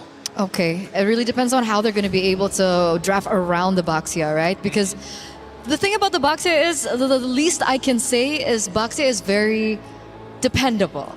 Like, you can utilize it in a way for objectives and so on and so forth, but Team Vitality do really quick work, right? They pick up the carry to try and counter the Baxia later on in the game, and obviously the Akai that's also risen in quite popularity. I'm wondering if the Arlot might show up to find that combo between the Akai Arlot. Oh, it might be a little difficult now to actually get the Arlot, because again, yes, Esmeralda, one of her big counterplays has already been taken out. Same goes for Paquito, which is a little more 50-50, but the scary thing is, no matter what you pick first, the counter pick comes out immediately after. If they go Arlot, they go Phoveus. If they go Phoveus, they can go for some other lane bully like, someone like Uranus or something to outscale him or sandbag him. Okay. So it's really who makes that first pick. And unfortunately for Genji, because they're on that blue side, they kind of don't have a choice. I feel like, do they want to prioritize Ashley's hero here? I mean, they did mention that there were 5 picks that she was. Whoa! That's not normal. Hey, and that's not normal. That is a signature Panda pick last year. The question is, does the Granger still fit in this meta? I gotta figure out whether they got enough damage. I mean, okay, an idea is forming in my mind. You're gonna poke out your opponents, we hit them with the Abyssal Arrow, and when they're low, we give the kill over to the Granger. We want the Boxia to open up the map, which would mean one of two things. Either A, their EXP laner is going to have damage, or B, they're going to have a support who's actually, who's big enough and tanky enough to be able to actually not only take the damage, but apply a lot of high base damages. So are we thinking like a hero like Grok? I was thinking, maybe not Grok. I was thinking like Hylos, because it's very consistent in the early stages of the game. We see the Arlet get played here, so perfect timing coming in for Team Vitality. Expect to see the Phoveus ban in the second phase. Yeah, they really want to be able to alleviate the pressure on the Arlet, make sure that the Arlet can roam around as fast as possible. And the fact that we see the Selena on the other side, it will also help the farming from Boxia. You know, like Boxia has been nerfed quite a bit. The farming pattern is a lot slower nowadays. And I feel like the Selena being able to pick up that, you know, tricky emblem, she's going to be able to help rotate with the Boxia. Yes. I'm getting the rough ideas in my head right now, because if there's anything that I'm most worried about, it's the fact that if you don't pair Selena with a concussive blast support, you're never leaving that lane quicker than your opponent. And so far, luckily, Vitality is focusing very much on this Arlet. Getting rid of the Uranus first, okay, that's totally fine. They're focused so much on this Arlet that, hey, maybe there's an opportunity that the mid lane isn't going to be as bad. Because all the options are still up and available. They're up and available. Right, Give is still open. If they want to go Jushin against the Boxia, they can also go for something of a similar route as well. They could even go for something like Gord. It sounds scary, but where's Selena actually going? We don't know. It could still be played as a support. No way. I mean, hey, right now, the biggest thing in the game is the fact that we don't have vision, and what does Selena provide? Hey, traps that give you vision. Is it really an Ashley pick? Ashley's been so, you know, synonymous with heroes that are, you know, big setters, finding opportunities, you know, like not a single target type of hero. Hey, maybe she's trying to look for a new moniker. It could be the possibility. But well, let's not forget, during the interview, we did ask, do you still want to take that title of Mother of Tanks? And she says, well, this year I might be trying for something else. Could be the... Oh, I got to come up with a good one here. Nah, I don't have something that's good yet. It's all terrible. I'll workshop it in just a little bit. But this second phase, Phoveus is wide open here. I feel like baits are being thrown out by both sides with these bans. What happens if they pick up the Phoveus? I mean, Arlet's not gonna have a good time. Like, I don't know what Arlet's supposed to do in that lane. He walks up, he just dies. So what was the bait from Vitality, though? Well, the fact is, they're already banning out things. For an example, they're already getting rid of the Uranus. They're also getting rid of the Freya. Again, both of these heroes, you would have expected the Freya at least to show up a little bit earlier. But now, since Genji didn't have the opportunity to lock in their EXP, it made so much more sense to just get rid of the axe out the Scalers, because the composition just doesn't have enough damage. Okay. I was about to say, do Genji want to pick up the Cho? But they're the ones that actually banned the Cho out. So now it all comes down to this. Red 4, usually the money pick here for Team Vitality. They could lean into their support first if necessary, just to kind of make sure they guarantee themselves a mid laner that absolutely destroys the whole composition, or just keep it simple. And I personally think that keeping it simple might just be Jushin rather than the Eve. I like keeping things simple, and I want to keep it that way, but I do want to watch out for the fact that the Akai could still be flexed. Just highly unlikely, so, well, but it still can be done for Vitality. I mean, if we're thinking that way, technically Arlet could be flexed as well. I mean, it's been many years since we've seen Arlet roam, but hey, I'm not putting it out there. And it's not flex. And it's not a flex. Phew. We see the Beleric come through, so that is going to be given over to the Mother of Tanks. Now for Genji. Well, I guess they're anticipating that, you know, the Selena will have to go dive in to do the damage, and then the Box is also a very short-range hero. They go and opt for something for, like, the Beleric. Honestly, I don't know why the Selena was picked up so early on. I would have imagined that this was like a last two picks type of scenario. Surprise your opponents, you know? Because what is the value of Selena if not for landing the Abyssal Arrows. If you don't hit the arrows, it's kind of like a dead hero. That's why I thought it was to aid Baxia in the rotations. Yeah, I thought that's the early games, but then what happens to the mid-game, After, right? yeah. Selena kind of loses its power in the later stages of the game, but like you mentioned, the Phoveus being a good lane up against the Arlet, the Phoveus does show up here, and then the Gord comes to play. That means the Selena is the roamer. Not too Ashley's on the surprised. Selena. Yep.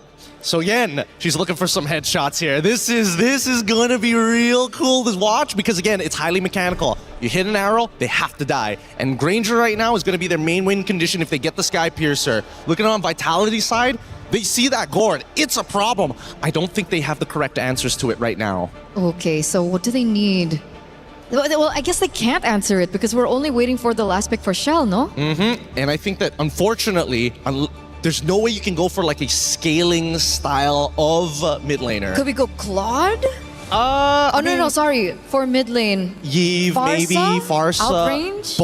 Both of them are susceptible to this Selena. Kagura. Something lane dominant, something to say, you know what, we'll figure out a way. This is diving so deep into the archives of Team Vitality. I think it was even under a different org at the time that we saw the Kagura for this team. Well, I don't know about you, Taylor, but do you prefer the arrows from the side of Genji or the umbrella from Team Vitality? Gotta go with the arrows. Come on, you want the damage. This is the matchup we've been waiting for. The crowd has showed up. The Vitality fans are going crazy. Gen G fans, let's also get loud because this is a rematch of the Grand Finals from last year. The one we've been waiting all day for. Let's get it started. Bragina, Athena, take it away.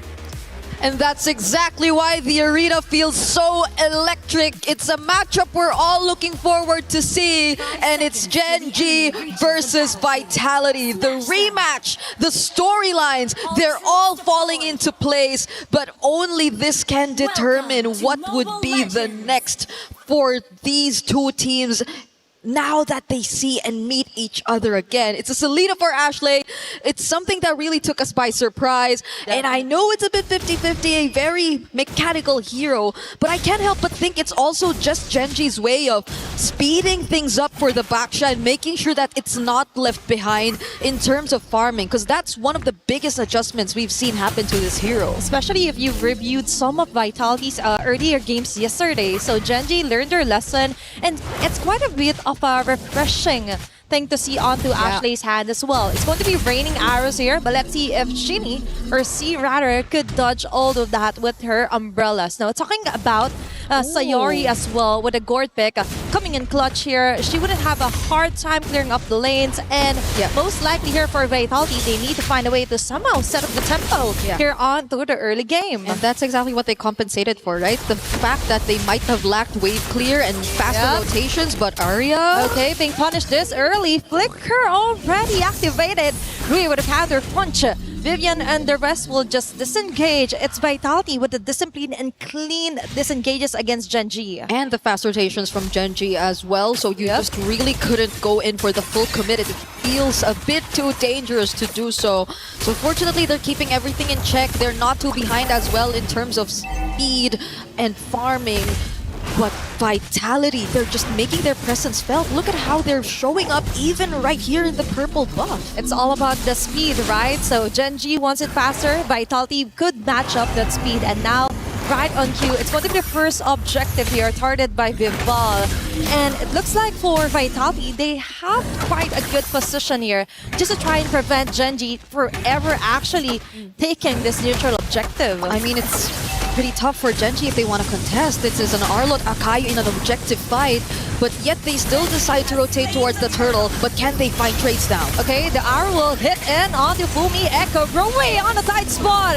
An early first blood here for Fumi Echo. Vitality with a chase down. It's Panda 1 and Ashley going in for the trade up. That's 1-for-1. Arya on the front lane. That is an early aggression here from Vitality as well. They seem to equalize things, and it's working out for Vitality still. Genji had to lose Rui, and that was the entire idea they were trying to fight against. The fact that the Baksha could feel a bit slower in terms of speed and farming, but then they had to lose her, so that slows things down a bit, even though they already had the presence of Vaselina in their lineup. So now let's see how they eventually bounce back and get back into the game, because we haven't really seen much rotations just yet.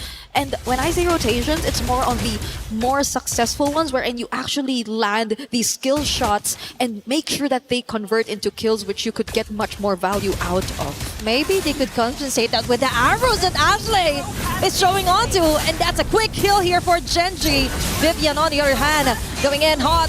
Fumi Echo left defenseless here. Traps is there. Vival and Fumi Echo combination here, hitting on the right marks here. Double kill. Vitality with an immediate answer. Panda 1 and Shell 1v1 on top lane. But let's go back to that pickup for Vitality. Yeah, they did not even need to rotate to find that pickoff, but it seems like Vitality still got the better of them at that moment. They got 2 for 1, and it's still the mid duo that's constantly being shut down. Now Rui. Oh, it's making it harder for her to farm up. As you've mentioned, it's not even the complete word rotation. It's like, okay, and that's it. They're always being tracked down here by Vitality, continuously hunted down. Yep, it's tough. Genji is a team with a lineup that we kind of expected to activate a bit more early on because of the threat of the arrows, the gourd as well with the supplementary burst damage. But it's taking a while for them to actually find these targets, and now they might have to rely on some of the mistakes that can come in from Vitality. This is a very reliable comp in terms of objectives, and now they're trying to go for another contest with most of their teammates ready and nearby. Another way to look at it is if Ashley can be able to land those arrows on the perfect target. That is a hard thing to do, knowing that Vitality has the mobility as well. As a follow here for Fumi Echo, and right on cue, Arya is forced to go on the front lines. That's a free hit here for Chell. And now Genji is down on 1. Will they contest this one? I think they're trying to fight their way onto it. It's still Vival securing the neutral objective. Rui trying to run away with the shield unity.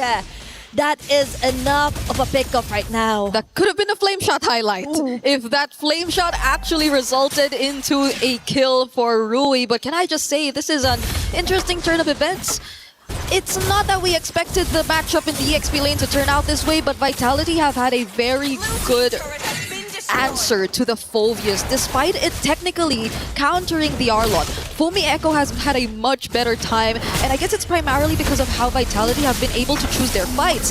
Now even denying that orange... Oh no, it's Sayori. Sayori actually got the purple buff, but that was an attempt from Vitality to just further increase the gap that's already existing between them and Genji. But still, right, they were able to compensate the direct counter for an Arlot with the way that they move here onto the map. Now, we see a lot of flanks onto the way Arya fronts for Genji. And now, other lanes are also left vulnerable. Now, they're up against Ashley here, trying to find the right target, but they are still struggling. It's just too much of a tempo that Vitality already got. That's a 2K lead for game number 1, 6 minutes into the game. Yeah, I agree. They're trying to stay proactive. They're trying to constantly move around the map and find whatever they can. It's just that Vitality seem too difficult to catch as well. Catch off guard, land these skill shots. So regardless if they actually find, let's say, Chini, right? Seems like one of the best targets at this point. She also has the Rasha Umbrella Flea, so that doesn't even make her the best target either. So Chell, at this point, always well guarded, and that's where you see it. Oh, that's a perfect example of what you were just trying to explain. And for Genji, the moment that they land those targets, it's a bit too late already. That they've already been bursted down by Vitality, and now even though they've got the position, the damage just isn't there yet. Now another neutral objective is there. The arrow land onto Vival. So there's going to be a dash. Arya onto Chell. She's keeping her at bay, but going to give her free hit. She's stopped it. But heavy spin here for Vival. Follow up here for Cini and Fumi Echo from the back. There's going to be a sandwich play here. It's Fumi Echo keeping Panda 1 VC even under the turret. Killing spree this early. Panda 1 get the shutdown kill instead. But all of that advantages went to Vitality. Yeah, that was 3 kills and a mid turret that they were able to secure, plus a purple buff and eventually most likely a turtle as well. Multiple objectives and structures over to their side, and that's why the lead is just starting to balloon. They're not having problems dealing with any of the potential threats that we expected from Gen G. Arya seems to be such a fragile target for Chell at this point. It's very uncharacteristic because of you expecting that the Phobius would be the one to just keep this carry in check. But it's Chell making sure that she's the one who presents herself right in front of the Phobius and not even caring at all because she's already equipped enough to shred this XP laner down. It's the prey being the hunter at this point for Vitality. He just got this way on how to dodge those bullets here. Coming from Panda, one Fumieko would assist. Final flush onto 2, and that's what we're talking about. It's kind of weird to see it's Gen G falling over on those attempts of a tempo against Vitality. Yep, they could not find that tempo. Now it's most likely playing for recovery for Gen G. This is just too much dominance that we're seeing from Vitality across the map. And they're playing with heroes who I think even the panel highlighted as not so much part of the meta if you're mainly relying on them for your carries, because looking at their lineup, it's really around Panda 1 that you're really expecting majority of the scaling to come from, but it's not like Ranger is really considered as the most scaling marksman either. It isn't. It's likely going to be Sayori, but it's taking a bit of time. They're trying to set up, or their setups are taking a lot of time before we eventually see them executed. And now with Fumieko also picking up the Rose Gold Meteor, you could just expect this aggression to get even worse. It's all about fights here for Vitality, making it harder for Gen G to actually catch up. Even though Arya could land a great Dark Wave even onto 2 to 3 members of Vitality, but still, the damage isn't enough. We've mentioned it's Sayori that's taking a bit too long to really be activated if to go for the burst. And for Vitality, on the other hand, another way to totally compromise the jungler pattern here for Gen G is to try and take it all over. Especially even onto the jungle creeps. Gen G couldn't even touch that one. Arya still got a perfect play on the shell. But still, the restful just isn't there yet, Vivian. On a tight spot, but still, she will be able to back away. Instead, it's Jewelry and Arya falling down just before a Lord take even eventually comes in. Gen G definitely wanted to take on that fight. That was the pursuit that Arya risked, expecting the follow-up as well to come in. But the pin down with the heavy spin just made it difficult for Gen G to even push forward because they already lost Arya. And it's a tough task for her and Rui at the same time. They're the ones who have to get in first. They're the ones who have to set up. Yep. But every single time they attempt to, it seems that Vitality are not even afraid. They're not rattled by the least because they already have Chell, who's currently 8.9k in gold, already completed the Trinity and is on the verge of completing her items. Whereas if you take a look at Panda, yes, she already has the Hunter Strike and the Malefic Roar, but this Sky Piercer, you have to wait until you actually get the value out of it. There's so much catching up that Gen G actually need to do, and we're approaching the 12-minute mark. Fortunately, still have some of their holy shields intact, but they're on the verge of losing a bunch of their base turrets too. Yep. Time definitely is not on their side here for Gen G. You have to keep those stacks rolling in for Panda if you want to survive this task, this tedious task that Vitality is trying to do. Both inhibitor turrets here onto the mid and onto the bottom side is being targeted here by Vitality. We fall yet again with a heavy spin. It's Arya falling down. The front runner here for Gen G is easily picked off, and now it's left for Ashley to land those arrows. But a flame shot kill here from Cini will seal the deal. Down 2 women here for Gen G. All their base turrets have been totally destroyed here by Vitality. And that is a flame shot highlight right there if you've ever seen one. It's been so long since we've seen a flame shot here in competitive play, but oh no, Rui gets caught. And this is it. Vitality just exerts their dominance here onto game number 1. What cracks? There are no more cracks onto their formation, onto their domination. as they slowly choke out the life of Genji here for game number 1 alone. I am starting to understand why the Phoveus was baited out of Genji and why they were just willing to let it go. Just look at how difficult of a time Arya is actually having on this hero. And it's just really something difficult to digest because it's a matchup that you really would expect to go her way. But it seems like Vitality have completely read out the kind of approach that Genji actually wants to play into. They pretty much let them play the early that they want in terms of speeding up the farm, but other than that, they are not landing any of these skill shots. They are not able to maximize the early threat and presence of a double mage mid duo that they actually decided to field here in this game, and they're just taking it step by step because we're 12 seconds away until the next objective spawns, and with an 11k gold lead, this was mentioned by our panel earlier, it's very difficult to find a way around this kind of situation. That is just too much to handle for Genji.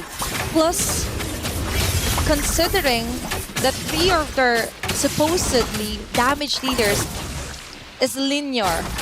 They're on a straight arrow, they hit or they miss. But most of the time, it's a miss. Because for Vitality, all they need to do is juggle around who will be getting the arrow, who will be getting all the skill shots here from Panda 1, and the rest could just go for the free hits. Now, Sini is still untouchable, by the way, with their Kagura pick. Yep. And it totally made sense. She has the mobility, she has the burst, and the flame shot, the cherry on top, just to finish things off here for Vitality. Yeah, none of them honestly even opted to go for Purify. At this point, it's just really them adapting through the heroes that they've actually picked up. And I think it's also very dependable for them to have this Akai in their lineup, because even when Genji decided to go in for multiple times, they just had to use it defensively, push them away, or even better yet, find the perfect pin down. But this is a Lord Siege incoming for Team Vitality. Let's see if it is here. Oh, another fight that's just connecting onto 2 members. Panda already down. Fumi Echo taking out Arya from the process here from Genji Esports. Is Shell locking in onto the tower. An easy game 1 win for Vitality. They had zero plans of letting Genji extend that game any further. And Team Vitality are 1 step closer in securing their knockout spot. Genji decided to field a draft that required a certain level of execution in order to work. But look at how Vitality dealt with it. They were just very calm and they let it happen on their terms. Now we have to take a look at what's going on stage together with Damascus and Rob. Absolute insanity. Team Vitality showing why they're last year's champions. This is the match that we've been looking forward to this entire time, but apparently Vitality was looking forward to it more than anyone else. Hey, listen, if there is one that needs to establish dominance, it's Vitality. Yesterday, got scared a bit. That is a statement, man. Absolute statement made in that first match. Genji back to the drawing board, but these Vitality fans, they're getting louder and louder. I wish that we had a camera behind the scenes to hear exactly what's being said in the Genji locker room. Like, I just feel like Ashley right now might be getting a little hyped up. You know what I mean, Damascus? At some point, you might have to tell them, you can't let them do that to us right now. You know what I mean? There's a whole lot of pride on the line. It's supposed to be the big run back. It's supposed to be the big one when you show that from 1 year to the other. You're like, I can win this time. I'm so back. Unfortunately, not yet, but there is still a chance for Genji to bring it back. So let's wait for them to bring it back and take a look at the highlights.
Well, the title for this matchup outside of Vitality versus Gen G was Redemption or Domination, and so far it's only been Domination.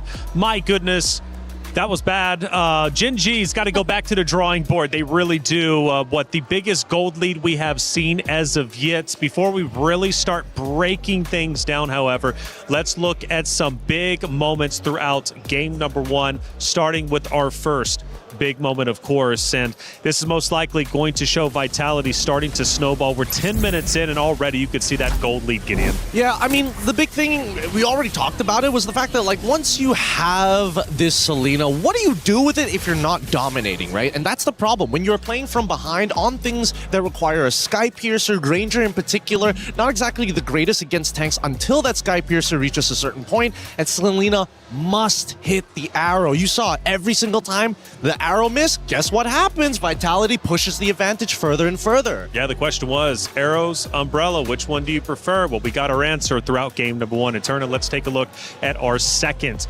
moment of game number 1, and probably getting towards the tail end here, and it might be close to the winning moment. We're now 11 minutes in. The gold lead now is well over 10K, and we're starting to enter the base. It was almost a 12,000 gold lead at this point in time. And the thing is about the Selena, it's very difficult for her to try and go for the defense on the defense, right? She needs to have a little bit more say when it comes down to map control for her to really get the shots down. And in this particular position, it's very predictable where the arrows are going to go, so it's easy to dodge. And then you see the synergy of composition between Vival as well as Fumi Echo.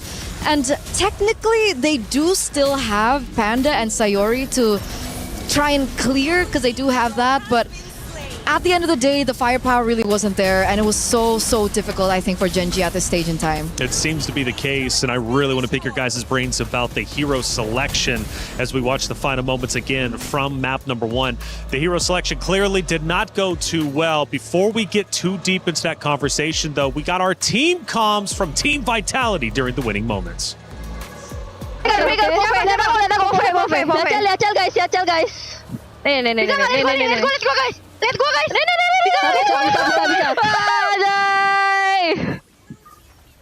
Sabar anjing, MM-nya nggak lewat-lewat. Itu cowok, mid-nya anjing. Gordnya flicker. 920 guard. MM-nya nggak lewat-lewat anjing. Flicker cowok itu mereka berdua anjing. Body was built to move. Not trapped at a desk in one singular posture for 12 hours a day. It's time your chair evolved. This is Secret Lab Titan Evo. Ergonomically engineered for you, gamers, hybrid workers, artists, backing your every move. Man, there it is. They sounded very excited for Team Vitality, and rightly so, because when they get pumped up and energetic, you know they're playing an all cylinder. Not too much. I think not enough potentially. Okay, hey, look, Vitality looking good, and I tell you what, we've had coverage all day long. We've had Stream A, we've had Stream B, and we got our co-streamers as well covering all the action. Let's bring Rain in and have a little discussion. Rain, what's going on, man? How you liking the stream so far? How you liking the tournament? So far so good, guys. I'm having fun here. I think this is the most prestigious tournament so far, and I'm really excited to see quality from the rest of the players.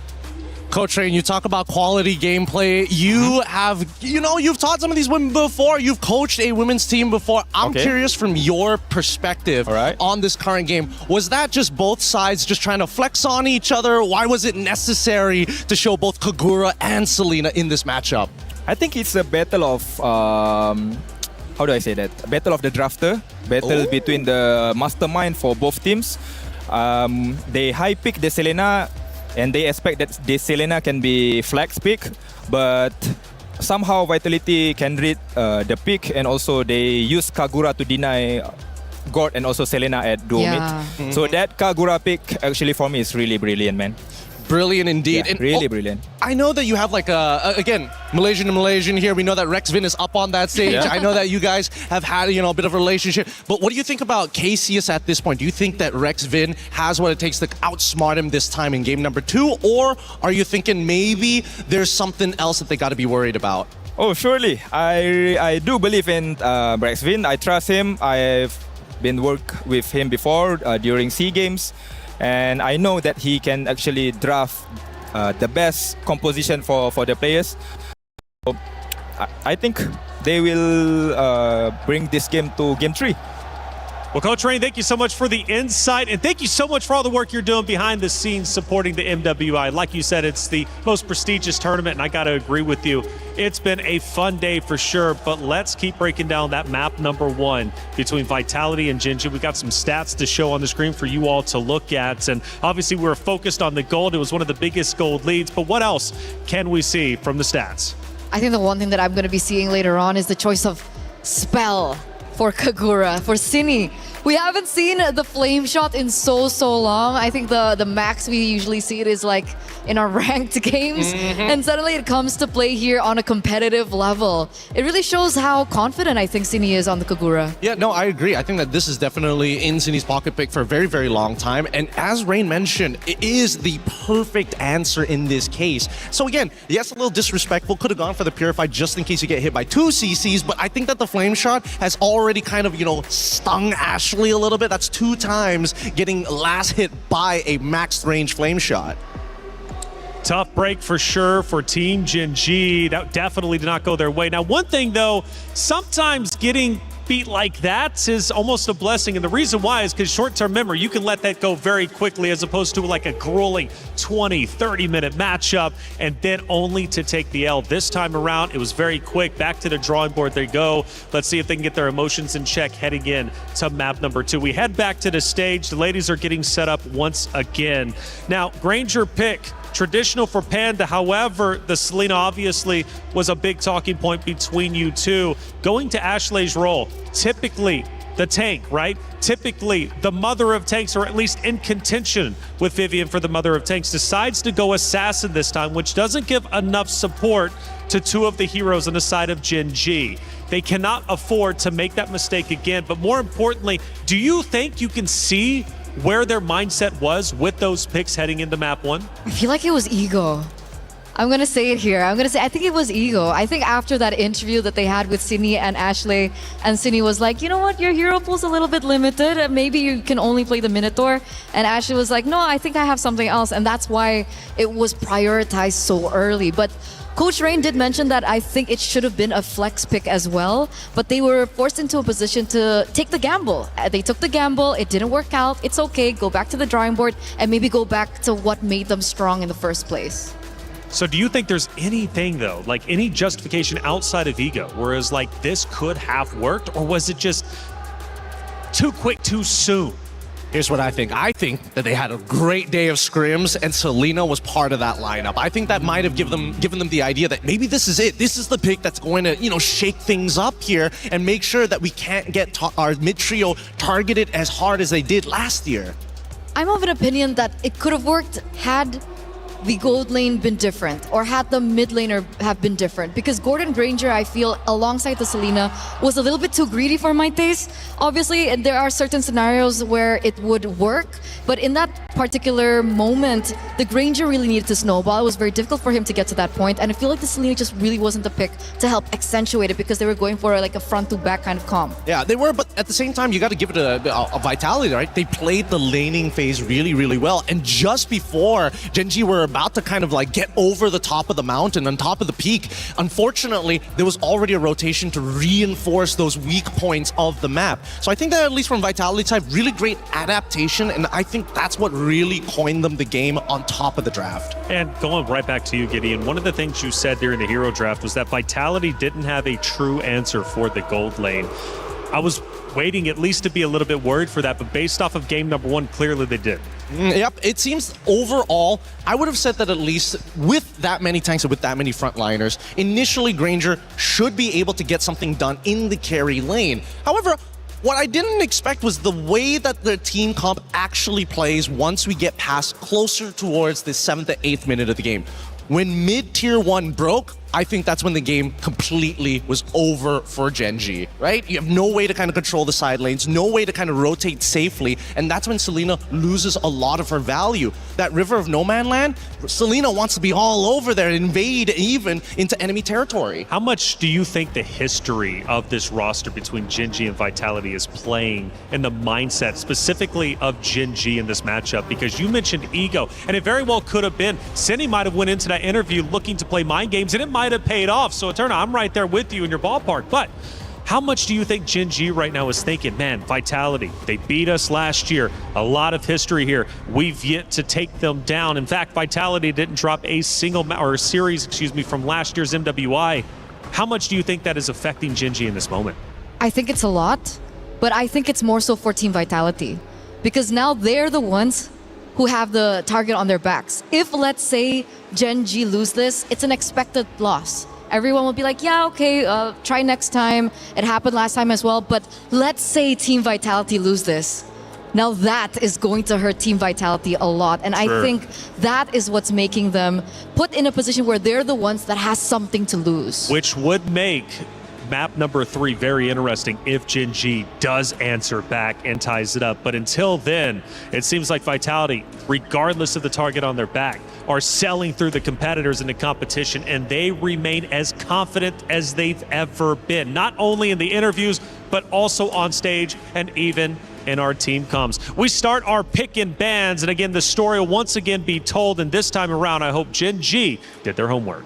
I hope they did. At the same time, I agree with you, Eterna. If Vitality somehow drop this, especially when they are currently on match point, that's definitely going to hurt the mentality coming in. But it's always harder to defend the title than it is to chase for it. And I still think that Gen G have something up their sleeves. However, come down to the picks and bans, we're already seeing good adjustments here. Vitality is taking whatever they learned from the previous game and now applying it on the blue side. Yeah, they have the carry banned out, they have the Phobias banned out, they have the Jushin even banned out. And it's signaling, what is it signaling? Do they want to go for an early pick assassin now that the Hirara is available? Do they want to take that risk? Well, let's give it a moment here, right? Because it's kind of up to Gen G. And Vitality is asking the question, oh, please give me the Hirara. That would be really fun to play. And if Gen G allows it, then sure. But if not, I still think that there are better openers right now so far in the pool. Okay. It goes back down to this final one. And I mean, it goes and brings me back to Vivian's interview. When she was like, you know, everyone please do your best because I don't want to get sleepy.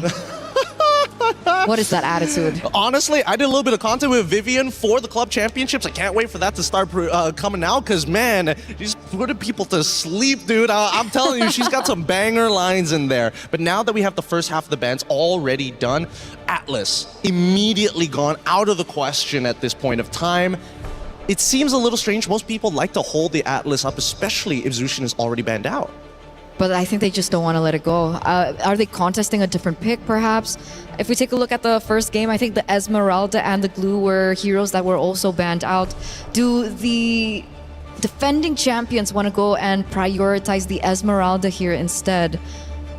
Well, I think if they don't pick it up, it's probably going to fall into the hands of Gen G. And so far, Hirara is going to be the first pick here by Team Vitality. I like it. It already tells you, hey, we've got a quote-unquote setter, a dodger, an assassin, but most importantly, somebody who can progress the game and accelerate it at a ridiculous rate. Absolutely. Hirara pick, it's quite exciting to see because I don't think we've seen Vival go on her signature assassins for so long. I think the last time we saw it was maybe one or a couple years ago. Too long. It's been too long. It's been too long. And her being on the hands of a Hirara, she has such a high ceiling as a player, and I really want to see that come into play. GG though, how do they respond to this? I'm thinking, you know, the traditional stuff, right? You're already looking for, maybe hold your mid laner until the very end, get the Esmeralda for Arya at this point of time, because so far we haven't really seen any team say, you know what, I am willing to sacrifice a little bit of team fight power to win this lane against the Esme. They also pick up the Boxia, great pickup from Gen G, making sure they're covering their bases in terms of counter picks. I like how we're seeing Esmeralda and the Baxia on the same side. Because usually when we see the Esmeralda, we do see that the Baxia is kind of a counterpick towards it. But they're really, strengthening what they didn't really have in that first game is they have a really good front guard. Now, I'm expecting some really heavy hitters later on, perhaps, the Gord again, if they want to go for that type of thing, despite it being a little bit more risky right now, as we do see the Hirara on the other side. Vitality, do they want to go ahead and pick up their gold laner? Now that the carry's been banned out, they can go ahead and pick up something like the Claude. Very smart. They go for the glue instead. I like that. And they go for the Claude on top of it. I was thinking whether or not they wanted to show Yve within this first phase. If it was not Yve, it was definitely something plus glue.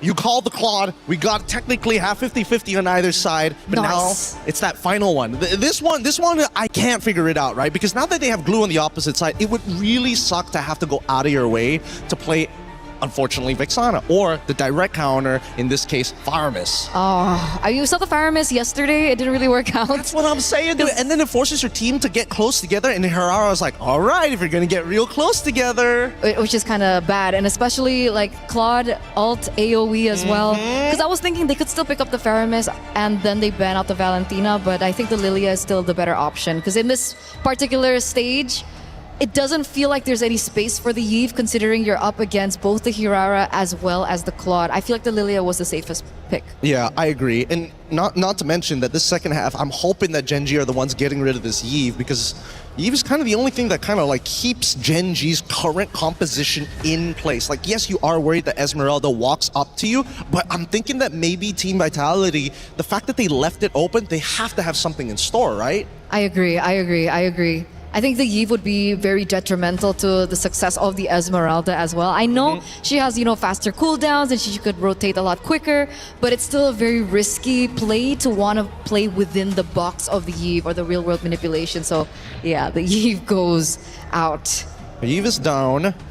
I'm thinking whether Gen G is considering leaving the Valentina open, even though we don't see many big ults on the side of Team Vitality. And that's the thing, those last two picks I think has to be the either big initiator alongside with the glue, because glue can technically be flexed into the EXP. Not the greatest matchup into the Esmeralda, but at least you won't die. That's true.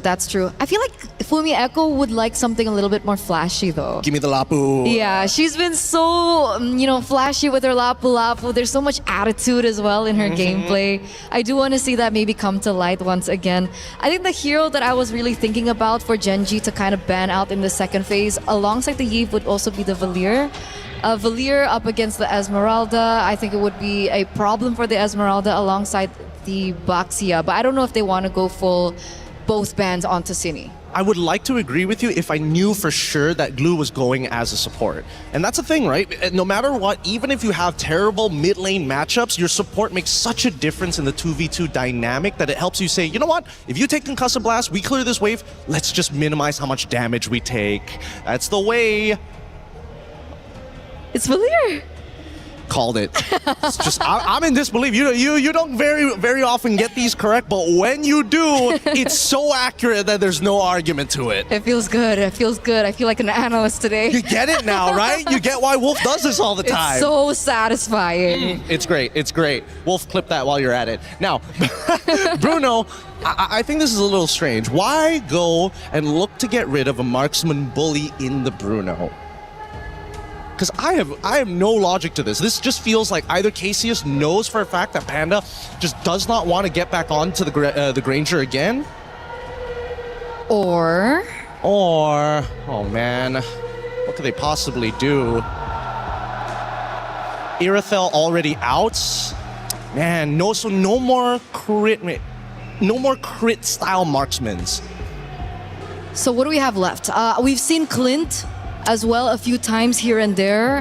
Technically, the Clint is a lane bully as well if you want to play the early game. You're right. Unless GG really want to go back onto the Granger. I don't think Granger is going to be used, especially since you already see Glue who can just absorb. Oh, never mind. Take it back. Never mind. They're going straight for Comfort here. Now, hey, I have nothing wrong with Comfort, because if they win that game, nobody's going to question them about the logic. But this means that they really need a very, very reliable roamer. Yeah. Okay, she needs to be able to clear fast, rotate fast as well, in order to help facilitate the snowball potential for the Granger. Or not, game one will happen all over again. Yeah, or maybe Panda just somehow dumps their shell in the lane, which seems a little difficult because it was like Carry v Granger at that point of time. So technically it would be Granger favored in those matchups unless you messed up at like level 1 or level 2. Either way, I think that Vitality at this point,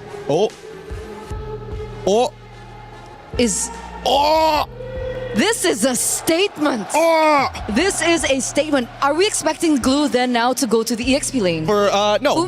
Glue is going to be your support. Alice is going to be in the EXP because at least for Alice, she doesn't generate shields. And you know what this means? What does it mean? This means that Cindy, in her interview earlier with Ashley, was talking about like the picks, and now she's the one on the Selena. Is this perhaps her way of saying, here's how to play the Selena? Maybe that's possible. It's tough to say, but now Cho is on the opposite side. They have somebody who can block not only the arrows, but also isolate the targets. If the Throne of Ruin dismissed time, you could get kicked out of position. If Claude tries to go in, the Way of the Dragon could set up to make sure that this Granger gets the stacks. And that's what we talked about, right? That's what we really needed. They wanted to go out of the rotations a lot quicker. They want to be able to really facilitate the Granger. This is a spicy draft reflection. We have Selena on the other side, and this time it's not Ashley, it's Cindy. That's right, and maybe we'll hear in a post-interview if Cindy did it to specifically call out Ashley. It's getting deep in here, but the question is, will Gen G stay alive? Will they be able to finally take down their boogeyman of Vitality? Let's find out. Brigitte, Athena, take it away. Match point is underway for Team Vitality up against Gen G as we are moments away from heading into game number 2. What a statement! I agree. What better way to close it out if not by winning through a pick that was unsuccessful for Gen G in game number 1. The Selena now in Cindy's hands. That is a lot of confidence here for Vitality. And as you mentioned though, it's kind of a bit of a question mark still here for Vitality, right? But let's see, if there is a team that could make it work, it's going to be one of the strongest team or the defending champion. Now for Gen G, they go in for early aggression as well on the mid lane. Yeah, Rui actually stole away a green cap from Vitality's side, whereas Vival just decided to get a green cap of their own. So basically both level 2, but that was a stolen jungle cap, and we're seeing a skirmish in as early as less than a minute into this game. Gen G is trying to be a bit more active. They did not want a repeat of game number 1. They are playing right at where the level is Vitality when it comes to facing here on the early facing of our game, which is what we would love to see, right, for Gen G. Instead of them just going for the counter punches, we want to see them throw out the first punches and then do so onto punishing members here for Vitality. Now, looking back though here onto the composition for Gen G Esports, now they stay in with Ashley's show, and right on cue, she is forced out of her flicker. Yep. A resource already down for Ashley, but at least they got resources elsewhere. City, close call too, but we'll get to dash away from that attempt from Gen G.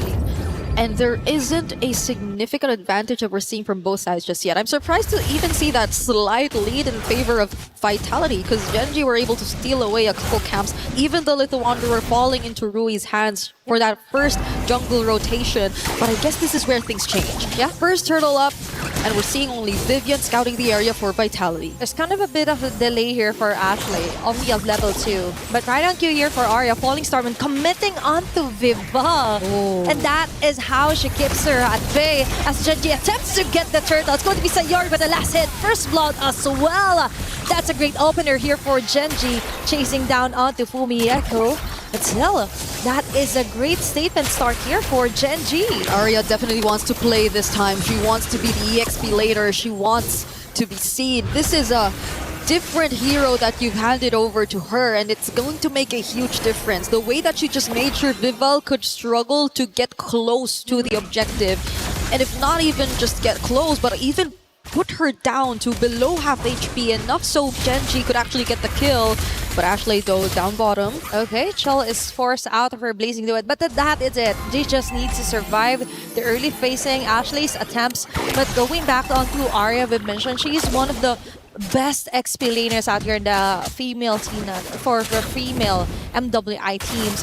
And so far, with her Esmeralda play yesterday, I think this also translates into how well she is when you give in a hero that could set up, could sustain, and as well give most of that punches in for Vitality. Yeah, she's just not letting go of Vival. Vival's struggling to be the very high mobility surprise type of Hirara in this scenario where Arya's just always trying to stay around her.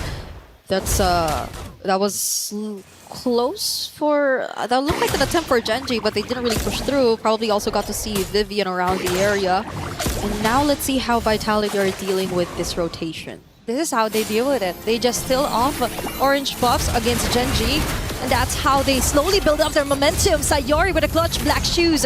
Vivian onto the back lanes. That was a really close call. High risk plays here for Genji so far. Yeah, but we're yet to also see how they're really able to convert the threat of the Selena yet again. Mostly, majority of the action is coming in from Arya. It's from Genji. Vitality seem to be waiting for that opportunity to get at least a grab or maybe even land an arrow. So now the plan for Vitality is to send in Fumi Echo, but that's not looking good. But no, that is a great Throne of Ruin. Pandemon caught in the crossfire. Rui Force with a Turtles Passant. It's all over for her as Fumi Echo and Vivian doubles down. It's a double kill for Fumi Echo. The turtle is left untouched. Now there's an action here coming from Vitality. A 2-0 for an Alice early on. Arya still trying to be an annoying Esmeralda in her face, but this is Vival most probably still getting to secure the objective. No! She didn't have her retribution at the time. Okay, it paid off for Arya. Yes, it was very worth it. Now they do have the retribution, but the turtle is up. Genji and Vitality could both make their way to this objective if they wanted to, but things seem to be different for Vival. They might not risk it, not unless they find an opening. But it's so far just really Arya and Fumi Echo zoning them all out. They're really considering onto giving up the turtle altogether. They just want to interrupt the whole process here for Genji. If we could get the turtle, so can you. Right? And for Genji, they're attempting to somehow zone out the members of Vitality here. But Fumi Echo and Vivian is just not having any of it. Now it's Ashley targeting on Vival. She's just zoning them out. Sini onto the side. Arrow and traps are there, but the damage just isn't enough to get a kill. Fumi Echo with a Crimson Gleam going in. Vival clutches to get the turtle alongside Vivian here. Sayori forces out onto her black shoes. Fumi Echo buying enough time to just delay things up here for Genji. That was quite the messy of initiation here for Genji. Yeah, Fumi Echo. That was Fumi Echo just making sure that it was a better scenario for Vitality to just commit to the objective. The way that they again forced Rui out, put her down to very low HP, and all just by being an Alice that's standing in the way. This is a 2-0 Alice that you're talking about, just picking up the Radiant Armor too, so that adds to an additional layer of sustainability that you will have trouble dealing with if you're Genji. At this point, I feel like they might not have enough resources to deal with it head on, as we could take a look at the items eventually. But Vitality, there you go. At least they have a glowing wand in Sayori. And that's it. That is the kit that she needs to actually punish onto Vitality. Body kick here for Ashley, but Vivian and Fumi Echo tries to get away. Damage just isn't giving it here for Genji. And you just mentioned the Vitality. All they needed to do is force out Genji out of mispositions here. And there are numerous healthy resources here exhausted, such as the Flicker for Ashley, and for Vitality. Things just keep getting better. Shell got the most out of her zone onto the bottom side. That's a hefty amount of gold advantage that Vitality was able to get in 7 minutes into the game. Yep, and I feel like Genji could have also went for more aggressive setups if only there weren't as much information. I know we haven't seen much of the arrows just landing yet from City, but I think the placements are also something that matter in this game. The way that they're always just able to scout, the movements from Genji, similar to what we saw just now, is being very pivotal in how this game is playing out. Oh, the arrow now lands onto Rui. Okay, that's a very crucial take here for Cine. Ashley commits onto the wave of Dragon. Cine immediately taken out here by Arya. Shell finds a great opening with a blazing duet, but Sayor with a single black shoes will be able to survive that. Panda 1 being cornered, of all people, taken down. The goal laner for Genji is down. Now they don't have enough damage to actually tore down the defenses here for Vitality. The Lord is left alone. It's still Vitality coming up on top, finding the right targets and angles against Genji. Yeah, and I think that's one of the biggest concerns we had for the draft as well. Genji, they do have setup, they do have pick-off potential, but can they actually provide the right amount of damage? Arya, oh, the knockups! She might not make it. Fumi Echo hot on her tails. Ashley in an instant taken down. This is just too much to handle. They're coming in one by one here from Genji. Yep, now it's Vitality. Oh, with the control over this objective. Rui has some information, can potentially catch up to. This is a backer that we're talking about after all, but will they let them through? Vivian blocking the way as much as they can, as well as Fumi Echo. Oh, it's still people getting on to the Lord. Arya finds her way in, but won't find her way out.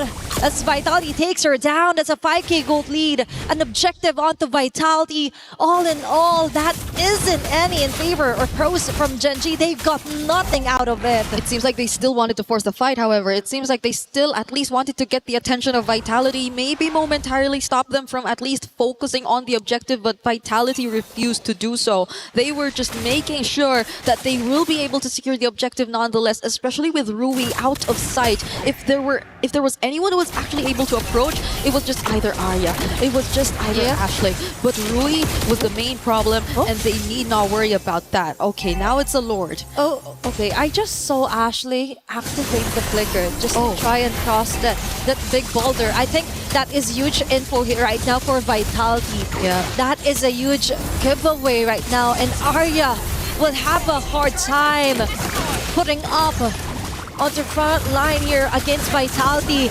Yet again, they're down to the last bits of their base turret. It might even explode with the next bit of minion waves that Vitality was able to control. To BH, the macro isn't really that giving here for Genji. It's all about the map awareness, map control, all onto the side of Vitality. Ashley gets a kick onto Vivian. There's going to be a follow from Arya, but a falling star, but not the damage. The respo, it just isn't there yet. Vivian goes in with a clutch play. Shaw with a free hit. The two women down here for Genji. They go at it again. Double kill yet again here for Vival. What a way to scout out the members from Genji! The coordination from Vitality, a single failed attempt from Genji is what cost them these 3 kills and possibly even a base turret that will go over to Vitality. The moment that they saw the way of the dragon already down and that multiple members of Genji were out of their base, they took that opening, that beautiful throne of ruin, that entry from Vival and the arrows from City, but Arya wants to fight again. Okay, that is quite a successful play here for Genji. They're just forcing their way in. It's Fumi Echo being cornered out. There's going to be a dashing out. Okay, the bullets will hit from Panda 1, but an immediate response here for Genji. They're still alive and kicking, and they've got 2 core damage either from Vitality. I think that is fruitful enough. The risk was worth it for them. But still, for Vitality, they're trying to survive. Ashley from the back with a great wave of Dragon onto Cine. But still, they weren't able to burst her down. Survival at its finest here for Vitality. The question remains, do they have enough to burst down whoever Ashley eventually finds? Because they burned the flicker for that kick. You would assume they could, because that was Cine who they were actually able to find. But even with the bullets landing, even with Panda actually providing the follow-up, it didn't seem like they had enough. What more if things get a bit messier in the team fights. And we're just talking about a 5k gold lead currently in the hands of Team Vitality. More so, once we actually scale into the latter portions of the game, once Genji actually gets to prolong it to that point, do we expect that the Ranger could actually deal with everything? The Skypiercer stacks aren't even handed over to him. It's not like he could just put herself forward. It's Arya who's actually just trying to force their way through, open up a bit more of the map, and try to create space when there are actually team fights going on. But other than that, this is going to be a tough task for Genji. That is the reality.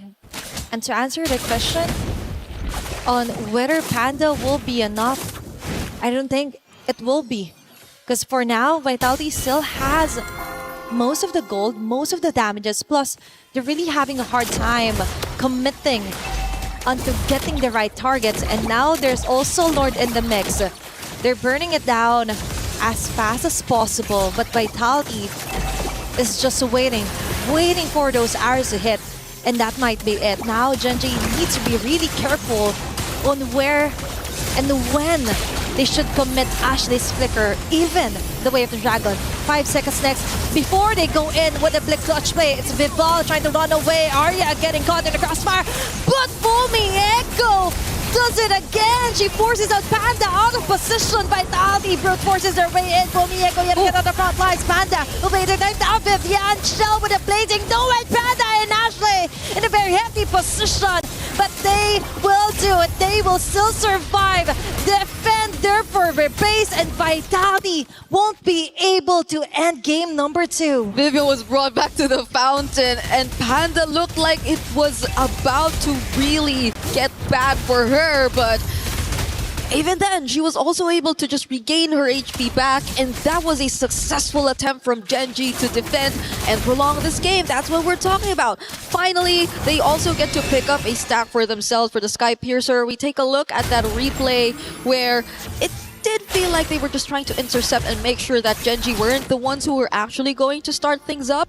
And that was a beautiful way of just forcing Sayori and Panda out of position, as you mentioned. But Sayori was quick to also re-engage, get back, zone them out, and Ashley with the mobility too. But Vitality are not letting go of this. Okay, for Genji, they don't care how expensive it will be just to get a kill. As long as they get it, as long as they get the job done, they will take it. Vitality now has somewhat having a hard time to actually finishing off this round, because now Sayori and Panda is getting harder to catch from the back lanes. It is 30 seconds before the next flicker of Panda comes back. Sayori does need a minute to get her Purify back too. And there's only 10 seconds before we actually see the next objective. Genji want to get out of their base. Genji actually want to make something happen. But Cine already spots Arya, and they have a pretty decent amount of info. Enough to know that Genji are planning to do so. Plus, Vitality knows that Genji has to send someone over onto the top lane. They still have the control over the map. And for Genji, they have two things in mind. First, clear off the waves onto the sides.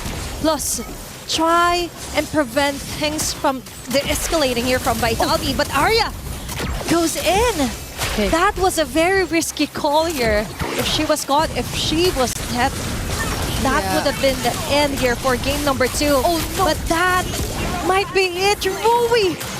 What an expensive overstay there. Just when Vitality finally gets a Lord. Taking advantage of the fact that they saw Ashley dealing with the waves up top too. They've just blitzed the Lord. And what better way to close that out by finding a kill onto one of their most crucial front lines, their jungler Rui on the backsha. How many times have we seen that happen? But does Vitality close it out here? Okay, that made it even better here for Vitality. Fumi Echo from the back. Panda is forced to flicker her way out for survivability. Ashley as well. They can do nothing but stare back into Vitality, brute forcing their way in again. And they go in. Ashley is being held over here by Vivian. And they focus fire onto the tower as Vitality secures the 2-0 against Genji. And the results of the rematch remain the same. Team Vitality sweep Gen G to punch their ticket to the knockouts. And they do it in a very dominant fashion. You expect nothing less from the queens of MLBB. But the way they had to do it with a Selena, I feel like I'm still going to be thinking about that until I get to bed. Imagine finishing off last year's grand finalist opponent with a hero that didn't work onto their favor from game number 1. And Vitality still is very dominant. They're just showing that yesterday, yeah, there were a little bit of cracks here and there, but today, they've all cemented each and every weakness that they found and found strength onto that. We have the winner's interview coming our way, so let's throw it over the stage to hear what they have to say.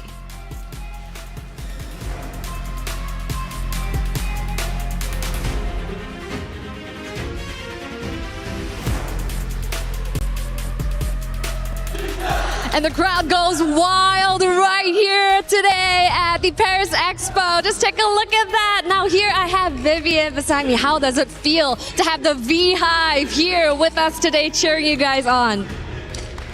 I'm feeling proud. Happy and proud. Thank you guys. Viviane qui tient à remercier tous les fans de Vita. Merci à tous, fiers de pouvoir faire cette performance devant vous tous. Wow. Now, that was a spectacular showing earlier. Now, you really put Gen G in their place. Now, you really showed them who's boss, right? Because this was a rematch of what happened over in Grand Finals in 2025. Now, the question is, earlier on, Ashley used a Selena. And then you guys clap back. You guys clap back with that Selena. So was that to show them how to properly play Selena? Tell us more. Aduh, mampus gue nih guys. Katanya apa kak? Ya sebenarnya kalau yang dari kakaknya bilang ya dia pakai Selena. Itu sebenarnya unpredictable sih. Jadi gue nggak expect dia pakai Selena Rome dan juga gue nggak expect dia ngeband banyak hero gue. Dan tadi mereka udah tampilin sesuatu yang berbeda lah.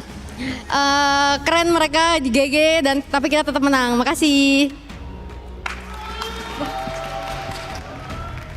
I would need our friends who are very well versed in Bahasa to help me out with that. But of course, who do you think you would meet next? Actually, earlier, Vivian, I saw that you had a post on Instagram and then you want to meet in MWI and you actually wrote Kiowe. Why? Why Kiowe? Like, are you a fan of her or she's someone that you're looking to defeat? Because she very beautiful, right? Oh, so you're a fangirl. Yeah, beautiful. And jungler, wow. Wow. So it's out of respect, and that's why Kiowe is the one that you want to see in France, here for MWI. Because she's pretty, cantik. Is it? Yeah. Wow, oui.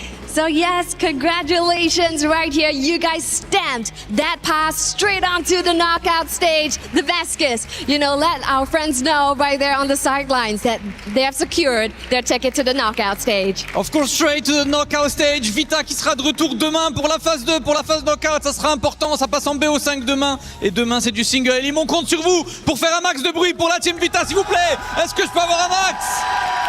C'est ça qu'on veut. Merci à tous, vous êtes les meilleurs. Back to the studio for our next match. Is in our DNA.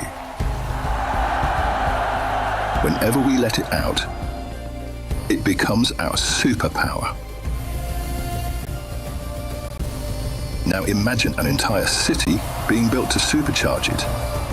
Kadir City, powered by play.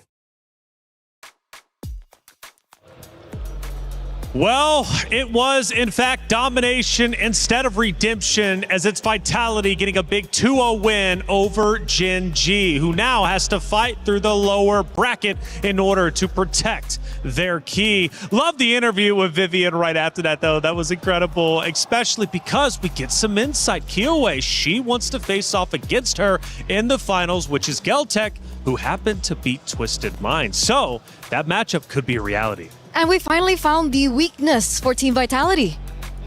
I mean, English interviews. Yeah. Stop. I'm not touching that. You got it all for yourself. Look. I mean, I'm happy to understand a bit of what she was able to, able to pump out there. But at the end of it all, I still think, these girls, they're great on these interviews in their own languages or even in English. But one thing that I am worried about is I feel like they couldn't say everything they wanted to say. Probably not. That's what the team listen-ins are for. We take a look at our brackets, and things are definitely starting to come to a finale, at least for our groups, before we move into the knockout stages.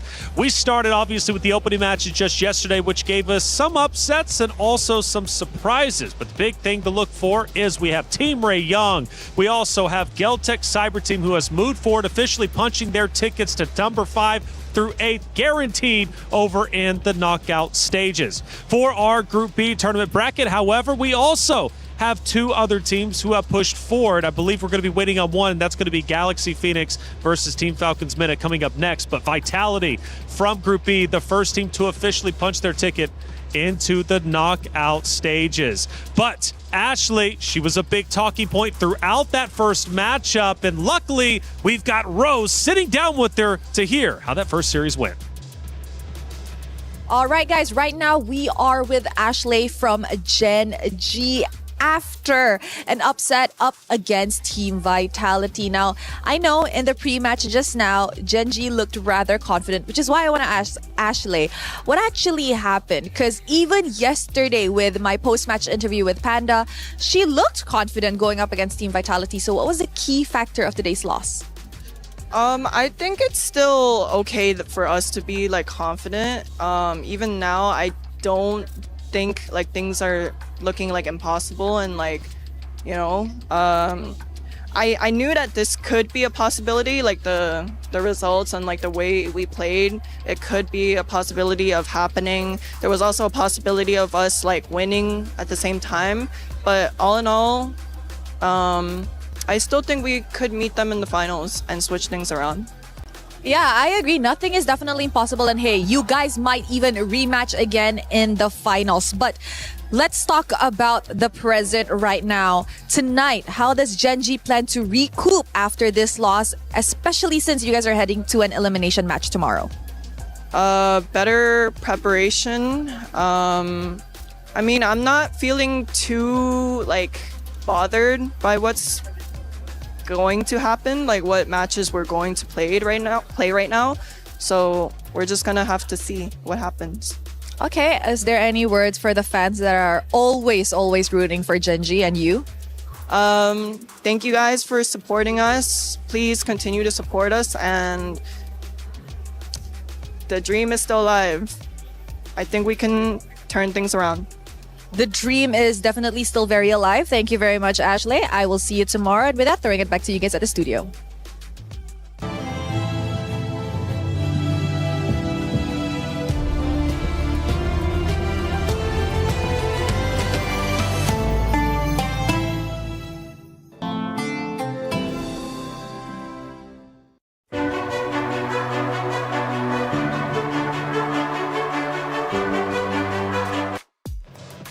Thank you, Rose, as always, for that interview. Ashley saying the dream is still alive. She's got full faith not only for herself, but also her roster of Gen G to make it into grand finals. This was only a roadblock, but I would say pretty big one. They take a 2-0 loss, and both times over a 10K gold difference. At least in this way, it was a little bit closer than that. But regardless, for Vitality, they just played around Gen G and did it well. They really did. And I don't know about your reflections, but after looking at that interview, it's clear that Ashley put on her big girl pants after a game like this of 17 minutes of grueling combat. Just look at the damage taken by Fumieko. Nobody comes remotely close except for Arya, and even then, Fumieko has half her damage. What are you supposed to do against that? It's an unkillable monster in the EXP. And that started in the early game, too, because I remember Gen G was looking good in the early game until Fumi popped off. She really was able to find her moments, and it really just reflects how much she's grown as a player in the EXP lane. I remember the era of Team Vitality in whence Fumieko was the weakest link, right? She was the newest addition to this roster, and then she came in, and then people were saying like maybe Vitality's not as strong because of the new addition. But I mean, seeing that performance earlier on, wow, I think everyone was screaming her name all around the world. Yeah, she was definitely the best wingman for sure. And at times, honestly, one of the leading slayers dominating the competition for sure. What do we think about the titles? Do they match up and reflect appropriately for you? No, that's weird. I mean, obviously, it's a little strange to see the carry and the sandbag both going to the EXP. That is kind of wild, isn't it? It is, but at the same time, it also goes to show that Gen G, towards that latter half of the game, weren't feeling as confident to walk up and say, yes, this is our zone. You cannot walk into our area of influence. They gave up a lot of space, and they kept on doing it until there was no space to give. And it also typically shows how the Grange just really didn't work out again. Like, they tried it back to back. They did it in the early game. Game number 1, it didn't work out. Game number 2, they tried again. And this time, they had a little bit of a better composition to try and help facilitate the Granger. But at the end, it really didn't work out. The damage wasn't really there. And that's why maybe we see Arya on the top of the charts of the damage dealt. But we have 3 great moments to look at. Let's look at our first wonderful moment that took place. And I'm sure it's going to be Vitality setting themselves up nicely, or even Fumi popping off. What are we looking at? Yeah, here is the first initial setup, right? Because they get the initial kick onto the correct target, but look at Fumiko, right? Blocking the shots from the Granger, allowing the glue to find the setup on towards Rui all at the same time. It's very rare that an EXP laner can do everything all at once. Yes, it's a little bit of a mistake on Gen G's part for getting too close together, but how can you predict the trajectory from where the flowing blood is coming from? It's tough to say. It is tough to say indeed. Let's take a look at moment number 2 and see what ended up unfolding. We're now getting deeper into the match, towards the tail end, about 6-7 more minutes left. We're at 10 minutes and 45. And it looks like they're going straight for the throat here for Team Vitality. It looks like they're going for the push. Ashley here gets a good moment coming in from Vivian, but you will see, I believe, Fumi Echo being able to, there it is, the counter engage that always happens. So despite Ashley being on a hero that is way more active, she can look for more opportunities around these team fights and these skirmishes. There's always that counter engage coming in from Fumi Echo that really just ruins it for the rest of the team. And it's not just that, right? There's also the argument of like, wait, why isn't Sayori just kind of drawing the line in the sand and saying, you know what, you can't get past here? And unfortunately, that's where the Hirara suddenly appears, right? Again, the combination of locking down the target, forcing out the Purify as soon as possible, and if she doesn't have Purify, Sayori will die and will not be able to use the Black Shoes to get out. Well, moving on to our third and final moment that we'll be reviewing for this great matchup. We take a look now towards the end. We're now starting to pressure into the base. Gen G knows they are backed up against the wall. The pressure from Vitality is unrelenting. I think this is the moment where we do see that Vivian got really confident, right? If I remember this correctly, yes. They try to get on top of Ashley. Ashley flickers out in time to bring her right back into the fountain. I was laughing so hard at this. It's one of those moments where you're like, all right, I got you. Oh, no! And it's definitely those small victories that can be celebrated, I think, for Ashley in particular. She didn't look too happy after the game, but obviously she had her moments in the game there. She did. And hey, you can have your moment in game as well because it's Rhino Day. We got the brand new interactive effect for Rhino Day, and it's available now. Check it out and join the celebration. Get involved. We love our stickers. We love everything in game, right? Hey, Rhino Day. I love rhinos. Okay, well, she loves rhinos too. That gives me I like turtles vibes. Have you ever seen that meme? A turtle hero in Mobile Legends? I don't think so. You don't know? Yeah, no, there shouldn't be, right? There's already because of that objective. meme, we need a turtle. Old. She doesn't know the meme. Dude, I was trying to cover for you. It's okay. You didn't have to bring it up. All right, I need a little bit of time to breathe after that one because that hit deep. I'm not going to lie. We got Rose on site with Vivel. Good interview. Let's hear what she had to say. Now, Vivel, one thing I want to ask though is why the sudden Selena in Game 2 after Ashley Selena in Game 1? Were you guys trying to prove a point? Actually, no. Ashley playing Selena was literally unpredictable, but us picking Selena doesn't have anything to do with Ashley. It's because Chinny's main hero is literally Selena. She plays Selena a lot. She likes Selena a lot. So yeah. I see. Now that you guys are officially in the knockout stages, is there perhaps a team that if you were to meet, you think that Team Vitality will have a hard time facing? I don't think there will be because all this time we want to go against any team. There's no team that could pose like an obstacle for us, but if I have to mention, it's probably Team Ray Young because they're from Malaysia and Malaysia is one of the powerhouses of Mobile Legends.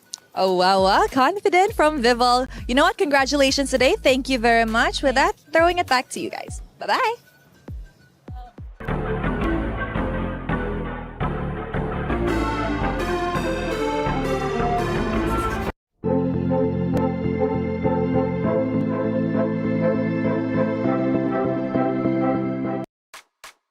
Good interview with Vival as always, Rose. Thank you so much for getting the coverage with the players as soon as they're off that stage and before going up, of course, to hear what their mindset is like as they head in to yet another series. Final thoughts, right? We got the chat involved. Make sure you're tweeting out or however you would like to talk, of course, on especially where you are watching the stream. Famiko, MVP for sure. Honestly, after that performance, I would say so. Real. Yep. No, it's hard. It's hard to argue against it. Man, my guesses are really gets me.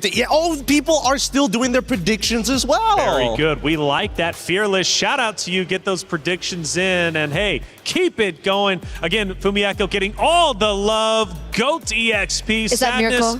Sadness, I just want to say I hope you're happy. Seems about right. Feels like Mirko. Yeah, seems about right. I think Fearless is Mirko. It's his alt account or something. Is that right? Probably. Probably Mirko. Well, we did hear earlier that he was looking at chat for just a little bit during that Phil section. Maybe he is Sadness, but why are you calling yourself Sadness, Mirko, if that is you? We're going to have and hash that out and figure that out. We need to make him happy. Another series is about to be underway, and this next one is going to be the final one for today, but an important one nonetheless because it moves one team forward into the knockout stage. It's Galaxy Phoenix versus Team Falcons MENA.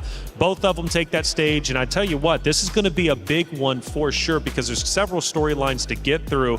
First off, history is within reach for both of these rosters. For their regional battle, the highest regional placing they've got in MWI is 5th through 8th. Okay, you get that just going to the knockout stages, but they go a little bit further, they could make history. They're my GOATs.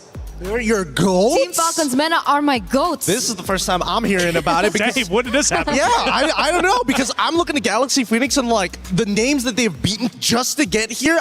How can you not? That's the keyword. That's the What did you say? Beat? He said a said sentence, names. though. Names? Names is the key word? Names is the key word. She is the gold laner. She is my GOAT. Okay, Names is the GOAT. Okay, fair enough. You guys must be a duo or something, actually. You guys go way back, actually, if I'm not mistaken, right? 10 years at MLBB, of course, 6 for you. Yeah. Veterans up on this stage. A long time to hate each other. Oh, why do you got to go that way? She was natural. Sadness. She was the Sadness comment out there in the Wait chat. until the next IGN of hatred. Falcons MENA, okay, has a big fan up here. But realistically, do they have what it takes to take down Galaxy Phoenix? Oh man, that's the brutal question because they've been to so many international female tournaments and they always just fall short. And I gotta say, this matchup is really heartbreaking because I think Galaxy Phoenix are so strong. They are the team that has actually played in MPL Cambodia. And that's not a simple task to do. There is technically no restriction on it for what kind of gender going into these MPLs. Sure. But the fact that they are playing on the same stage as some of the best in Cambodia, who's been around for at least 5 to 6 years, and they're the one region that everybody in Southeast Asia agrees upon that they are big stonks. Big stonks indeed. And talking about stonks, apparently we've got the Queens posing themselves. Where were they at? I'm hearing the Eiffel Tower. Let's check it out.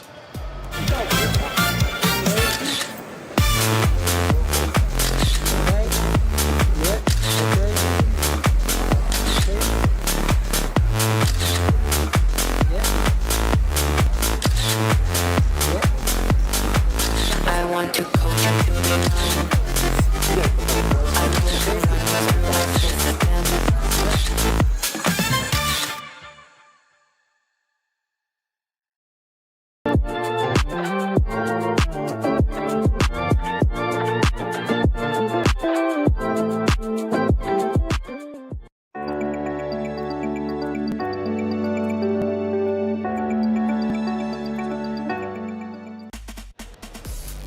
was cool. I couldn't have done it any better than Kiyoe in that moment. Well done. Hopefully we get more of those videos. Super unique. Hey, it's about time to send it to the stage, though. I'm ready to get this matchup started. It's Galaxy Phoenix versus Team Falcons Mena. Cheryl Damascus, take it away.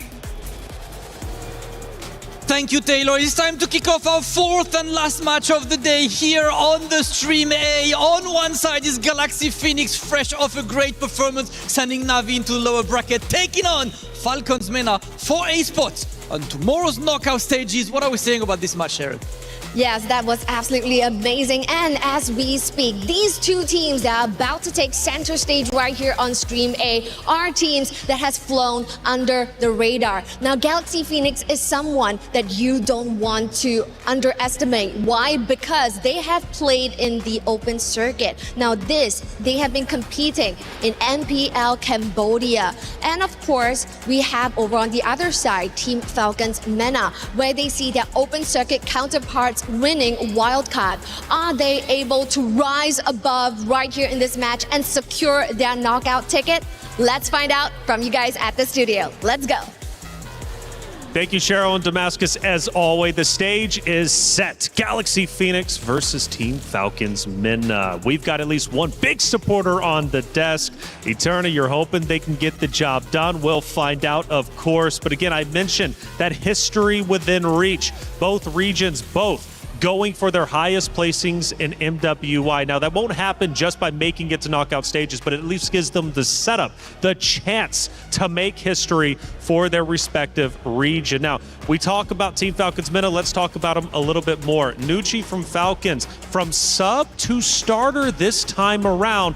This year, she's looking to make a big impact. And I love that about her, right? Like the first time I met her, I think was back in the African qualifiers. I actually went to Africa to see her, and she was so nervous when she was able to make it to the international stage alongside names. There are other few members that are no longer there, which is what makes this lineup so special, because technically this is a new roster. They've rebuilt it completely around names, and names is such a household name at this point now if we're thinking Mena, if we're thinking Africa, because she's been the prominent gold laner for so long in that region. And she clearly is getting a lot of love here on the desk, but I'm sure from the supporters in the chat as well. Make sure you're getting loud for Team Falcons Mena. But let's also show some love to the opponents of Galaxy Phoenix. What makes this roster a true contender? What makes this roster so special, Gideon? Because they made it here for a reason. Clearly, they're doing a lot right. Well, I mean, they beat the defending champion of their own personal region. Again, in most of these situations, you're expecting those champions to always reoccur here at MWI. But let's not also forget, they were the ones who beat Navi PH 2-0 in that sweeping motion. And let me tell you, I was 2-1. That would make a lot more sense. 2-0?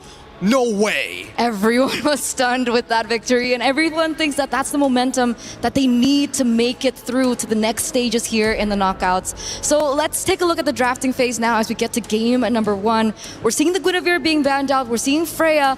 Yves gets eliminated, and as well as the Paquito. Okay, I'm liking it so far because that only leaves for the EXP the big generals of the Phoveus alongside with the Esmeralda. Again, both situational. Now that the nerfs have started to come through, but Esme has been in a pretty interesting spot. I would like to see whether somebody has come up with an answer to the Esme in lane and not in team fights. We all know how to deal with her in team fights. Just gotta keep on kiting her, gotta space her out. What was the counter to Esmeralda back in the day? Oh, so many, like the Dyroth, you had the Alpha. Dyroth! Yeah, there's so many lane bullies. Do you think there's space for a Dyroth? Okay, you know what? Sometimes when it's a good counter in lane, it is not worth to go for. And that's something we learned between Leslie and Claude yesterday. Yeah. Just because you can make it doesn't mean you have to. You gotta kind of space it out. Boxia, the follow-up band here alongside with the Matilda, leaving Marcel wide open. And now we're seeing completely different from what we saw earlier today, right? From big openings of focusing more on the Atlas, leaving the Freya open. It really goes to show that there is a wide varying hero pool that isn't standardized amongst each of the teams and regions. I really like that you mentioned that, because just yesterday we saw that Team Falcons Mena actually brought in a Carmilla jungle. Yeah. Okay. Yeah, we've seen a lot of bans yesterday against the Carmilla, and I was like, why did they go for Carmilla bans? And then I hop over to Stream B and I see a Carmilla in the jungle, and I was like, is this what they're scrimming with right now? Who's giving them these ideas and who's letting them think that this is right? But yet, they still are able to find these games. Hilda, an early call is an easy answer to Marcel. Marcel wants to go in and out. Hilda says, I'm gonna stick to you like glue and I'm gonna hurt you while you do it. Also a very strong showing with the Claude early pick as well. We do usually see the carry being picked up after, but we do see that Falcons MENA want to secure a strong lane of their own, right? They have the Esmeralda, very quick in. If they still want to secure maybe like a 50-50 lane, they do still have the option to go for Harith. So perhaps the mid lane priority pick was a more decisive decision there. They pick up the Lilia first in the first phase. Yep, they want to make sure that their mid trio is going to be decently strong. They're going to save their jungler for later, and I think the Esmeralda is very, very safe now, but it kind of depends when we see the turnaround. Do they want to reveal where the Hilda is going to go by showing who's going to be the EXP, or are they just going to keep her as a flex? That's true, that's true. Hilda can be flexed into the EXP lane. I thought it would be like a sure answer. I mean, technically we aren't on dangerous grass, so also it true. Doesn't really warrant that it has to go into the roaming position. Expanding rivers would also allow the Hilda to rotate a lot quicker around the map, so that's definitely something that we should still keep an eye out for. But insta-pick there, the Valier goes in 50-50 against the Lilia. Valier is not the best hero for Clear. Yeah, it's not the best hero for Clear, but he is the greatest hero at ruining a support's day. Try and engage. Try it again. Oh no, you're stunned. Oh no, you're trying to engage. I'm gonna push you away and then we're gonna do this all over again. It's a really frustrating hero, especially if you have no easy way to gap close against your opponent. And even then, you better have two options of gap closing, because that Searing Torrent is ridiculous. I could have sworn you were going to say gaslighting. I thought about it for a moment, but hey, look, maybe that... Did I say it? It's happening! Are you Mirko? You like that? All right, now, second half of it is where it gets a little tough, because I feel like Galaxy... Whoa!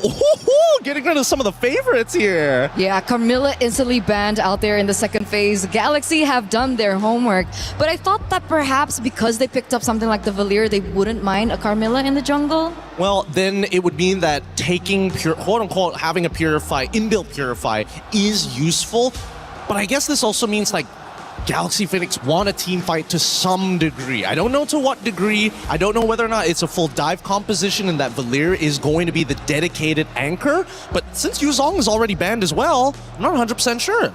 Yeah, how would they go about it if they don't have the Yuzong? Do they have to go for like a Uranus of the worlds? Ooh, I mean, yeah, the Uranus isn't the worst option, but at the same time, that means that the unfortunate truth would be that their jungler would need a scale. So in terms of just raw scaling, they need a secondary win condition. And I don't see it just yet. They can just play for one win condition, but we've seen how that turns out in these games. Too many eggs in one basket. It's tricky, very 50-50. They need to be able to execute it precisely if that's the exact game plan that they're going for. Taking a look at the history of Galaxy Phoenix, we've only seen Fa on the Guinevere. So it's also homework being done by Falcons, as they have actually already banned her out. And Hirara goes out the window as well, so it's starting to really push down into the hero pool of Fa. Yeah, so what do they need here? They need... It's either they say, you know what, we're only going to play for the earlier stages of the game, or we're going to look to contest, or we're going to team fight. And it looks like they're leaning into the direction of team fighting because they haven't still yet shown who's going to go into that jungle. And they pick up the Sora to boot. We've seen what the Sora has been able to do so far today, especially now that we do see the Esmeralda has already been secured by Team Falcons MENA. So there's no room for like a sneaky Valentina pick in the EXP lane. So they're really just going to have to battle that out. And I feel like Sora in these particular team fights sometimes has an advantage depending on the timings of the skill usage. I totally agree with that, especially when you're facing off a Lilia. When you see these strong engage tools, you have to take the right battle spells. Flickers could be good, but at the same time, can you react fast enough compared to a Purify? I don't think so. That's a big problem. So now we're waiting on the last two picks here for Team Falcons MENA. They need a jungle as well. They go for the Clint. This is a signature pick for names, by the way. And the Fanny! Oh, this is dirty. This is really, really dirty. Number one, there's not much of an answer to the Fanny at this point of time. The Cloud Shift is good at catching her, but if you can time it perfectly. The Searing Torrents is something that Fanny can force out of Sophia very early on. and there's no real running away. This Hilda has a lot of work to do in front of her. Show jungle. Show jungle? Show jungle. I think it might just have to be a tank jungle, unfortunately. But then that means all the damage would be on one guy, so they go for Ling to scale. They're fighting fire with fire. This is such an exciting matchup, a matchup that we haven't seen in so long. What is it? How long has it been? Like Years. It's been years, Gideon. It's been 3 years exactly. Wow. Well, not only was our hero pick historic, bringing old memories back, but both teams again are going for history themselves, trying to reach the knockout stage, trying to better their region than 5th through 8th. Can they do it? This is just one of those very steps. It's Galaxy Phoenix versus Team Falcons Mena. Miriko, Athena, take it away.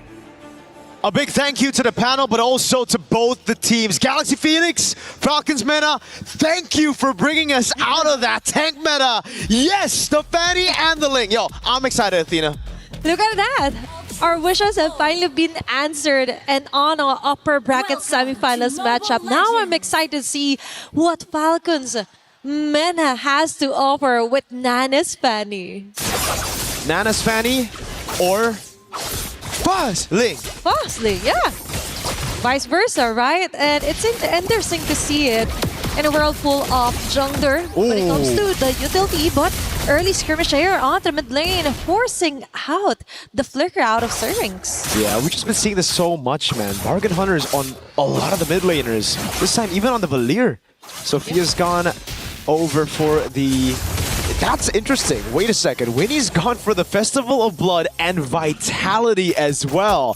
Talk about playing it extra safe against already a lane bully in names and a Fanny in the enemy lineup. It makes a lot of sense. This is some good emblem choices from GXP. Yep, sometimes you just have to get that extra layer of protection just so you could ensure that you would not be bullied here, especially on the gold laners for GXP. Now, talking about Falcons Mena right now, we see some potential great simultaneous connections here, especially with the Marcel being picked up for the roam. Although there were some changes when it comes to the first and second skill as all. But now Nucci and Cyrex be forced on the corner, but still Nana getting a clutch first blood out of Sophia. Something you're going to have to take into account every time you go for any 2v2s or 1v1s across these lanes.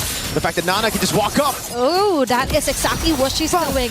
Then Five scores out of her Tempest Blades, going for the direct answer.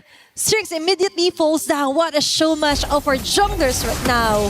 1-1. But the junglers picking up kills. Nana. Okay, it's Lemma falling down hard, but still ensures safe escape right now for GXP. Now Nana safely transitions on to taking the neutral objective. She decides here for Ling. Nocturne trying to find a way out to protect Nana from impending danger. Fa finds Nana, following closely behind. It's Sophia getting the last bits of the hit. Nocturne with an answer right back. Syrinx with multiple groups on the way will ensure another double. And Syrinx onto Lemma, following closely behind. This might be another kill on the hands of Falcon Mena. Yes, indeed, they're committing. Even the Falling Star Moon was actually activated, but now, okay, plan B, focus on the neutral objective. Falcons Mena, after a crazy skirmish where they got both Lings, they went for the turtle straight up. Objective conversion on the board. That's turtle number 1. I thought with a Ling and a Fanny in our game, we wouldn't be seeing a lot of neutral objective control. More on the battle for purple buffs. I thought that was the real neutral objective in this game, but so far it's been brawls across the map.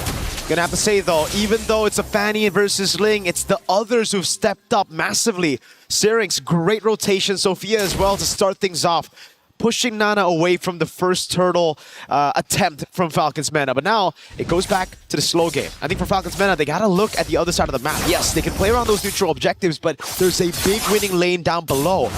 A winning lane so dominant that it forced Winnie to go for Vitality and Festival of Blood. And you can already see how much respect Winnie has placed on names here down below. The whole team rotating down. They're really trying to choke Winnie out of this gold lane. And that's the thing, you have to capitalize on where you're good at, especially onto lane-to-lane comparison to the gold lanes. Okay. But now they focus onto the roamer still. It's Lemma having the hardest time of her life ever. Game number 1, immediate takedown onto Sophia with that assist here. They want to go for the trade-off. Even the red V was activated to ensure a kill immediately. Nana and Nucci hot on their tails. What a great answer right back. Now focusing on to the bottom side. It's just Winnie trying to survive the first few minutes of this game and falling closely behind. There are non-stop MLBB actions right now. Nana's solo kill onto Ling as well. Wow. Lil up top. So much action. 6-3. We got 9 kills in the first 4 minutes of the game. And it's only as expected for an assassin versus assassin matchup. Nana now playing around the purple buff. Fuck! Now is the time that we see kind of a neutral objective take here onto the purple buff. Okay, there's going to be golden R, but they do not commit at all to ensuring a kill. But Names on the other hand, that is quite the hefty advantage that she got there solo. And now it's a turtle take. Slow but sure. Falcons Mana send Nocturne over to hold the turtle while Nana gets on the purple buff. Ling though. Okay, Falling Stormer right on track, but Ling risk it all. But that is just too much to handle. It's 4 women targeting her alone. Nana forced to back away, but she will be getting right back on track. It's Winnie and Fa ensuring the turtle take, and Nucci falling down fast, still alive and kicking. And it's Syrinx with a clutch black shoes, trying to force her way onto a kill. Too much things happening at once here. No can do now for numerous objective takes here for GXP. It's just all about distractions, all about who can play the chaotic game better. Galaxy Phoenix, it looked like they were tracking behind, trailing behind in the first few minutes of the game, but here you can already see how that chaotic nature from Ling, holding that side lane, going into Names, forcing the flicker out and the whole team to peel for her. Got the space for the rest of the team for Fa, Sophia, and Lemma to control the neutral objective now. Gold Crab still taken by Names, and look at the trade up top. Both Lings rotating towards the top side of the map. Nana versus Fa. Okay, one-on-one. Will she be committing onto that? But before all of that, it's Nocturne caught on a very great vantage point on the Winnie. She will be backing away. Lemma taking it safely. Sophia Disengaging. Sophia, on the other hand, just goes in with a Cyclone Eye. Clear advantage on to Falcons Mana right now. This is the moment, I'd say, for Galaxy Phoenix to try to look for those purple buff takes away from Falcons Mana, but it just seems like Foz is taking a safe route. Doesn't want to go over to enemy purple buff despite the Fanny already seen up top. Nana's getting the job done. Ling! Okay, Fa with a blades here. Going with a double. A kill is free on the bottom lane. Meanwhile, it's Feeny being taken out in the process there onto the top lane. Immediate cross-map trades here for full Falcons and Galaxy. That's all without a purple buff. Nana has gotten a turn and a kill on the Claude with no purple buff. Purple buff still up and available. She's waiting for it to be closer for the turtle to spawn before she actually takes it. So this is a prime time for Falcons Mana to fight now. Nana got purple, Turtle's up in 2, and Foz purple is going to be out just in a bit. Lemma targeted down again. They're trying to bait out the flicker right before the skirmish, and it just seems like for Galaxy Phoenix, they just can't stack up together just yet. The Claude's still up top, playing weak side. Sophia, Lemma, and Ling trying to find an opening for Fa. Okay, there's going to be a frame moment. Ling will be able to dodge out of her way in danger here from Falcons Mana. Nana will still be successfully taking down the neutral objective. Surprisingly so, she can do a lot even without the purple buff you mentioned. And even though some may consider it a necessity, it's like just an option for her. She just wants those kills rolling over here for Falcons Mana.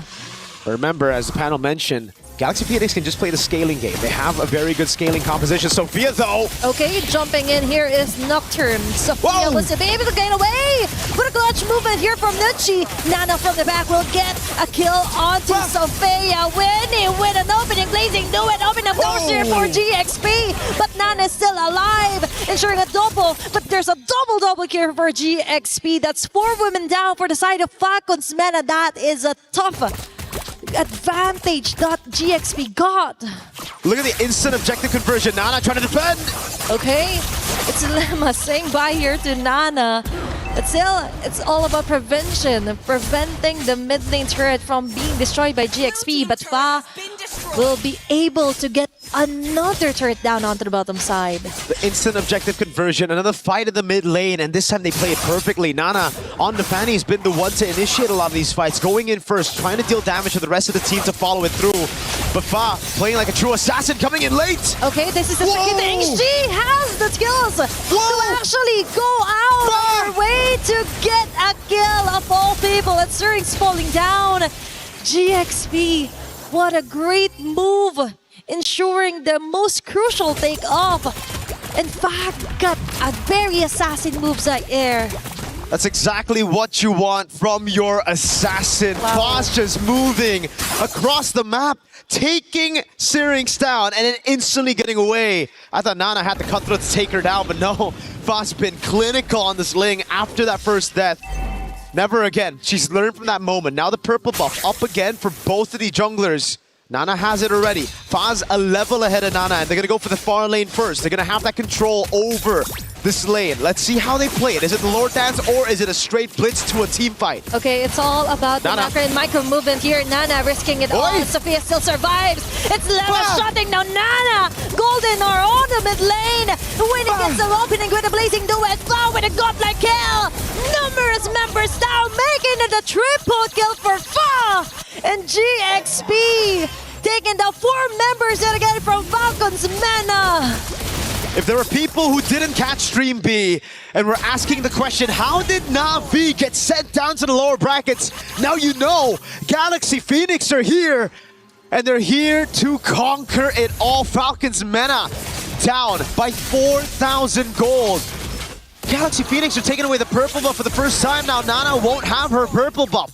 Tier 2 up top, falling down. Tier 1 in the mid lane. It's all the map control already given over to Galaxy Phoenix as now they continue to push on the pace. Yeah, but jungle is now compromised for the whole Falcons Mena. Now, Lemma is also a menace when it comes to the life here for Nana. The first concern was that maybe no one from GXP could keep a Fanny at bay, but now it's all possible. They've got an advantage, they've got the numbers, and now they also got turrets falling down against Falcons Mena. Now 5,000 gold lead for Galaxy Phoenix. The orange buff take, the purple buff was already stolen away. Now it's Fa with the purple buff in her own jungle. Let's see what they can do with this. They played the Lord really well. They delayed the push up top, waited for a build up on the waves. Now they have 3 to play with. Fa's gonna go in onto Nana. Final tier 2 in the mid lane falling. They still have a Lord, but Holy Shields should delay this push by quite a bit. Okay. Fa is ready to rumble if ever Nana commits to it. Nana falls down here hard. She has to back away. That's a great disadvantage. Without any purple buff, she can do longer team fights onto GXP, and now that is the next course of action.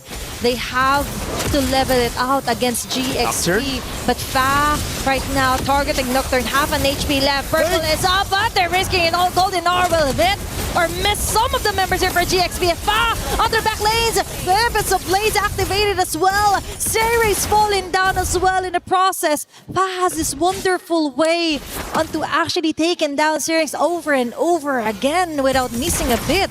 And there's just not enough damage from Falcons Mena to get the respect out of Galaxy Phoenix. They can do whatever they want. They can walk up, they can just dive in, especially with Ling on this Sora. Winnie is taking a ton of damage in the mid lane, but it doesn't even matter. Just walks away as Fa sieges down this turret down below. And with the first Lord, they've gone both mid and bot to a quarter of HP. That'll make things a heck of a lot easier as they wait for Lord number 2.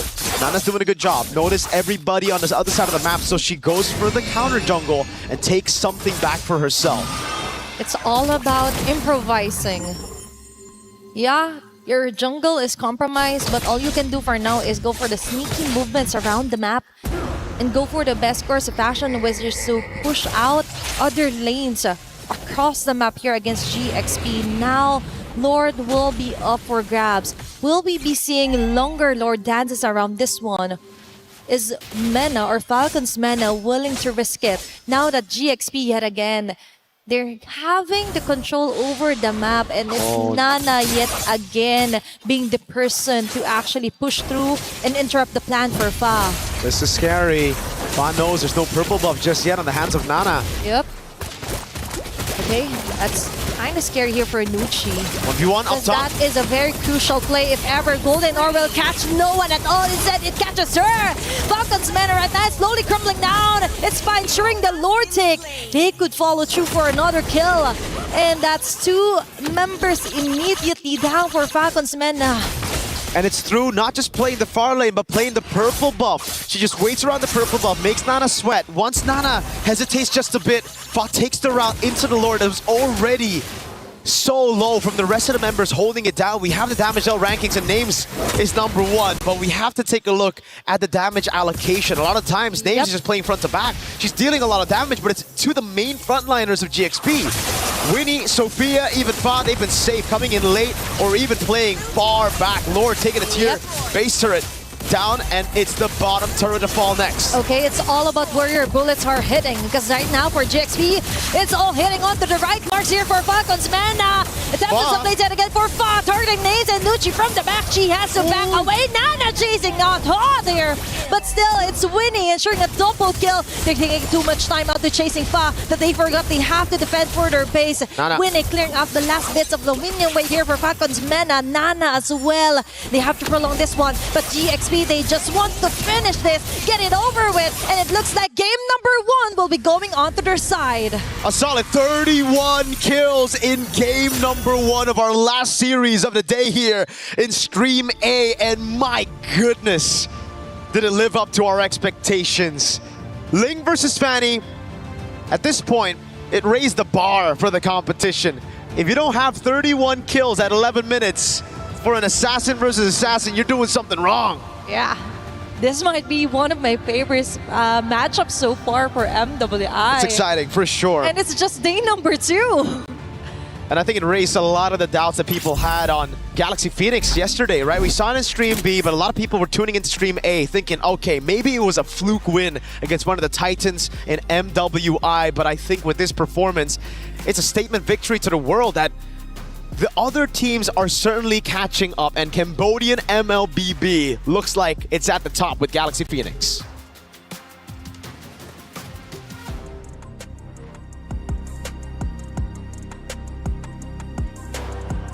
Is in our DNA. Whenever we let it out, it becomes our superpower.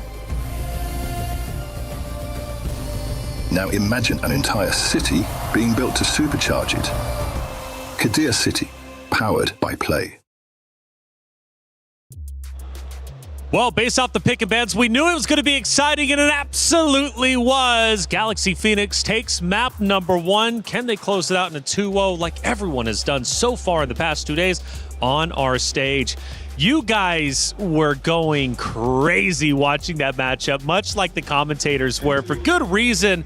Tanks, they're out. Assassins are in. Gideon, what does that mean for our tournament? It means that this tournament might be super exciting now, because the day when Assassins come back in and the tanks start washing out, you get games like that. High KDAs, high intensities. Every moment cannot be wasted, and every second counts in moments like these. That's why that game was just so exciting. And becoming a color caster, so much easier. Fair enough. Assassins. 31 kills in 11 minutes. Let's see if any of the moments from those kills were actually in this big moment from that game number 1, because from what I was hearing, man, it was Ling versus Fanny the entire time. Fa was also getting a ton of attention, right? Plenty of just exciting, electric moments from the Assassins. But we knew coming into this, the new meta would bring potentially that conversation. Ladies have been a bit slow in order to develop that, and I understand that coming into this tournament, you want to go with your comfort picks. But getting deeper into the tournament, especially if you want to beat the high-level opponents you have to play against, you've got to risk it all and go for gold. And that's exactly what they're doing. You also shouted out names at the beginning, too. Let's see what, or let's hear from you, I guess, one of biggest supporter of names and how she did. No matter what happens, you guys are still my GOATs. I want to make that very, very clear. But I have to say that when it came down to the in-game execution, it felt like they were kind of outclassed. You can see it from even these highlights. The beginning of the match, oh, the Ling was just so well done. And we were talking about the drafts on how they really set up so well for the Fanny. But on the other side, they were also unprepared if the enemy picked up an assassin. And this Ling was just everywhere around the map. There was no way to shut him down. Yeah, just the mechanical prowess of this team is ridiculous. We saw the hand cam of Fa just now, and she's using the traditional, you know, forefinger and thumbs, not going for the spider six-finger activations, and still was able to precisely pick up every single one of her swords. Most people can't even get all four. Yeah, honestly, mobile gamers are just insane to me with how many fingers you're able to put on there. I've seen one player use 8 fingers, which is crazy to say the least. But 4, 6, however you get it done, either way, she was doing it well. We got even a little bit of dancing on stage, of course, as Galaxy Phoenix and Falcons will take over map number 2. But seriously, the Assassins making things exciting overall speeds things up a lot. I mean, again, we mentioned that from the new meta, things would be sped up. I mean, 31 kills in 11 minutes. I mean, how extraordinary is that? It's huge. It's huge. We haven't seen it in a very, very long time. 11 to 20 maybe would warrant maybe a 30-minute game maybe, or like a late 20-minute game, but only a 50-minute game with that many kills on the board. It's already so special. Yeah, and I mean, keep in mind, right, because as many kills as she was able to put on the board, it's a contribution of the entire team. The assassin isn't there to just wipe out every single person. You're specifically wiping out the low targets on the team. You play as cleanup, and if you're lucky, you find a priority target that you could 100 to 0. Which is what was so differing about the gameplay between Nana and Fa, right? We saw Fa coming in the later portions of the team fights, understanding that everyone else on the team could get them a bit low. But for Nana, it was a lot more trickier because it seems like in her gameplay, she went in for the initiations a lot of the time. And unfortunately, there were moments where she got caught by the Sora. Yeah, unfortunately, that's just the truth of the matchup between the Fanny alongside with the Ling. Ling can clean up, Fanny can clean up, but the difference in scaling, Ling does much better in the later stages of the game with the items that he's able to purchase. Fanny, really, really good in the early stages. Like, under turret, you are not safe. Getting a lot of love in the chat, by the way. The stage is on. We saw you out there, Rico. It's so refreshing to watch, okay? Ling and Fanny. And that echoes the sentiment of what you're saying, right? It's nice to see the Assassins come out, see the high-octane play, see the fast action. This new meta, that's what it brought. Yes, absolutely, absolutely. I think so much fun. We've talked about it. The casters were also talking heavily about it, and hopefully coming to this next match, we'll see another assassin v assassin. But usually when we do see the first matchup be an assassin v assassin, game number 2, sometimes they resort back to safety. They resort back to the tank jungle. Well, hey, I tell you what, even though the ladies on stage are vicious, they had a little bit of fun with Don't Touch the Hero. Today we're going to be playing Don't Touch the Hero. Are you girls ready? Yeah. No. Aurora, Sora, Lilia, Freya, Lilia, Aurora. Oh, hell. Freya, Aurora, Sora, Lilia, Lilia. At this point, I'm just copying your moves. Oh my god. It's fine. Okay.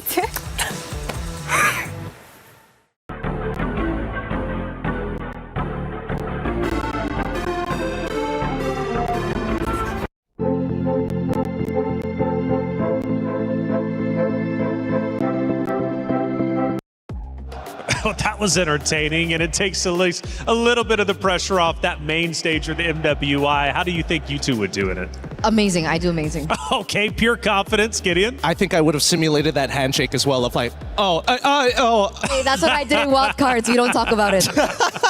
Look, it's tough. It's tough, and I have to admit that these girls are doing a very good job because I would have absolutely ruined myself. Sora, okay, Sora. Oh, no, I'm not supposed to do that. I think you would have done well, though, posing for the Eiffel Tower on the green screen. Let's head back to the stage, though, because it's time to get things started once again between these two great teams. Now, going back into game number 2, Do we stick with the fresh meta, right? Do we continue to try it? Obviously, for the side of Galaxy Phoenix, why not? I mean, they were dominant. They ended up winning.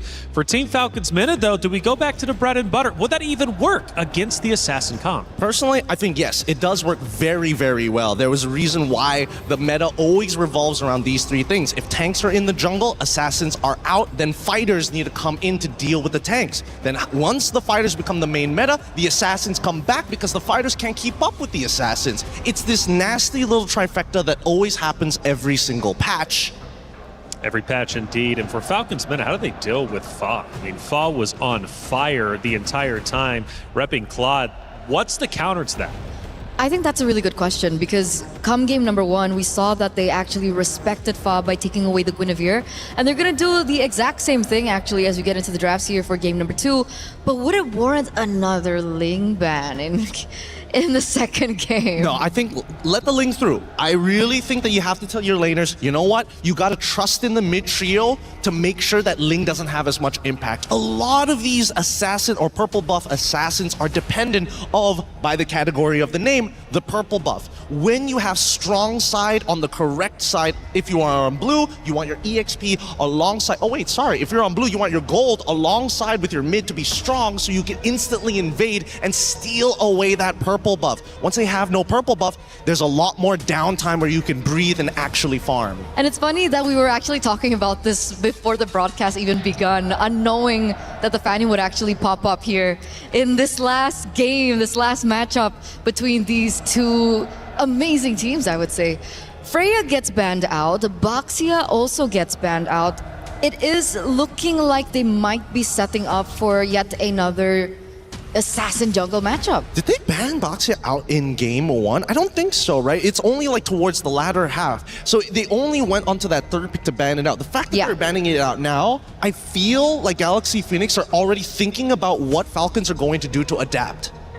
That's possible. That's possible. The Bellerik gets banned though. Is that in accordance to what you're saying right now? Not 100% just yet. I want to see this third one just to be sure. Whether or not it's just we're changing up the order. Really, we already know what we want to ban and we know what we want to pick. Okay, but in terms of bans for Teams Falcons, it's the exact same. Hasn't changed at all. Gwyn, Freya, Matilda banned out again. Last time they picked up the Marcel first. I'm wondering if they want to swap things around. I think they can still do it because again, like we saw in the previous game, the mid duo, they were already going to war and they called in both their junglers at the exact same time.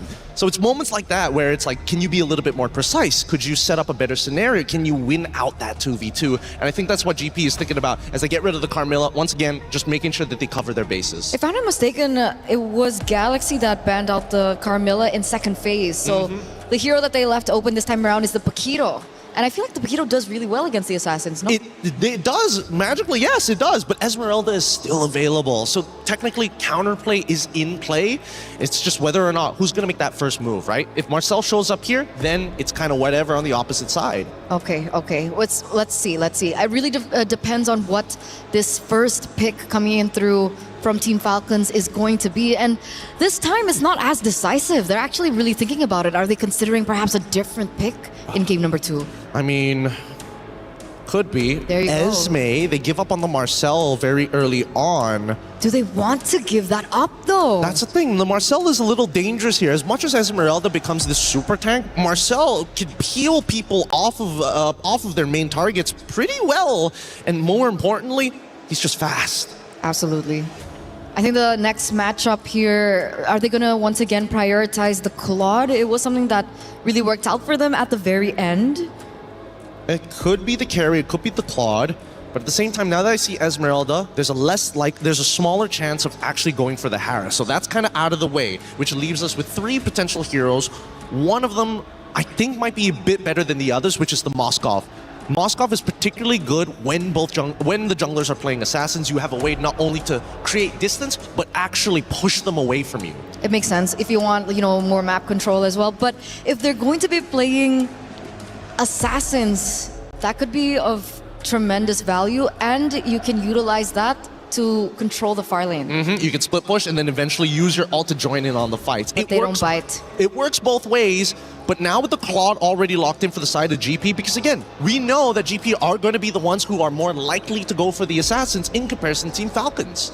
So what's the setup now for Team Falcons? Oh, I like this. I like the single target lockdowns. I like the high-lows a lot here. So they learned. They learned a little bit. I would have also preferred the Hilda. That would have been also a pretty good option. Moskov, they are thinking ahead. You know what? I should stop. I should stop. I'm here doing checker moves. They're playing chess already. Absolutely, yeah. The Moskov comes through here. It's something that we did discuss earlier on. Hylos as well. Considering now that Galaxy Phoenix are in a position where they might be unprepared when it comes down to an assassin pick. But for some reason, looking at this comp, can Paquito jungle work? Paquito jungle, with the nerfs, I don't think so. I personally don't think so. He doesn't get any extra benefits going into the jungle. Yes, he'll have impact, but he also still is going to be a little slow to hit level 4 because of that clear speed. You're better off in the EXP where you're still going to be relevant, and better yet, I think that right now, it's not very clear what kind of composition either side want to actually play. The Alice, very good option here from GP. Dude, Ririth... His drafting has been crazy. He is calling the shots here. Can they go on the second phase? Do you think that they're actually looking for an option for mid lane that can scale? I'm thinking like Farsa Sicilian type nonsense. Oh man, I mean Renmar did mention the Sicilian, but if we want to go like a lot simpler, we can go for something like the Kimmy. Kimmy? Like Kimmy does also scale, right? All right. If we see here on Red 4 that GP decide to get an assassin, hey, that's not the only assassin, nothing to worry about. There's still the Hayabusas, there's still the Hellcurts, there's still the Hanzo still available. Oh man, you know what? The fun ones got banned out as well. Ling on the opposite side is the response. That's why I saw the Fanny being banned out and then the Ling response. There is still space for, the Hirara, the Nolan as well. It's something that we're more, accustomed to when it came down to MWI. The Yve gets banned. Why Yve? I mean, they're up against the Claude anyway. I would have thought that they would be okay having the Yve on the other side. Yeah, that's what I would have thought too. That's actually kind of interesting. Why get rid of the Yve at this point? Do they want to make sure that maybe they lean into a potential Valentina? And the Yve, is just a really tough lane matchup, and they don't want to lose the early game. Or do you think it's Alice in the jungle? Alice in the jungle? I mean, that's old stuff, but it might not be the worst here. At the same time, we see that Jushin is getting banned out on the opposite end. Yep, very, very intelligent bans here from either side as we now see GP on the most important pick. So perhaps they were just setting up for the Jushin pick. That's what I was thinking of, right? I was like, Yeah. at some point, Jushin has to be entered in before you even start thinking about Sicilian and Farsa. Yeah, that's why they banned out the Yve. They just wanted to signal that, hey, we might be picking up the Jushin, and of course the Jushin against the Yve in the lane doesn't do as well in terms of range and of course as in terms of clear. So as we get into the second phase of the drafts, this is where things are really going to just span down. Because they basically have a mirror splitting image of the exact roles on either side, right? It's not, hey, I'm going to give you a new question. It is, this is what I'm going to do. And the opposite side said, you know what? We're going to do the same. And Selena gets locked in as the dedicated mid laner. It could go into the jungle, to be fair, but it seems very unlikely. It is. And this means that perhaps we're going to be seeing something less exciting in the jungle. Could we be... is it possible to have Assassin in the jungle and Assassin in mid? Assassin in the jungle, sure. Assassin in mid, I think there's got to be a very clear setup, right? There has to be I need vision so I can do this. And if you have that vision, I think the only one that makes sense would technically be the Hanzo, because he's the only one who can just walk in single-handedly, steal a camp, and then get out. But I want to see what Falcons want to respond, because looking at the Selena, what could be going through their minds? And Yi Shin gets locked in here, alongside with the Gore to deal with a potential secondary tank. Okay, so they have like the bases covered, right? They have a really strong mid laner, heavy burst as well, a lot of high damage. I'm really worried about the front lines coming in from Team Falcons and whether or not Galaxy have enough damage to deal with them right now. What is their choice? Suyo against the Gord and the Esme. Interesting. This is a high-risk comp coming out of GP. They understand, I think we got better mechanics and we're going to out-mechanic them. And I think that Falcons, they got to prove them wrong here. If they play a solid, standardized game, they will inevitably win the longer this game goes. And technically with the Marcel and the Selena, if they can go for heavy invades into the enemy jungle, it could just work out. Well, the team comps matched up before, and it went to the way of Galaxy Phoenix. This time around, Team Falcons tries to play around Galaxy Phoenix. Will it pay off? Well, let's find out. It's game number 2. The two Titans face off once again. Miriko, Athena, take it away. Here we go into the Lanadon for possibly the final game of the day. At least that's what Galaxy Phoenix wants. For Falcons Mena, they're going to prolong the series all the way to 3 games, 1 each. Now, it's all about speed when we look at the composition coming in from Galaxy Phoenix. The Suyo, clearing fast in the jungle, together with the Season Hunter Selena. We have to take a look at the emblems later on. If it is a Season Hunter Selena, that means it's all about getting tempo, getting to the individual objective first, and then blitzing it before Falcons Mena can even react. Yep, it's all about snowballing here for GXP, and let's see if they will be able to do it. Because it turns out when it comes to our drafts earlier, it was quite surprising. Okay, now we confirm it with Galaxy Phoenix emblem builds here for the Selena. Yep, the Season Hunter on the Selena. This is classic. Usually you would use a Uranus in XP or even a Paquito. Someone that can cut, someone that can clear really fast. Almost a take there from Lemma. Delays Nana by quite a bit, and this certainly will give Fa a bit more of an advantage to play with. Definitely. So GXP is now playing right to their strengths, making the game faster. It's now all about Nucci being forced out of her Revitalize, but it's okay because now for Falcons Mena, they just have to be really careful into giving those numbers rolling in for Galaxy Phoenix. Yeah. Falcons Mena really want to try to match that speed that Galaxy Phoenix are playing with. Thing is though, they just don't have the composition to do so. They don't. I think at this point they have to just give away some of that pressure. Nocturne's already rotated though. Get out the flicker, Mountain Shocker up. Okay, that's a big resource spent. That is, imagine, just to try and prevent the inevitable here from happening from Lemma. Although the flicker was actually used here, so might as well for Falcons Mena. Small wins do matter, small steps ahead of them before they actually try and contest this neutral objective. Now, talking about the speed of the game for GXP, if they are not able to actually capitalize on their snowballing potential, I think that might be one of the cons of what they wanted to do here for game number 2. So let's see it. Level 4 already. They go for the gank on Nocturne. Nucci. Okay, Nucci trying to hold over onto Fa. Syrinx with a successful first blood and Mystic Gush right on her face. Ling tried to run away. Also, the flicker force out. That is numerous advantages for Falcons Mena. But Sophia and Lemma just goes on ahead of it, eliminating Junker altogether. Ling falling in with Crimson Gleam. They're keeping it watch here. Neutral objective should be covered now. Fa right on cue will be secured. That one, and Sophia going wild onto the front line, getting just enough of the damage to take down Nucci in the process. Nocturne fighting onto 3 women here from GXP, and she's taking most of the damages, but still not enough to sustain numerous team fights. GXP actually turned the tides into their favor on that one. All in, golden hour. Lemma gets away. Nana's caught in the bad spot. Okay, she's trying to run away as fast as she could, and that might be the end for now of that very colorful fights. It looks so good for Falcons Mena. Just for a second, you thought Galaxy Phoenix's composition, their main win condition, got derailed so early on with Fa taken down up top. But then, a monstrous arrow. Clinical, crazy accuracy by Sophia. Back to back, landing on these crucial targets.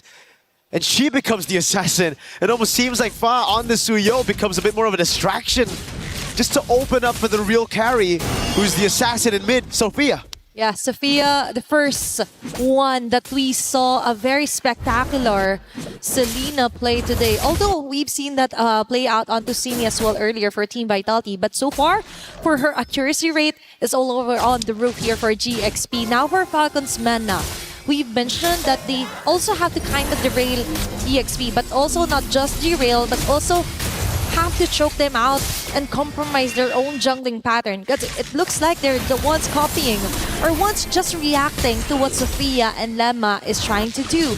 Now we see Nana slowly making her way, delaying some of those jungle camps to just try and delay things up here for Fa. One thing that you have to notice as well is the fact that with the Soul Sever getting nerfed in this patch, it's going to be very difficult for Fa to actually look for that damage. Okay. Ling Okay, they may just be able to compensate that if ever they're all together right now. SOD will hit out, and Names goes in. That's too predicted here for Lemma, but at least for Nucci, they still got the kill. Sophia going in hot. Kinda heavy position here for GXP. They have to disengage, and that is exactly what they will do. Looks like it's going to be a free turtle here for Falcons Mena. And it comes through Names and also Syrinx being able to just shred through these frontliners. Link's not nearly tanky enough to deal with all of this damage. Yep. It's a very, very good mix of magic and physical. Winnie, though, was able to get a couple of hits down below, and now is starting to go on Names. Wave not in the place for them to dive. Okay. But Fa might just want to go for it. It's all about making it easier for Fa. If Fa isn't able to do it, there are other members that could compensate for the lack of damage so far because of the nerf from Fa. There should be a turret takedown below. It should also be an invade. It does seem like for both junglers, they're just going to trade sides of the map right now. Nana going up top to the Beetle. Ling is playing it safe though. Doesn't decide to blink. It will be turret for turret. Abyssal Arrow doesn't land. Fa. Oh, that's two ultimates onto the mid lane committed. Without any equal exchange at all from GXP. Although they've got a turtle onto the top lane, I think GXP still got the most out of it. Denial of the buff, turret onto the bottom side, plus they forced out multiple ultis here from Falcons Mena. So now it's back to the slow game. And if you're thinking about the slow game, it really should be beneficial for Falcons Mena. They have a very good composition to scale into the late game. The Moskov, Gord, Eason, Shin, heck, even the Esmeralda, all will find a lot of value. But then you look at GXP and the fact that they can split things up a lot as well, right? It comes down to delaying these skirmishes with the Marcel, making it awkward, and then landing the crucial arrows to possibly turn things around. It is a very, very difficult lineup to pull off, but if Galaxy Phoenix does it, that's insane momentum and morale boost to take into the knockout stage. They are really used to high mechanical players here, or high mechanical skills as well. And Fa will get that opening. What a wild play here for GXP. And Ling with a torn of Roman hitting onto two members. Names trying to go for the free hits, but the damage just isn't there yet. Lemma on the other hand will be the sacrifice. Instead, that's two members for one, but GXP still have the chance to overturn that. Winnie right on cue with a PMI, but there is Nocturne just right in the corner, taking advantage of the chaos as well, and Fa onto the front with an evil cooler, and the narrow will just hit or just miss at all here for GXP. And it's the combo of the Marcel and the Selena as well. The Golden Hour locks them in place. The artillery gets locked from the Golden Hour too, and it just auto-connects on the members you see. Ooh.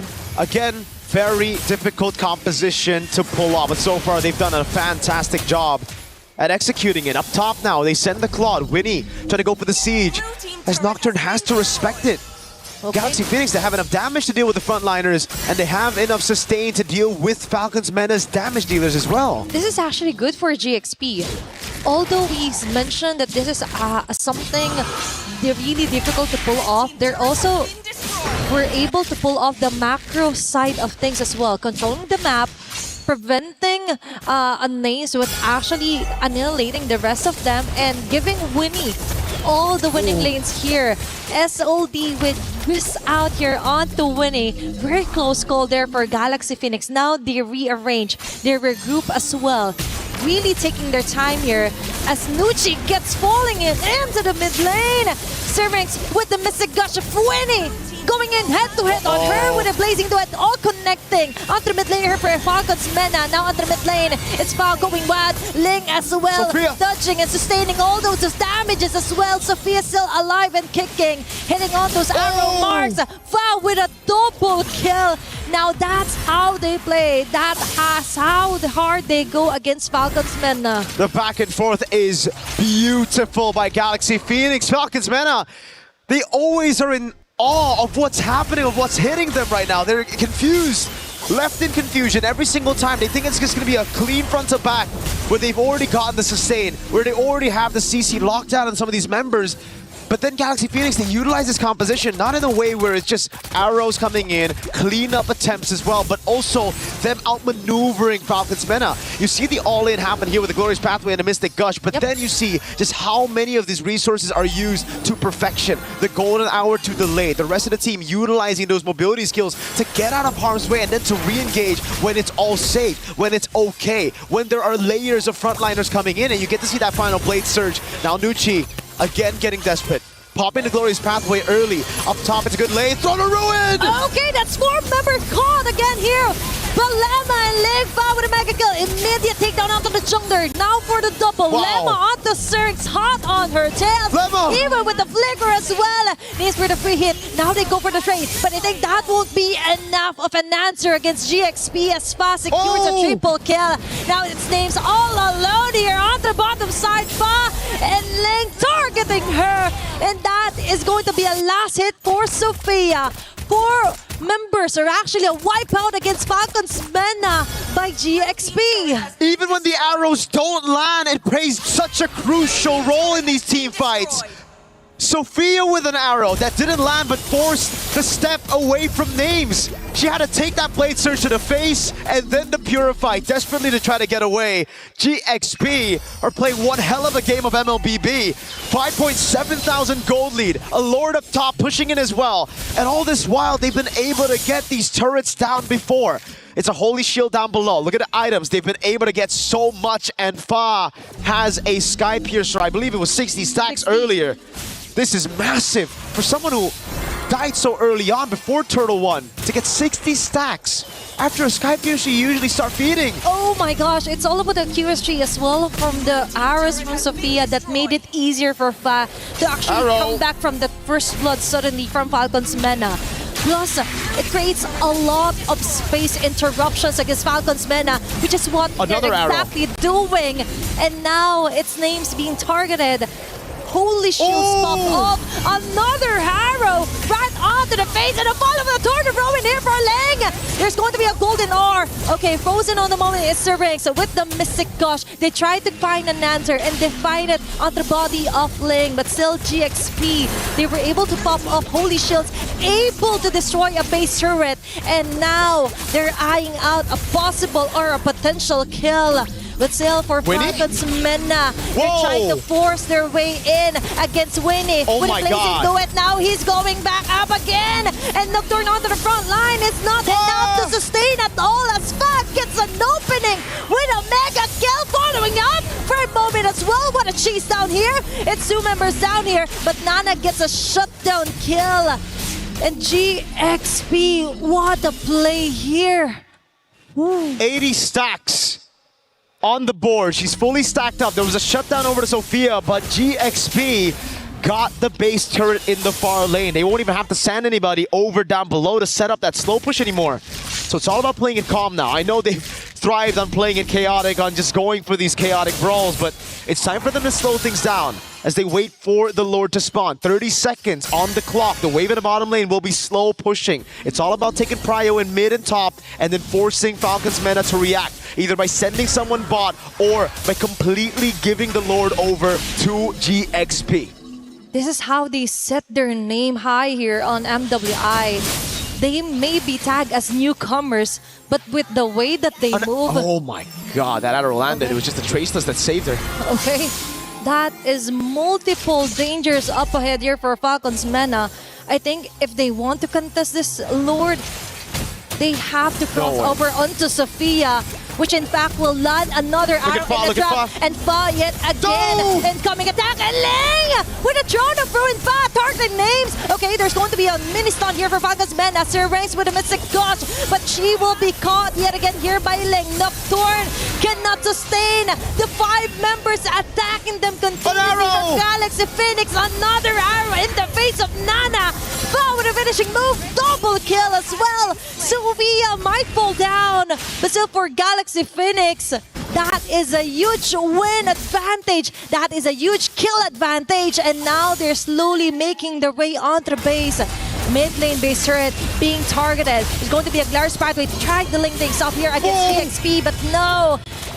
This might be the end as Fa closely survives. No, Ranks and Names getting a name out of Ling and Whitney.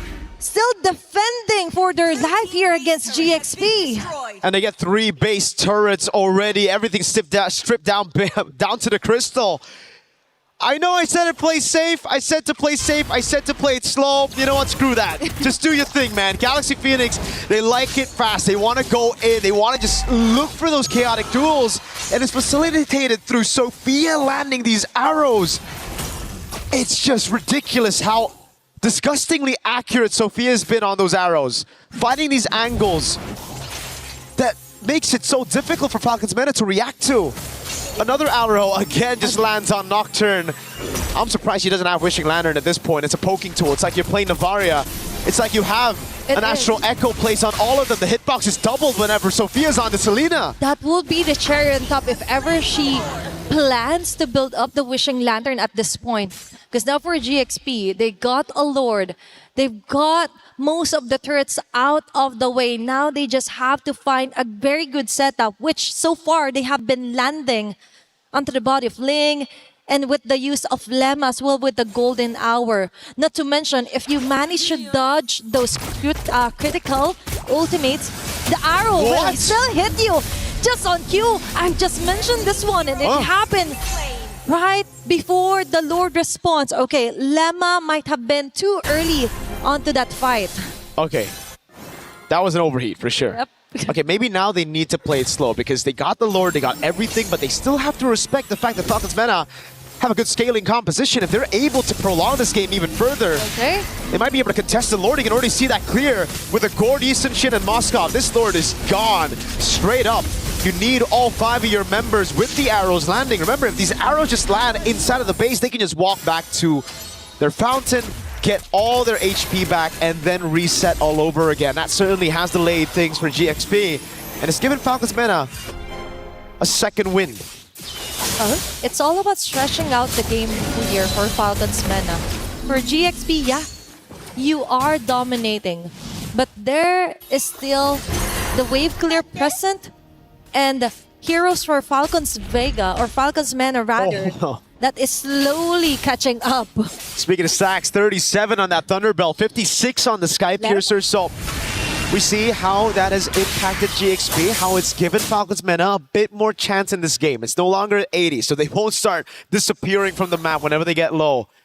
It's all about maintaining a low profile for now for Falcons Meta. But still, you can't keep a low profile as there's someone always attacking and giving the vision here, which is Sophia from Galaxy Phoenix. Now, they might not force out a team fight just yet.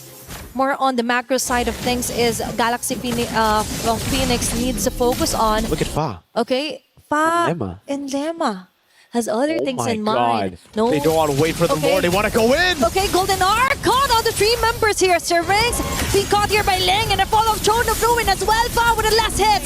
It's going in with the Blazing Duet with Winnie, who roams in movement as well. Double kill. That's 2 members down. Now it's 3 members left to defend for their base, but no, they still get it. Fa with a triple kill. Galaxy Phoenix just got hit. This might be the winning goal, winning moment that they need. 5 members still up, and it's only Nocturne left, and this is it. Galaxy Phoenix ensures the 2-0. A maniac for Fa. Delayed Savage, or rather a denied Savage by Nocturne, but it don't matter. Galaxy Phoenix are able to get the job done with a clean sweep. A statement victory to send them into top 8. And perhaps a declaration of war with this composition. A statement for sure. A win with one of the craziest, one of the toughest compositions to pull off, and they pulled it off all the way. It was crisp, clean, the arrow, the flanks, not waiting for the Lord and just subverting all of our expectations, especially Falcons Meta's. They weren't ready for that play. They thought it was going to be slow. They've expected teams to just play around the Lord after losing, or after winning this hard, after getting defended over and over again. Galaxy Phoenix may have come as a newcomer this season, but no, they should never be treated as such. What an amazing way to end the day for MWI. that is somehow one of the most dominating wins that we've seen today so far. We've seen dominant wins in the form of calculated domination, macro control, no shutdowns given. But now we're going to talk to some of the players with Hollywood, Rob, and Cheryl. Now, heartiest congratulations. You guys just punched your tickets to the knockout stages. Galaxy Phoenix has risen to the occasion. Now, I do have a question for you, Sophia, and that is, this is the first international appearance that you guys have been, and you have dominated the world stage. So how are you feeling? Are you guys like nervous at all? Because this is a spectacular performance. For us, even though this is our first international stage, but we prepare for it for months, so it's okay. We can maybe go to grand final. And even on its own, this is potentially the best showing even, for Cambodia. Are you guys super proud? I believe a lot of our fans back in Cambodia are super proud from where you guys are right now. How are you feeling about that? I feel very proud of us that we we prepare for train for a long time, so it's time for us to show our skills. That's true. It is time for them to shine.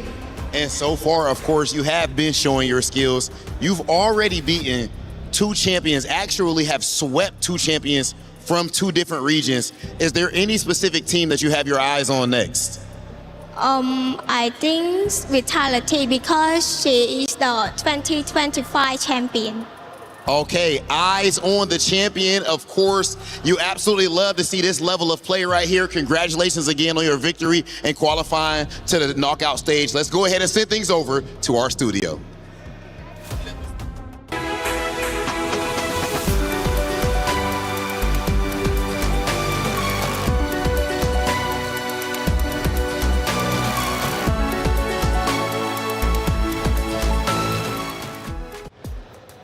Galaxy Phoenix pulls it off with a 2-0 victory. They did it very well, and they will officially be moving forward into the knockout stage. Congratulations to them. For Team Falcons Minute, however, I know you're a supporter. Yes, they take the 2-0 loss, but they're not down and out just yet. They move down to the lower bracket. So it's okay. It's okay. And luckily for us on Stream A, we don't have to, watch too many elimination matches today. Wait, do we have more tomorrow? Let's see. It's only going to get worse. I mean, yeah, it only gets worse, right? There can only be one champion, and there's still plenty of teams left. So at the end of the day, we are going to be crushing keys for the next 3 days after this. We take a look at our Group A competitors, and plenty of teams have now moved forward. We got Team Ray Young, we got Celtic Cyber Team as well. Now for the decider matches, though, check those out. Gideon, we've got 2 banger matchups. Yep, we got Twisted Minds and Team Falcons ID. We also got Seda Esports and Virtus Pro, all of which I'm excited to see here because I think they're actually at a pretty even level overall. But man, I'm looking at Group B and I get excited. Yeah, Group B's looking great, right? And Team Vitality was just called out by Galaxy Phoenix. That could become a reality matchup in the knockout stages as Vitality and Galaxy Phoenix have now officially moved on. Still awaiting the results from Foot Esports. It might be our loss. However, Genji Esports, Navi face off against each other, but Team Falcons Minna, Foot Esports, it might be our loss. Either one of those opponents are tough. Yeah, I mean, that was the only team that has brought Vitality to a 26-minute game so far here at MWI. So I'm anticipating that last matchup, and I think it should be, well, my prediction would be it might be our loss, but who knows, Foot Esports could definitely surprise us. Either way, it's up to them to decide how it ends up going. Let's start taking a look at our great moments from that series. We take a look at moment number 1. We mentioned the team comps were going to be a little bit different this time around. We're getting up to the 9-minute mark. Gideon, what do you see? Oh, well, honestly, at first when you look at this composition, it just doesn't make any sense. There's very little synergies because it requires so much personal microing from each of the individual players. But Mirko mentioned the combo exactly, right? Golden Hour, set up the projectiles, and when they connect, everybody is going to pounce on them. It wasn't as quick this time around as it was in map number 1, but again, we still had plenty of chaotic moments. We take a look at our second one in Eterna. This moment was quite critical during the middle of the game. We're now down to the 9.5 minute mark. The Lord has been fought for. What do you witness? Yeah, so it's not so long after the clip that we saw earlier on, but we do already see some gaps here and there, especially when it comes down to the objective takes. Ling, she tried her best with the setup, but like look at the retaliation from everyone else. Like Strings had the Mystic Gush opened up, but look at the way that Lemma also just flickered for that, by the way. Names also had some moments in this particular moment, but at the stage, Fa was already, what, a 60 stacks on the Sky Piercer? It was really difficult for them to mount a comeback, and even Names in this moment also fell short. That was the wipeout, I think, that we witnessed from that game. And Fa was a name that we were saying consistently and hearing from the casters as well. We take a look at our final moment from that great series, and again, we get towards the end, I do believe. We're now at the 13-minute mark, and things are starting to look a bit grim for the side of Team Falcons Minnow. Yeah, I think this is the point where Winnie is having the time of her life, right? Because really, the team can kind of do whatever they want, and they seem to always be getting away with it. As Sophia connects another arrow upon another arrow upon another arrow, this is what we wanted to see from the Genji game previously. Those arrows, it feels like you're doing nothing if you don't hit them, but when you hit them, it's all me, baby. That's it, Eterna. Let's start taking a look at some stats and dive in a bit deeper into how the series ended up unfolding. I love stats. I love stats. That's my specialty. 18-minute game, like you mentioned, it was one of the longer games of the series, and you can see that Names did, you know, a surmount amount of damage. I mean, she was already getting to that power spike already. I believe the gourd was already online, but what was like the main reason why they couldn't get it down? Or were they just always in the area of effect of the combo from GXP? Yes, actually they were, because again, the Golden Hour covers a really large area, and with the help of the Abyssal Traps, they're making better decisions consistently because, hey, we don't have to worry about these areas on the map because we've already technically warded them. 26-10 also whenever it comes to the overall kill. Still a high kill game, not as much as the Assassins though that we saw just a little bit earlier. Hey, check it out, 2 champions, 1 game. My Champions Pick event is now live. From July 27th, submit your picks for the MSC and MWI champions for a chance to win 50,000 in-game diamonds. And you also have a chance to win the MSC 2021-2025 tournament skins. Don't forget to leave your picks under at MLBB Esports. Post for even more chances to win. Lock in your champions now and cheer for your favorite teams. My champion pick now live. Get involved, get active, whether it's skins, my champions pick. MLBB loves to throw you some stuff your way. So again, you can just love everything MLBB, which I gotta say I have genuinely loved each and every day so far. 2 days down, 3 more to go, more keys to crush. But as we look through our highlights, so many great games today that we ended up unfolding and going through. And obviously at the start, we had 2 talented teams take the very stage. And well, for some, their keys got crushed. For others, they moved forward. Absolutely, they do move forward. And I think that there were so many exciting things that we saw today as well. New heroes, new picks as well. Still going into the question of, you know, the meta in the jungle so far. Is it Assassin? Is it still Tank? But I'm really, really relieved that we did see that Fanny and the Ling pop up there in that final game. I agree. Now, usually, you know,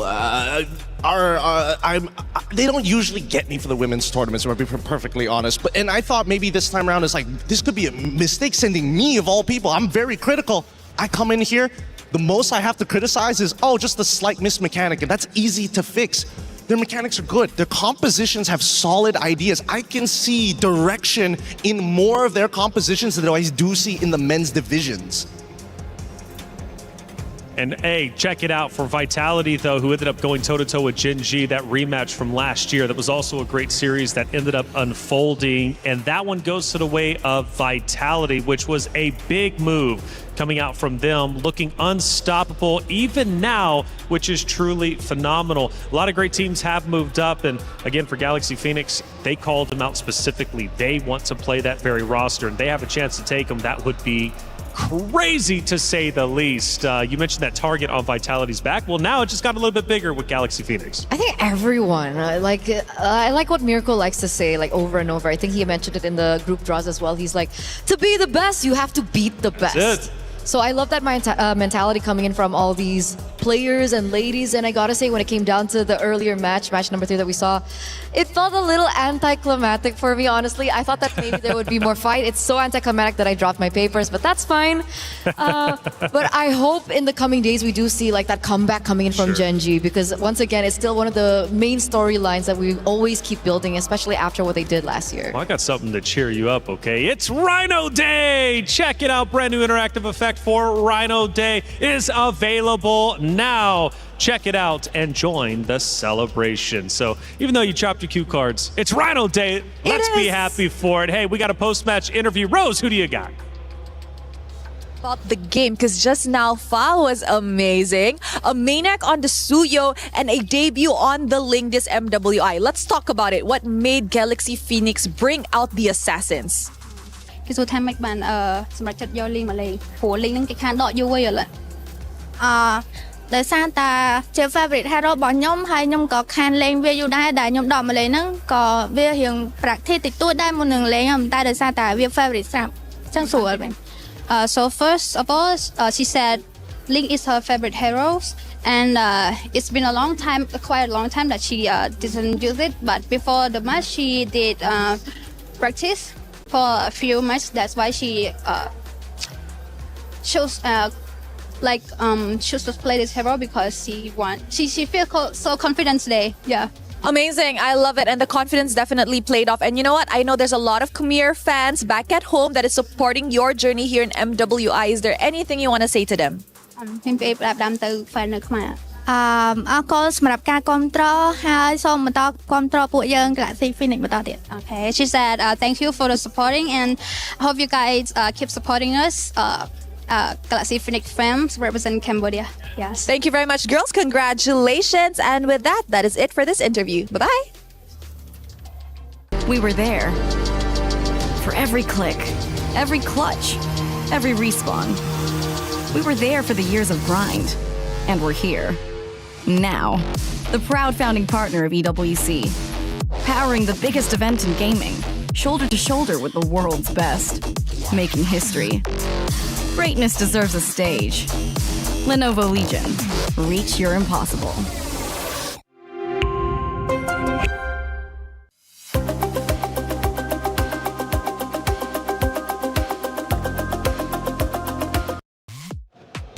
Thank you for the interview, as always, Rose. That's it for our matches for today. However, we got to go to the stage for one more surprise. We're interrupting your regular MLBB programming right here for a very special segment. Ladies and gentlemen, now we are celebrating 10 amazing years of Mobile Legends Bang Bang. And we would love to call in all of our favorite faces to come on in and join us on this celebration. That cake looking mighty good, Damascus, I'm not gonna lie. That cake's looking really nice. 10 years creating one of the biggest gaming communities around. Of course, we had to invite all the homies around before we dive into this cake, yeah?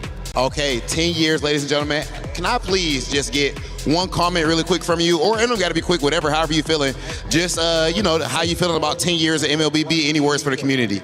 We're so blessed to be having these 10 years, these beautiful 10 years with all these beautiful talents. There's so much more that we have to offer you guys, so please stick around and enjoy year after year after year, because we're still gonna be here.